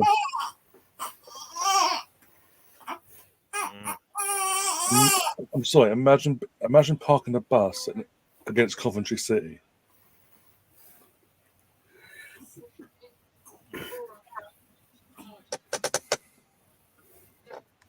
Go on. Oh! Penalty! To who? Coventry, I think. Let's see. They didn't get the first one. Well, it's VAR, so don't count it yet. There's VAR. Don't count it just yet. There's VAR. I'll tell you what I think now. Yeah, that's a penalty, mate. Sorry, that's a penalty. Oh, imagine they've blown it. Penalty is given. What is it, a handball? What is it? Handball. Wan-Bissaka. Yeah, he's been struggling. He's been struggling of late. Oh, my goodness gracious me. That's what I'm hearing in my ears. This is a big old shocker. This. Oh, come on. It's got to score it now. You've got to score it. You know what's crazy about that? That's one of those like handballs. Like, where's he supposed to put his ball? Put his hand. But, if he doesn't, if his hand's not there, because he's given it, I don't think they're oversending that. Surely. No, but what is the letter of the law in that situation? Do you know what? Right, he hasn't. It's a bit of a weird one, isn't it? He hasn't really pushed his hand out. You know what? He didn't bring it in. He didn't stick it out, but he did not. No, he didn't stick it out, but it was there, weren't it? It was there. But the thing is, do you know what, though? If VAR didn't give that don't get given, though. No. Well, we saw it yesterday. Jack Grealish jumped up in the air. It's not a bad call then, right? It's not a bad call. It's just what the officials said, right? It's not an error. There's no error. It's like some referees might give it, but it is a handball. This is a big moment, mate. This is fucking massive. Are they still looking at it, Liam? Or they're giving it already? That's a penalty, mate. It's a penalty. Good. I promise I won't go mad. No, you can go mad. It's Man United. It's cool. He's had a good game in Arnold. It's a shame we can't see you, so I can't clip it up. Well, I've got a film in my hand, so I can't go too mad. No, that's cool. That's cool. No. I better not roar as it goes. I can't even roar. Just go yay. 3-3. Very, very nice. Extra 3-3. time. At the worst, extra time is coming. 3-0. And they effed it up. 3-0. And they effed it up. 3-0. And they effed it up. Again, we're not. The fact we're sitting and celebrating like this, we're not even surprised. Look at Ten Hag, mate. Just sack him now, mate. What's the point? We're not even surprised. This is the thing, though. We're not even surprised this has happened.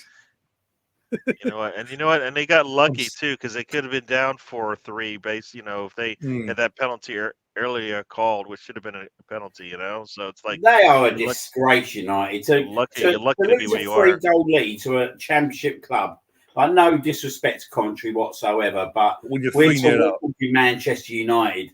This is disgraceful. Is it still 1-0 for Liverpool? 1-1. 1-1. They just scored late. Yeah. Oh, I didn't know that one, boy. Yeah, listen to me, man. Man, I was out doing the potatoes, weren't I? You were out doing all this working stuff when I'm sitting there playing around. Mate. I told you before, mate. It's hard being me. I'm out here just like doing nothing, man. I don't know about you guys, but I tell my kids all the time, doing nothing is the perfect thing, man. Who scored for Fulham? It was Paulina, I think, because it was from distance. I'll double check one sec. Mate. It was from distance, like the ball popped out, and he was able to put his foot through it. Manchester United. No, it was a Timothy Castagna. Oh, Castagna. Okay. Oh! It was a tall, lanky guy. Oh, Coventry in their box. Oh.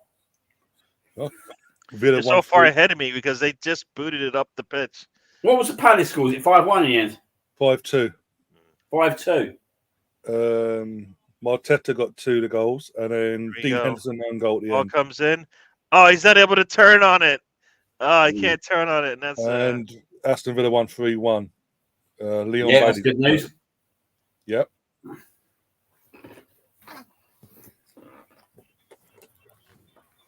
Coventry. BX says, I'll take Hadji right at Arsenal. Why not? Again, could be an unknown gem for all we know.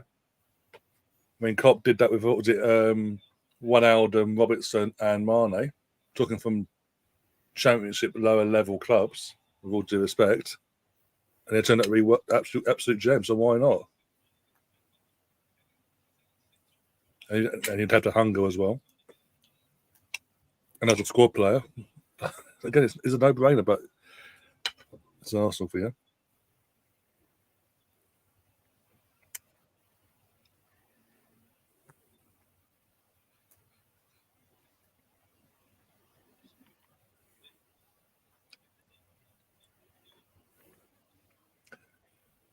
Oh, by the way, who saw the photo yesterday doing the rounds on socials about basically Man City's side of the stadium was pretty much half empty throughout the entire game because they just couldn't sell the tickets. Who's that? Man City yesterday. There's a photo doing the rounds on social media. Someone from the Chelsea end has took photos of the Man City end, and there's like half of their allocated seats for Man City's allocation was completely empty from the upper tier down. Just because they couldn't sell the tickets. Yeah, that don't surprise me though, mate. No, but then Coventry City here, I'm saying that they've turned up in their thousands and more. The thing is, Coventry are not a big club, but like, do you know what I mean? They're a decent club, yeah. They're a decent club. They got like a decent catchment area. We're being totally honest as well, aren't they? Yeah. Goalkeeper's able to. Okay, now imagine Coventry get to the final and win it. Well, it's nonsense though, isn't it? If Coventry get to the final, it's nonsense. If Man United get to the final, to be fair.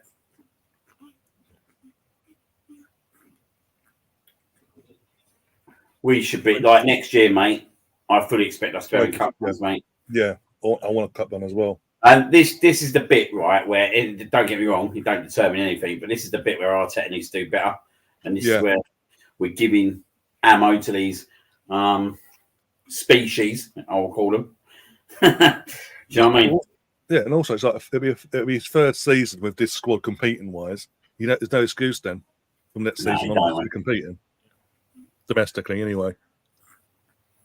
We should have a squad to compete next year, honestly, in terms of rotation. Very, very true. Anyway, I was listening earlier on. You was having that conversation regarding Leicester, and his relegation, his minimum fee clause. I believe that fee clause is up to, is it this summer? Yeah. But I think it might be around 50, 60 million. I can't remember. There's so many numbers going about at the time for different players. I just think either way, it's a no-brainer. Either way, no brainer, mate. No brainer for me. Like, I don't believe he goes Manchester United now. What's the point? He ain't going to Champions League. Klopp's going from Liverpool, so there's going to be a bit of change there. The only two clubs that I could see that he'd go to is Arsenal, Man City at the moment. Yeah. And yet again, he's French. He knows Arsene Wenger as well, don't he? Yeah. And Thierry and all them sort of players in that era as well. Yeah. So I reckon we'd be in a really good situation to get him. He lives in London as well. It might mean that he don't have to kind of move far and all that kind of stuff as well. Well, also, he knows, as you say, he knows the London life. He won't need to adapt to London life either. No. The project's young. Yeah. So that could be sold. So I think there's legs on this one, mate, if I'm being totally honest. And I'll be disappointed if we didn't go in for him. Yeah. Especially if someone else, as you say, like City came along and took him there. That'd be even worse. Yeah. And he gives on, and then Saka's. It's not just Saka, mate, because like Elise and Saka can both play on different flanks as well. Yeah. So it gives us the option of having different choices. Rotation on both sides. Yeah. And it might be, mate, that we might be able to, like, with Saka at times, you know what I mean? Play him over on the left-hand side at times. Yeah. Yeah. I would like us. Well, you know what? We need those players, right? That push the team along, as opposed to I'm just here to help. No. We don't need anybody to help. We need you to come in there and actually. We need to cross the line with you. You know what I mean? The only way to cross the line with you is if you can compete with your starters. If you can start actual games for us. Anytime the Arteta turns to his bench, he doesn't have to be concerned about. Damn it! I need this, and I don't have it. You know what I mean? The answers have to be there when he looks. You know, but that's on him to the coach and train the players as well to that level on the training pitch. That's a whole lot of training and all that. And end of the day, if he's bringing someone like Elise in, do you not think coming from Palace to an upgrade of Arsenal where we've been going the last few years? We've seen it at Declan. Obviously, we knew Declan was at a level, but straight away within weeks back in the summer. You could already see something was there. He wasn't even fully integrated, and you could see Declan was settling in fine and stepping up to the occasion. Like it made him come out of himself even more. Do you not think something like Elisa would be the same for him over time? Because boom, again another gem. It's competition. We want competition, and I think players like Elisa who've got that hunger, desire to make that step up and compete, not just domestically, but on the. I've said it before, and I've been saying it all along. Bring another level to him. Yeah, we have to compete on four fronts if we're going to win the big trophies, because we don't. Yeah. You don't. All those players need to have the hunger and the form, and the only way they can keep that is if we. Just a second, I got a phone call. Just a second here. No worries. I just had a Man United fan message me. He's actually a good Man United fan. I think I've said to you about him before. His actual words were to me. I only messaged him, unacceptable this. And I put, obviously, about appalling game management. He went massively from staff and players. But that's what I'm saying. I'm sitting here with you guys. I'm eating my dinner. And I'm not even shocked. Like, I'm not even shocked that they've blown a 3-0 lead to a championship side in the semi-final of the FA Cup at Wembley. And this is Manchester United we're talking about.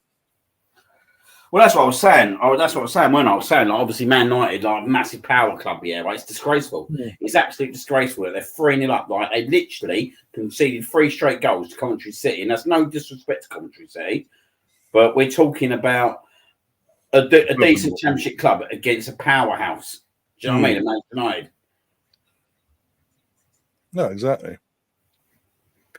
Imagine if that was us right now, we would be getting ripped into left, right, and centre.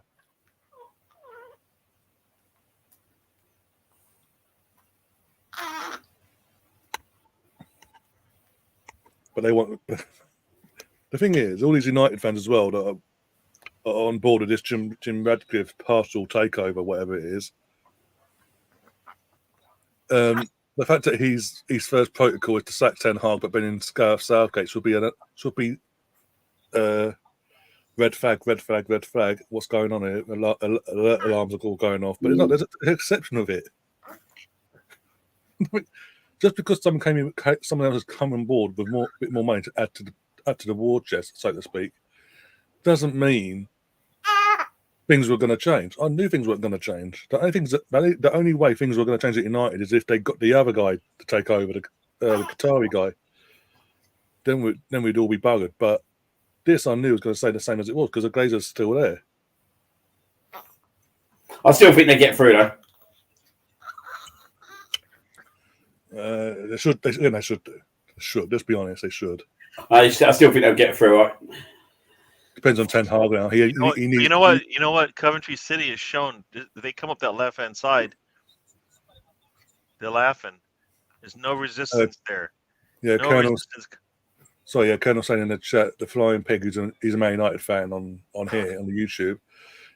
When he went 3-0, he's smashing shit up, ha ha ha ha, and then he's just smashed his Qatar up. Bloody no.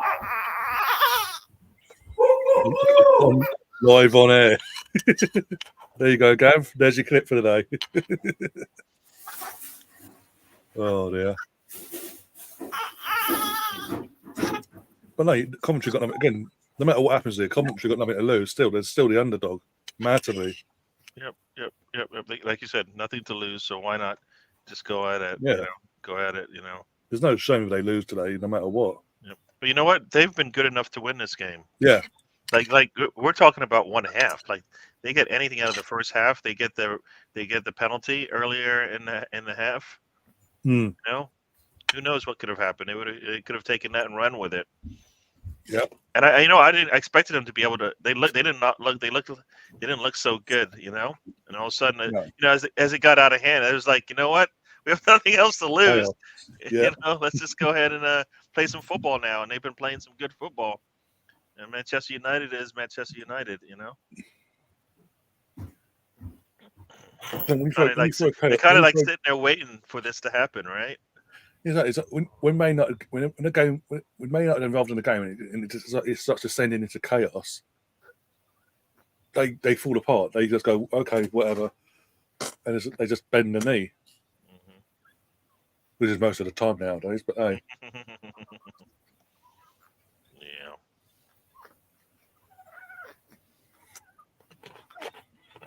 I never thought I'd see United fall this far, basically.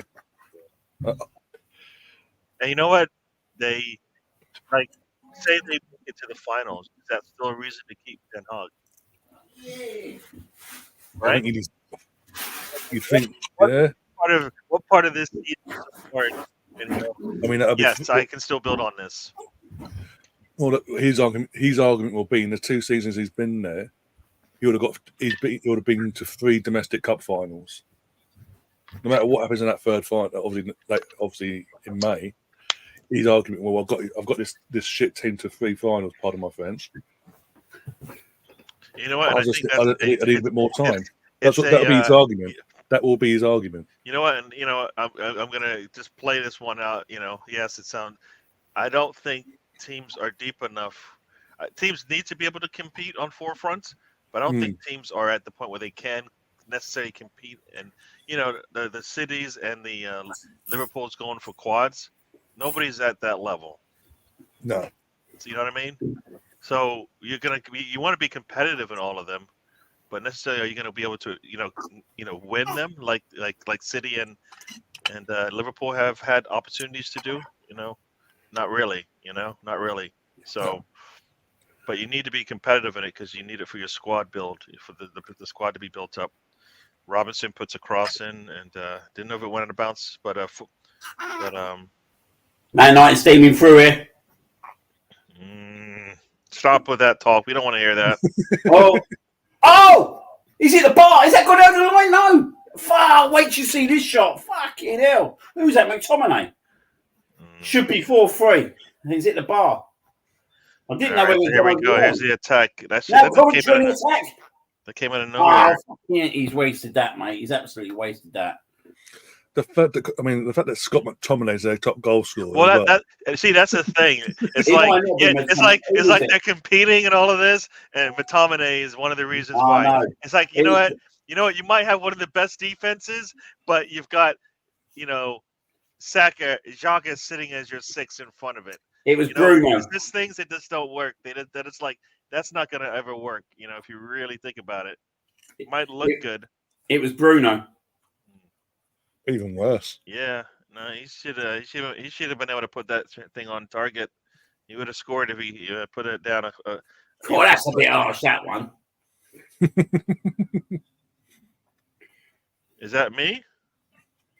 Did I say Yeah, something? yeah. Oh, he's supposed to be a really good attacker, right? He's a club captain, for crying out loud. Clinical and all that stuff. That's what they say, Who's right? in that shot? Fucking hell. I saw my backup striker or left or right wing put a ball in yesterday. All right. Yeah. Striker, and he's nowhere at the level of a Bruno. Okay, he's not even at the level of a Bruno, supposedly, right? Never insulted. Who are you on about? Trossard? Yes. It's not on. Let's not talk about the one a week before against Aston Villa, then, yeah. No. We can't make fun of anybody then, because everybody. This is the thing. We can definitely make fun of these lot. Was it yesterday's goal in all competitions for this season?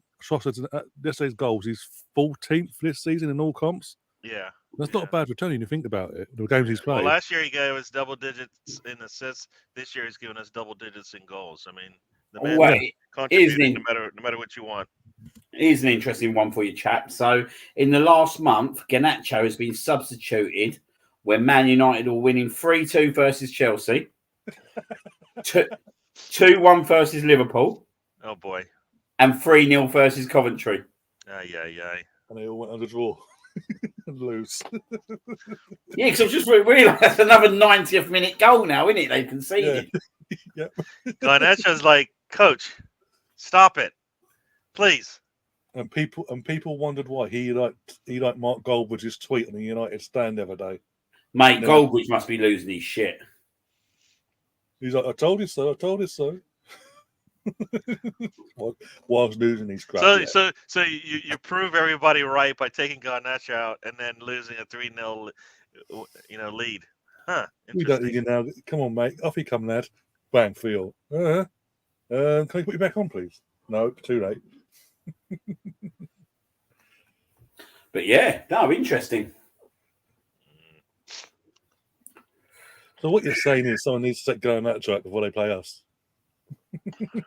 And then we have a chance. Oh boy. Not a good shot there from We'll make Man United look like bloody Real Madrid, we will. The thing is, to be fair, they ain't got no Cristiano Ronaldo this time, though. Well, this is the thing though. They've got to play like Garnacho. He's a top talent, by the way. He's a great little player. Yeah. But if Ten Hag stays, long term? Is he going to stay? If Ten Hag's there, if they sack Ten Hag and bring in Southgate, does he want to work under someone whose last club job was in 2008 when they got relegated?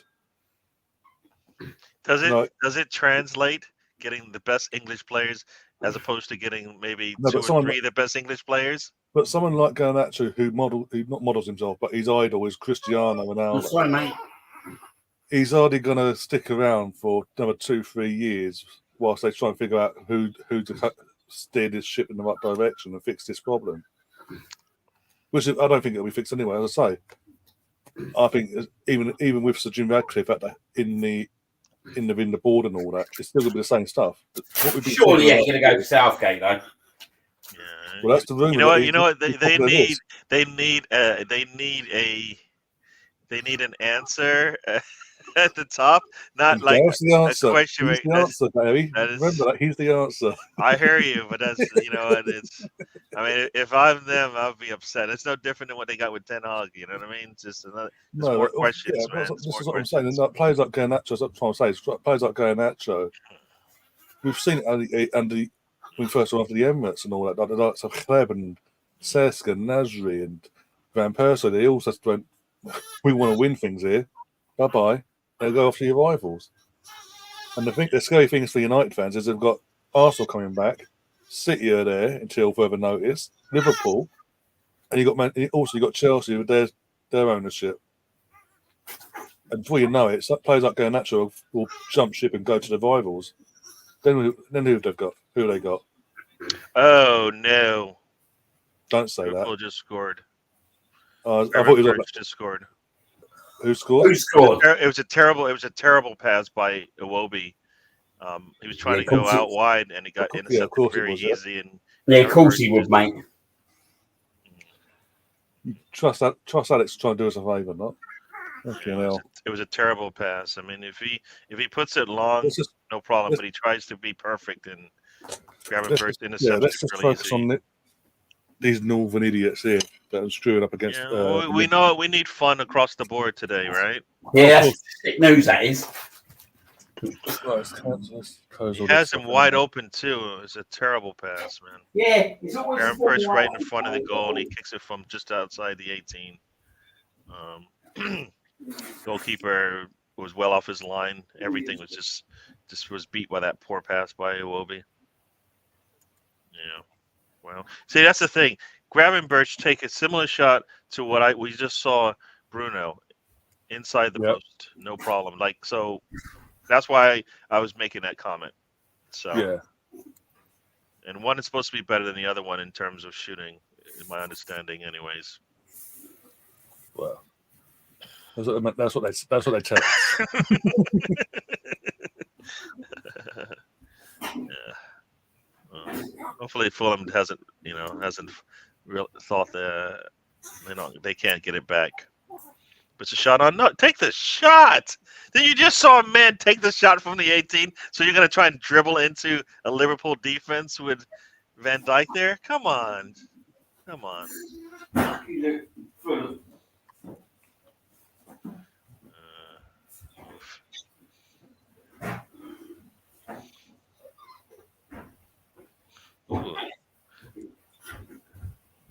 There's another beat on this one. It's off. There we go. Let's go. Wobi, you're going to have to redeem yourself for that poor pass. That's what he does here. Oh, he puts somebody on the ground and he taps it out. No.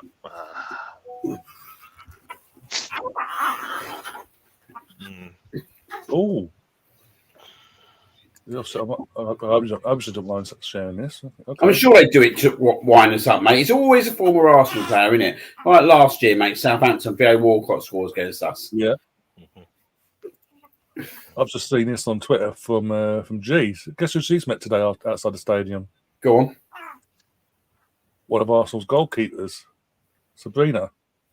Oh. I thought you were going to say one of our future goalkeepers, but I guess that would have been. Well, she's in Manchester. She's playing Manchester against that. No, that's a different. That'd be a bit impossible.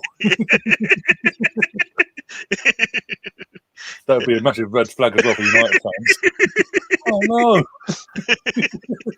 It's true. The rumors are true. That's cool. That is cool. Let's see. Iwobi, what can you do with it now? He's off on the right here. He's got Robinson in front of him. Tries to pass it in. Doesn't make it. Man, doesn't make it. They're on the run here. Let's see. There we go.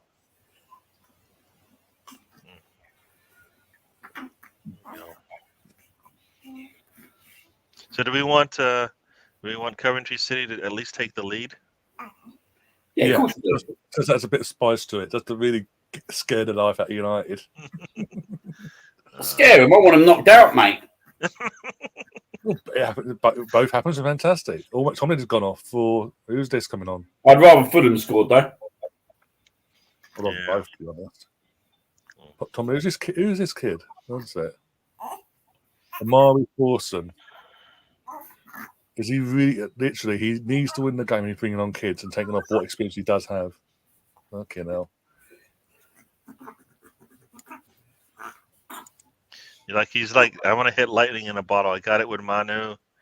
Let's see if I can do it somewhere else. It's like, dude, that is not a plan. Good tackle. Good tackle, that. Old school tackle, that is. Oof. What happened here? Blackburn, bloody hell, what happened here? Oh, mate. No, I think was right. He already got lobbed from 40 yards, didn't he? Yeah, I've seen the third goal now. Jesus Christ. Oh, my God. I will say this, though, in terms of next season, if Blackburn or the owners stick with John Eldridge and they actually back him in the summer, I think there'll be a team to watch for the not just players, but promotion itself. Yeah, definitely. He needs to get rid of that goalkeeper, though. That's all I'm saying. Imagine getting lobbed by your own teammate. Oh, my God. No. Oh, you're not gone close again. Who's this player? Fulson. That's called a wish. It's called a wish and a prayer. Oh, he saved it. It was going wide, I reckon, but I suppose he says I'll deal with it. Oh.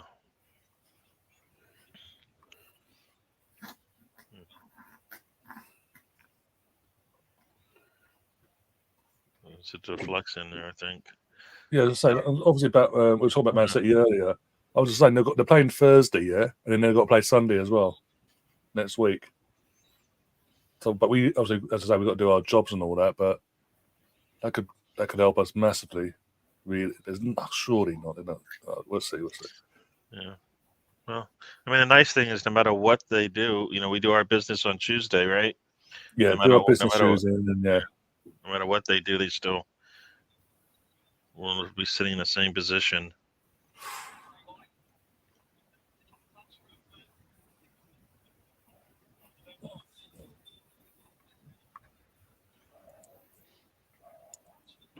You've done all right there, Billy boy. You've done all right.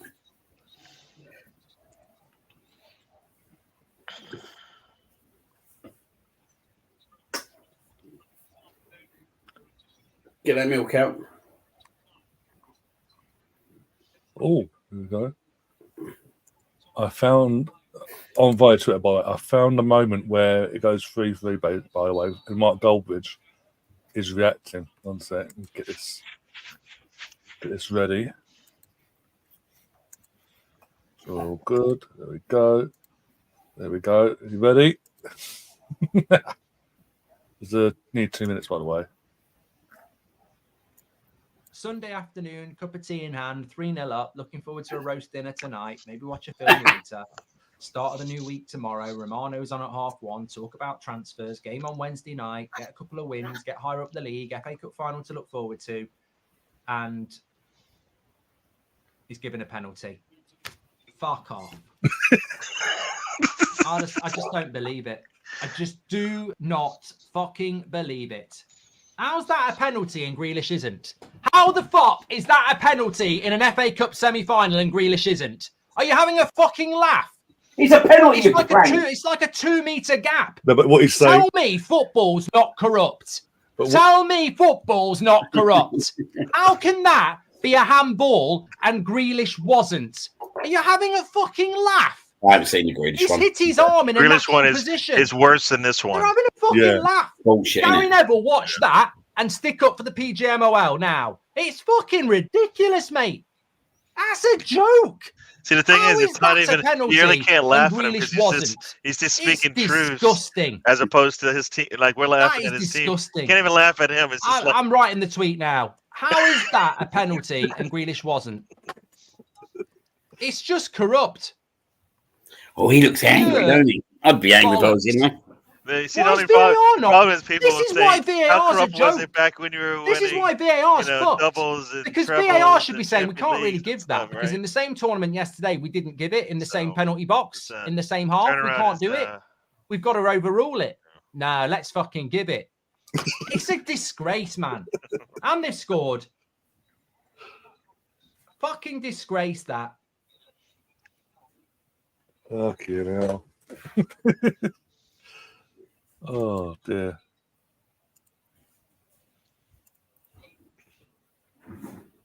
Come on. Come on, Fulham. Punish Liverpool. Come on, Wody, make up your mistakes, Yeah, please. he has to make up for his mistake. Come on. Is it me? It's half time in the semi-finals. It's extra time, right? Does it feel like United are just going through the motions for a penalty shootout?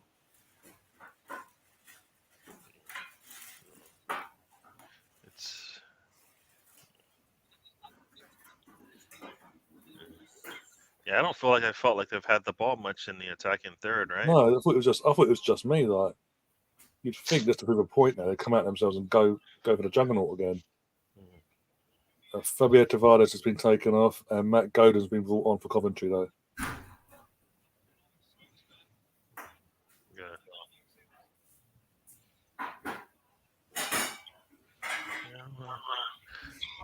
Oh, this will be huge BX for today and for the tournament in general. But that's what this is all about. You just need to go on a good winning streak. I mean, it can happen to you, you know. You just have to get the chance, right? Yeah, just literally have the belief, have that no fear attitude. That we are the underdogs, nothing to lose. Let's stick it on them and see what happens.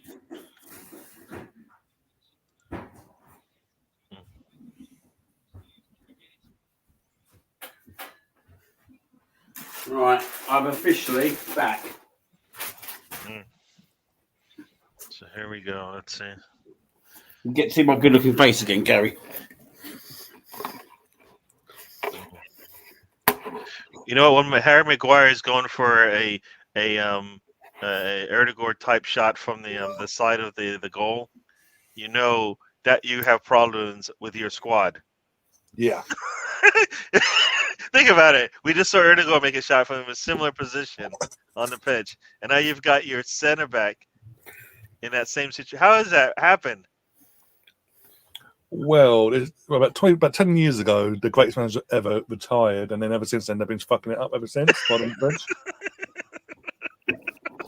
And they're just brought in a load of Harry mercenaries. Maguire and McTominay are like that's like you want everybody's got questions, right? The answers are this is where you're getting your goals from, and this is who is on your back line. I've got a question. Orange. Why is Alex Iwobi against us?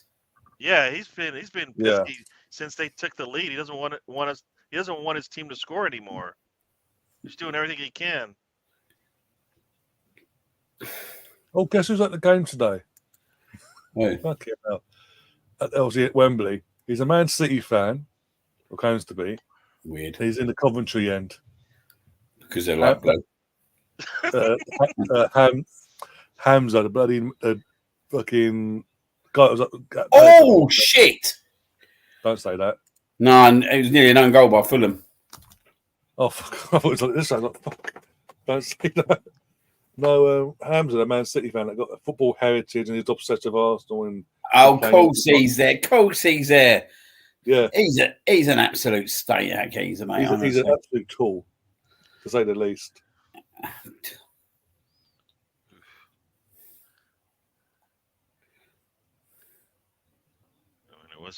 That could have been a handball based on what we've seen today.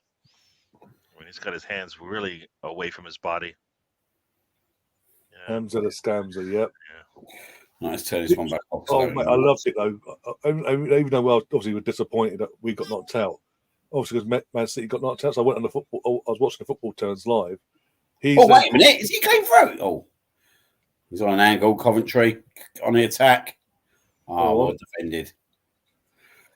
Good opportunity. So I put football turns on, and in about 5 minutes later, he's popped on, and word for word, he slandered Real Madrid for doing what we did against them when we got the 0-0 the other week. How this is Real Madrid? Why not open up and come at us? Oof. why don't they bend the knee and play to our strengths? You know, it's like stupid. It's like, why am I gonna give you what you want? Stop! I'm not giving you what you everyone want. in the chat saying it like, what tactics that Carlo Ancelotti, one of the greatest managers of our era, didn't tactically outdone you, and you're upset about it because he didn't bend to your knee. What an idiot! Yeah. And I just sat there pissing myself laughing because I'm thinking, fuck me. They win it. They win it almost at the time, like Man City. They're used to winning the trophies and all that, and yet here he is complaining that because they lose one game, and we're just sitting there like we're disappointed, yeah, but we're not having to go at the opposition. We're just like we're disappointed, yeah. You know. Oh, here we go. Come trying to attack again. Go on, get in there. Go on. Go on. Oh, what's he done there? What have you done, mate? Oh, mate, what's he done? All that hard work. Oh. Literally, United are playing for penalties. I'm telling you now. They think they can get through on pens because they got the better players. Yeah, man, he's got space on the right-hand side there, steps inside, and then passes it to no one. Just take the damn shot, man. Take the shot. If you're gonna do that, just take the shot. You got the goalkeeper on the near post. You try to slice it to the far post. It might go in. Got Liam's off. He's like, I'm not having enough of this. They're gonna let me down. They're gonna ruin my Sunday. Oh, it was a nice thought there, but the striker was just not going to get there. Yeah.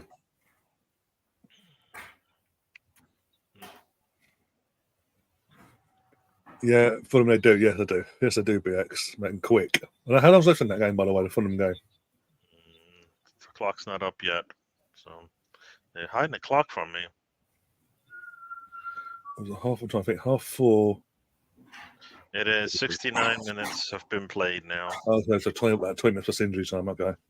Here comes Norwich City up the right-hand side. Ball comes in. They've got, there we go. Keep running. Got a ball out to the left. Does he take a shot? He takes a shot. Oh, far at the mark. That was. I'll tell you what, it's only 1 minutes at the moment. Yeah, so this is what I'm saying. It's like Man United having the arrogance of going, we'll play for penalties because we have the better players, and we'll do it that way. Lovely, Jamie. Iwobi just does not want to hold on to this ball, man. He doesn't want the smoke. Ooh, what's that going to call on this one? No. You dirty bastard. Bruno Fernandes literally does control the ball. I'll tell you what is looking good. The old El Smuggo roast potatoes. Oh. Yeah. Oh my God, how close was that? Fucking Alex Iwobi, that's all I know. Well, Paulina's coming off. Wilson is coming on. Hey.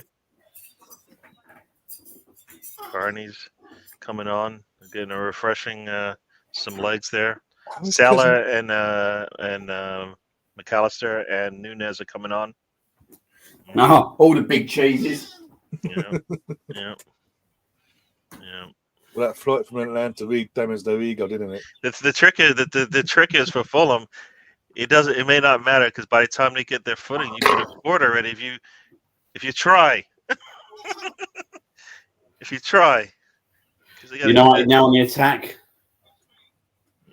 Well, I got Coventry on the attack on my side, so I'm behind you. Somewhere there. And he just gets walked off the ball. Not wide. Anthony. Oh, for the second time. Ah, shocking. That's shocking. I mean, I'm sorry, it's still mental to me that Casemiro's still playing centre back as we speak.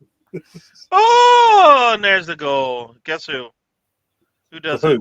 Which game? The Liverpool game. It's 3-1, isn't it? 3-1. Yeah. Guess who scored? Oh, Salah. Who always scores late for Liverpool? Salah. Nunez. No, late. Nunez. Who scores for them? Who's their best finisher? They only got Jota. Yes. Fulham can fuck themselves, mate. Hope they get Yeah. relegated next season. Mate, that's what I'm saying, though, mate. To lose 5 points to them, mate, dog end, mate. Honestly, Yeah. it rolls me up, mate. Honestly, it's a he's title. you know what? He's offsides. He's offside. So if they put a line down, Well, they got to put a line down, surely. Have he's to. offside. We say this to them. Look at last year. Go on, go on. Oh, he's hit the bar! Oh my God, he's hit the bar! Oh no! He looks offside. That's both of them now. Oh my God! Coventry hit the bar. Oh my God! That's both teams now hit the bar. Ooh, hit the crossbar there, and is the goal being see if checked? they can put a line up there. Let's see if you put a line up. Well, it's got to be a line up. He's offside. He's offside, surely. They're not showing. They're not putting a line up. I don't know. Well, they better put a bloody line up. They're just Here showing we go, everything. Liam. It's Brentford all over again. All right, the line is up and it's green, so that's not good. What? So he's not offside. Who's playing him on then? The center back in the middle is putting him on side just by it's close. Let me guess, by his arse cheek.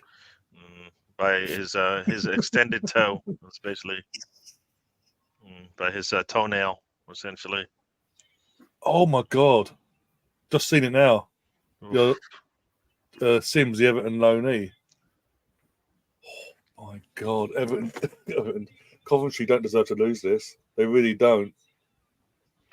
Oh my God, how lucky were they? Well, unlucky for Coventry, but lucky for United, were they? Oh my days! And Nunez is coming on now, and McAllister is coming on now. And are they actually going to bring Salah on? Yep, they're going to bring Salah on. So yeah, this could go 4-5-0 because there's still 15 minutes to go. Honestly, mate, 4-5-1.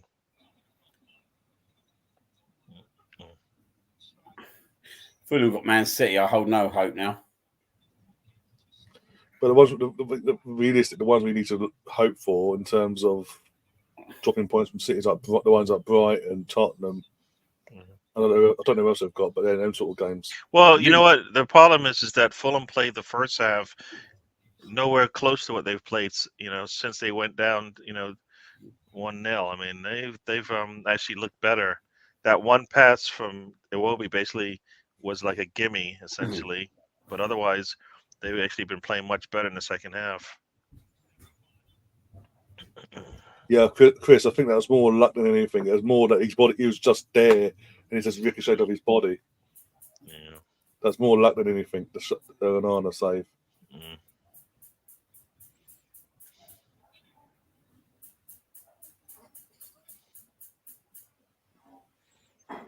I'm just like, I'm watching. I know it's Manchester United. I know it's Coventry City. I just don't we have academy players that we can put in games? I mean, they don't even know they're supposed to be nervous about these games. You know what I mean? Exactly. Pardon me. Man, I ordered my lunch and now it's delayed 30 minutes. What, did the driver get lost? No, they did. It's the kitchen. So. Oh, the cook got lost. The chef got lost. I'm on my way. I'm on my way. The traffic's insane. Give me a chance.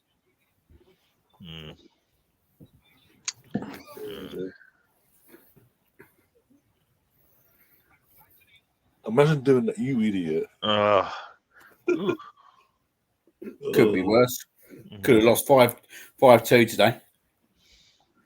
Like, but West Ham are massive, so it can't have happened. Need to make sure it's real. Pinch ourselves, guys. Pinch ourselves.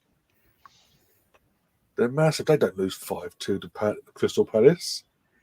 Surely not.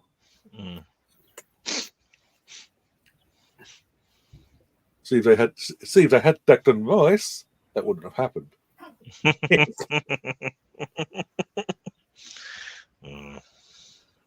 Oh dear, some of that be Arsenal's fault though, with West Ham. Oh, that was not a good pass from Iwobi. When I see Virgil screaming, that's a good sign. That means their defense is struggling.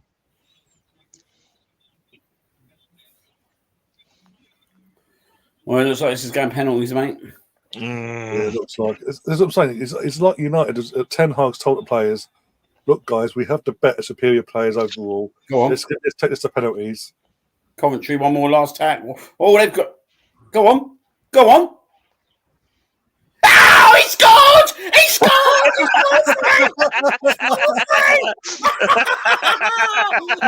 He's fucking done it! They really did 3-0 and effed it up. They 3-0 and effed it up. Let's see. It's coming up the left-hand side here. Ball's chipped over into the box. What does he do? Cross or does he shoot? He cross. Oh, very nice cross and finish.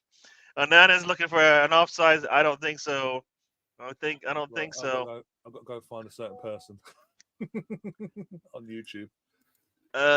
Yeah. If somebody said, do you think Ten Hag should be even allowed in the locker room? Yeah. I would. Oh, wait a minute. No, if Ten Hag was coaching Arsenal, would he be allowed in the locker room? On this. There could be an offside. Don't say that after all this. Let me delete that tweet. Oh man. Let's see if he's offsides. Wow, it's hard. It's really close. It's all up. He looks like he's offsides by a knee. I think he's offside, mate. Yeah, he's offsides by like a knee.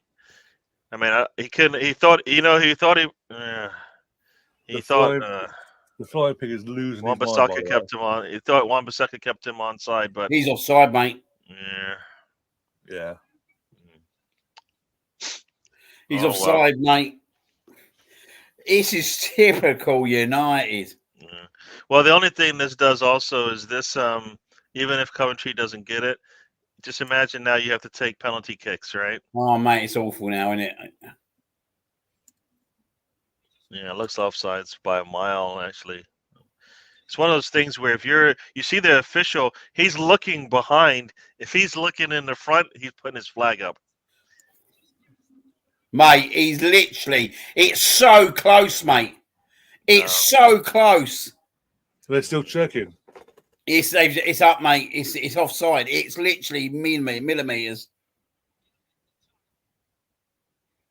He's saying he's going to the screen over here. No goal. It's in my ears now. It's a red line.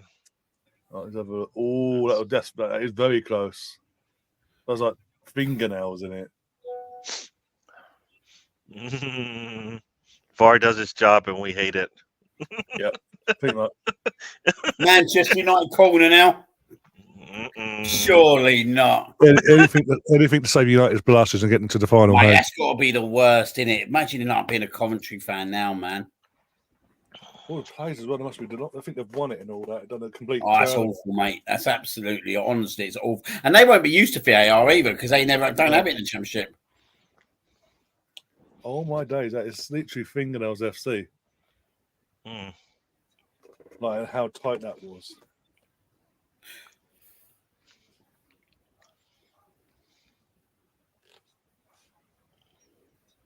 Got penalties.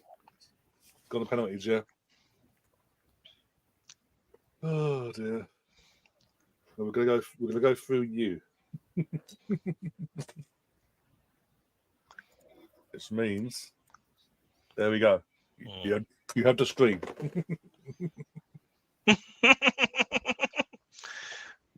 Hey, the people want to see your face, man. Look up. Not stout. He's like, I'm done. Too much Is he frozen in time? Is that it? I should have checked his mouth. If he sticks his finger in his nose, then you know he's not paying attention to us. Okay, maybe can he not hear us? Liam. Sorry, mate. I was totally on. I was literally gone, mate. Yeah, sorry. What'd you say? screen is yours. Look, oh bloody hell! I'm stuck in the big camera and everything. Mate, I've got fucking mate. Let me change the roast potatoes quickly.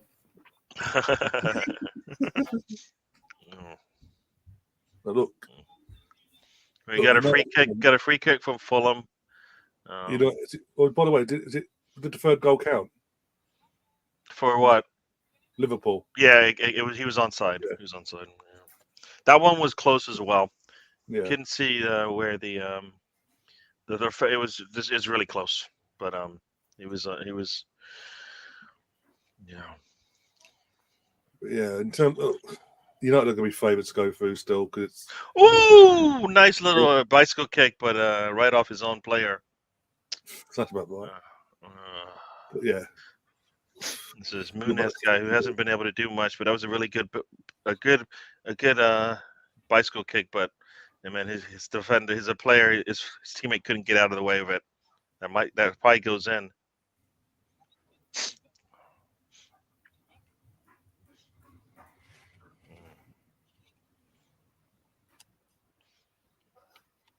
So here we go. We got penalties. Who blinks first is the question, huh? Yeah. Does the superior team see the game through now, or do they completely bottle it? Oh, but is that McTominay? Has a jacket on? Is that McTominay? Is the top scorer? Yeah, He's like, he subbed off. Yeah, he can't take one.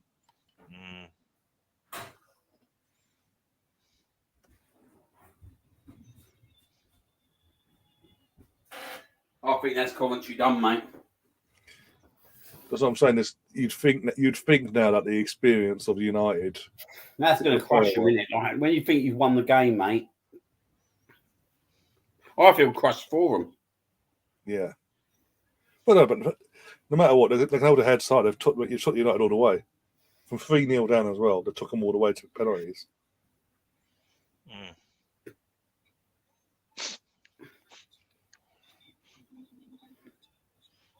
Traore's coming on. Iwobi's going off. All I'm going to say is, if it was Arsenal in that situation where 3-0 up, we don't bottle a 3-0 lead. That's all I'm saying. We see the game out.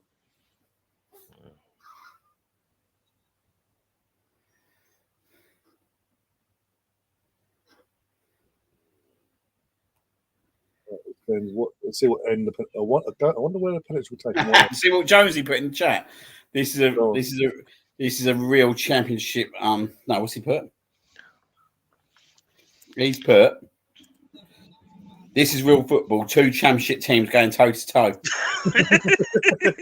Please, the laugh out emoji.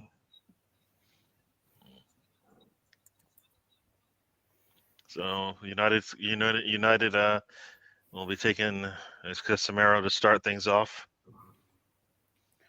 I just don't see past United now.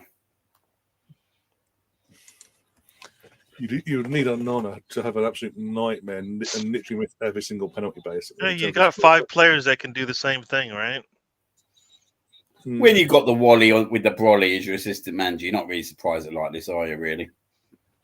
Again, that made no sense either. Like, there's a reason why Fergie got rid of him like back in the early 2000s after like 2 years. Just saying, and then fucking Ten Hag comes along and goes, I want you back. Oh, he's in front of the United fans as well. Of course it is. United are taking first, and it's in front of their fans. Bastards.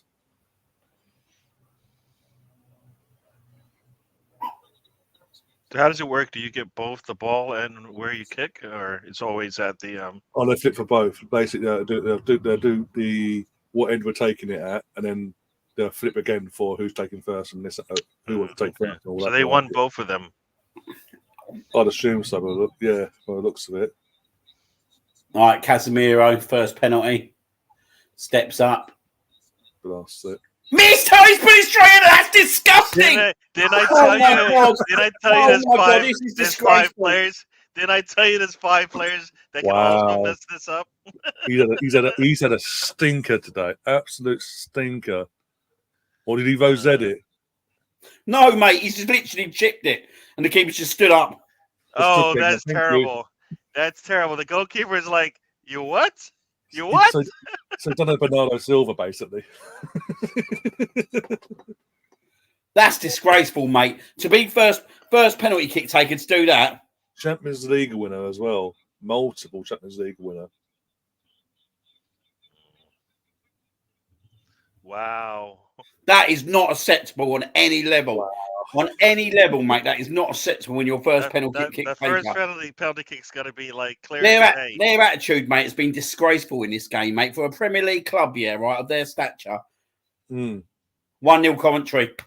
Buried. That's how you take a first penalty. That is how you take a first penalty. Hey, Liam. I've just seen it now. Liam, is that how you take a first penalty? That is how you take a first penalty.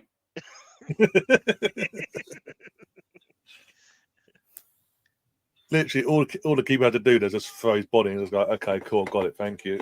Oh, man. Gary, that is how you take a first penalty. Thank you, sir. I just saw it. Thank you. Who's up next for United? Yeah, that's the. So 1-0 Coventry. Haji Wright, is he associated with a bigger club? Is he on loan or is he? I don't think so. I think he's one of their players. 1-0. But Coventry have got the penalty in hand basically every time now. This is mental, isn't it? Like, wow. Was we intending to do a stream on this game today? No, it was just meant to be the girls' game. That was it. Mate, I was meant to have a day off today. This is my 6th in 7 days. Bloody hell. I'm tired, man. Well, you've got the next 2 days off. I know you the game on Tuesday, but you've got the next 2 days off. You're back on Wednesday. Not really, mate. It's just tomorrow, isn't it? Oh, right, Coventry again for their second penalty. Oh, he gets to the ball, but he's not in a bad angle. That Munez guy's coming close and close and close, but just not able to break through. You almost got Ellison coughed out the ball, but it's sitting right on the angle's just not good. 2-1, back of the net. And yet again, Gary, that is how you take a penalty. Thank you. Let me see it first, and then I'll ask you the question. Is this the guy that's the guy that was all called offsides, right? Is that how you take a penalty? Top right? Top right, mate. That's how I used to take penalties. Top right, mate. Top right all the time. Pick his spot, boom. Next, Christian Eriksen. Ooh. You'd fancy him, wouldn't you, to be fair? I don't know. Big stage, ex-Tottenham player. I don't know. What are you trying to say? It's all over it. Well, you said it, not me. No, back of the net. Good penalty, that. 2-2. Damn it. All Coventry got to do is stick it in the net, haven't they, obviously? Yeah. Well, come on, Coventry. I'm trying to do this and look after dinner. Multitasking now. And you've got me, mate. You got me main stage as well. It's all you, man. It's all you. Well, you're watching it in live. I'm watching it on fucking Sky Go. I'm up here today.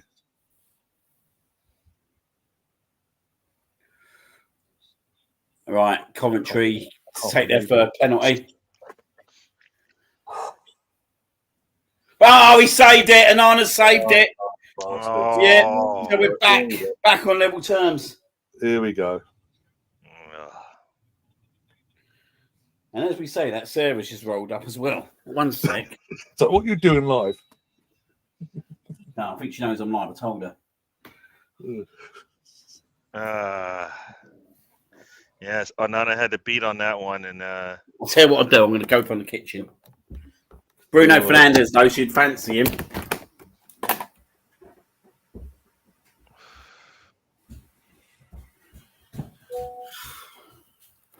Right, let's have a look. That step up. Oh, Bruno, yeah. Yeah, 3-2 Man United. Yeah. What about me, Colonel, mate? Okay, because they've got a penalty. They're the first, aren't they? Yeah.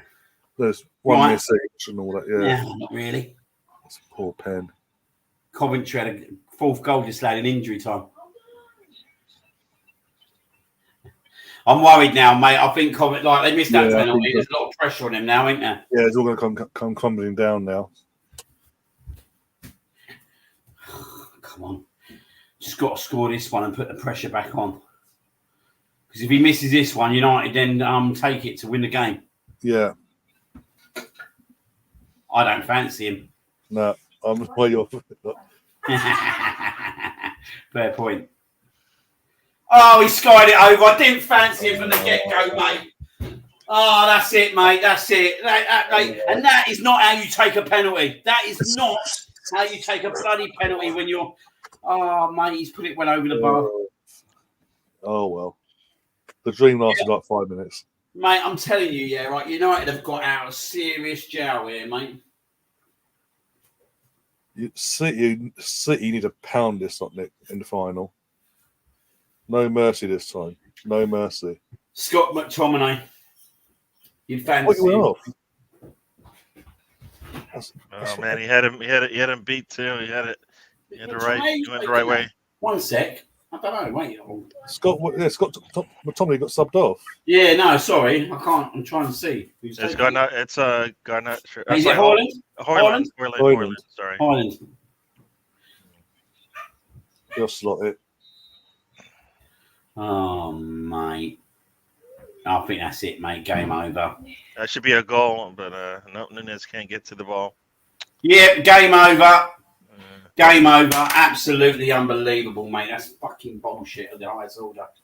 Oh, man. And on that note, chaps, I'm going to shoot. Yeah, you got dinner to serve up, so. Yeah. All right, sir.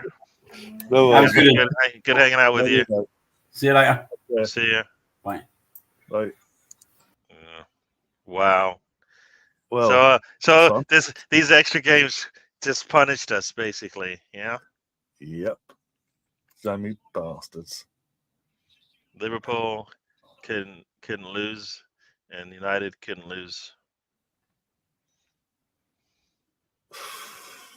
Ten Hag is what is it lucky boy. He's a lucky boy. I'm sorry. He's a lucky boy. Got out of jail today.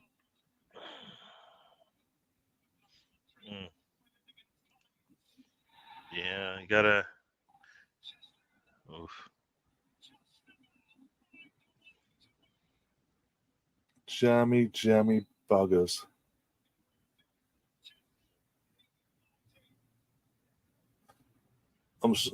How have United fluked their way to a final?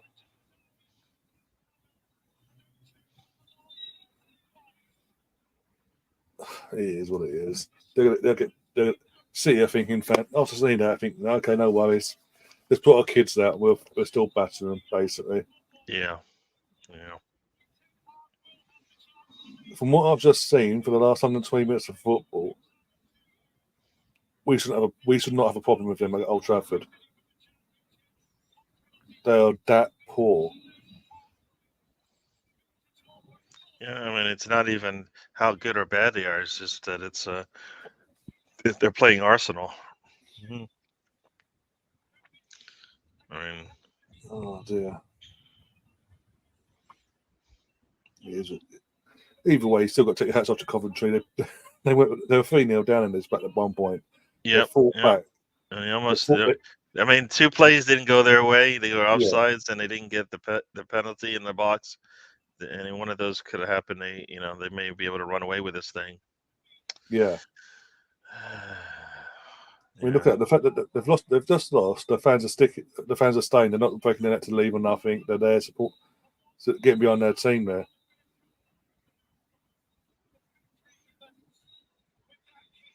Yeah. Well, that's what we talk about. You talk about the FA Cup, right? Well, this is what it's all about. Yeah. Mm-hmm. And I'm sorry. I know they've gone through, but the fact that Hoyland and Onana are there celebrating, giving it the big I am, you just scraped through against a championship side that's 8th in the championship. Mm. They made you work your knackers off, and you're there going, get on. Oh yeah, see if you're saying that in May. See if you're saying that coming into May, when you're literally getting turned over by City with ease.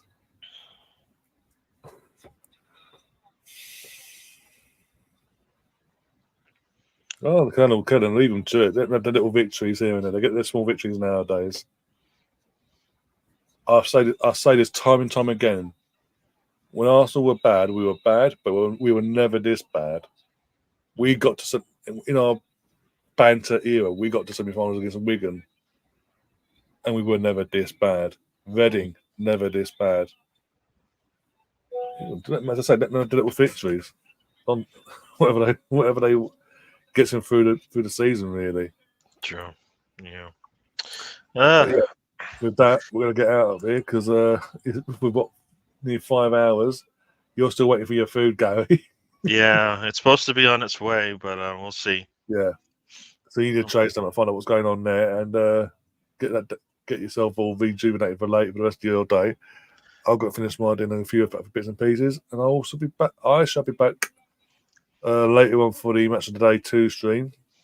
Obviously, didn't do it yesterday because I had 3 games. So I might have to do them all in one hit for tonight. Apart from that, guys, thanks again for everyone that popped along, all the new subs as well. Appreciate you sticking by us, especially after the women's game as well. Fantastic win for the girls. And we'll see you on the other side. We're back. We'll be back on Tuesday for the watch-along, for the Arsenal watch-along, and then Wednesday for the podcast side of things and all that. Gay, what have you got coming up on your channel? Though? Yeah, I should be on Arsenal Fan Circle in half an hour or so, or whenever I finish my lunch. And then tomorrow, the trip will be on 12:30 a.m. for you guys across the pond, and we'll be chatting it up about the game. And that the dust has settled on this weekend. We're sitting at the top, and we do our business on Tuesday. We'll stay at the top for another weekend. Yeah. So just gonna keep 3-point chasing, man. That's all we want is 3 points. That's it now. And it could be ugly. It can be what I don't want it to be ugly because it hurts my heart. But if at the end of the day you say we got 3 points, I'm taking it. Yeah. So, yep. So here we go, Arsenal. Come on, you guys, let's do it. Yep. So see you guys then. Yeah, see you, Gary. Thanks, Gary. Thanks to Liam as well. Everyone in the chat, all the new faces as well. We eventually got the girls up as well in terms of the stream and all that eventually, thanks to Arsenal not. We'll see you soon. As always, take care of yourselves and up the Arsenal. Come on, you Gunners.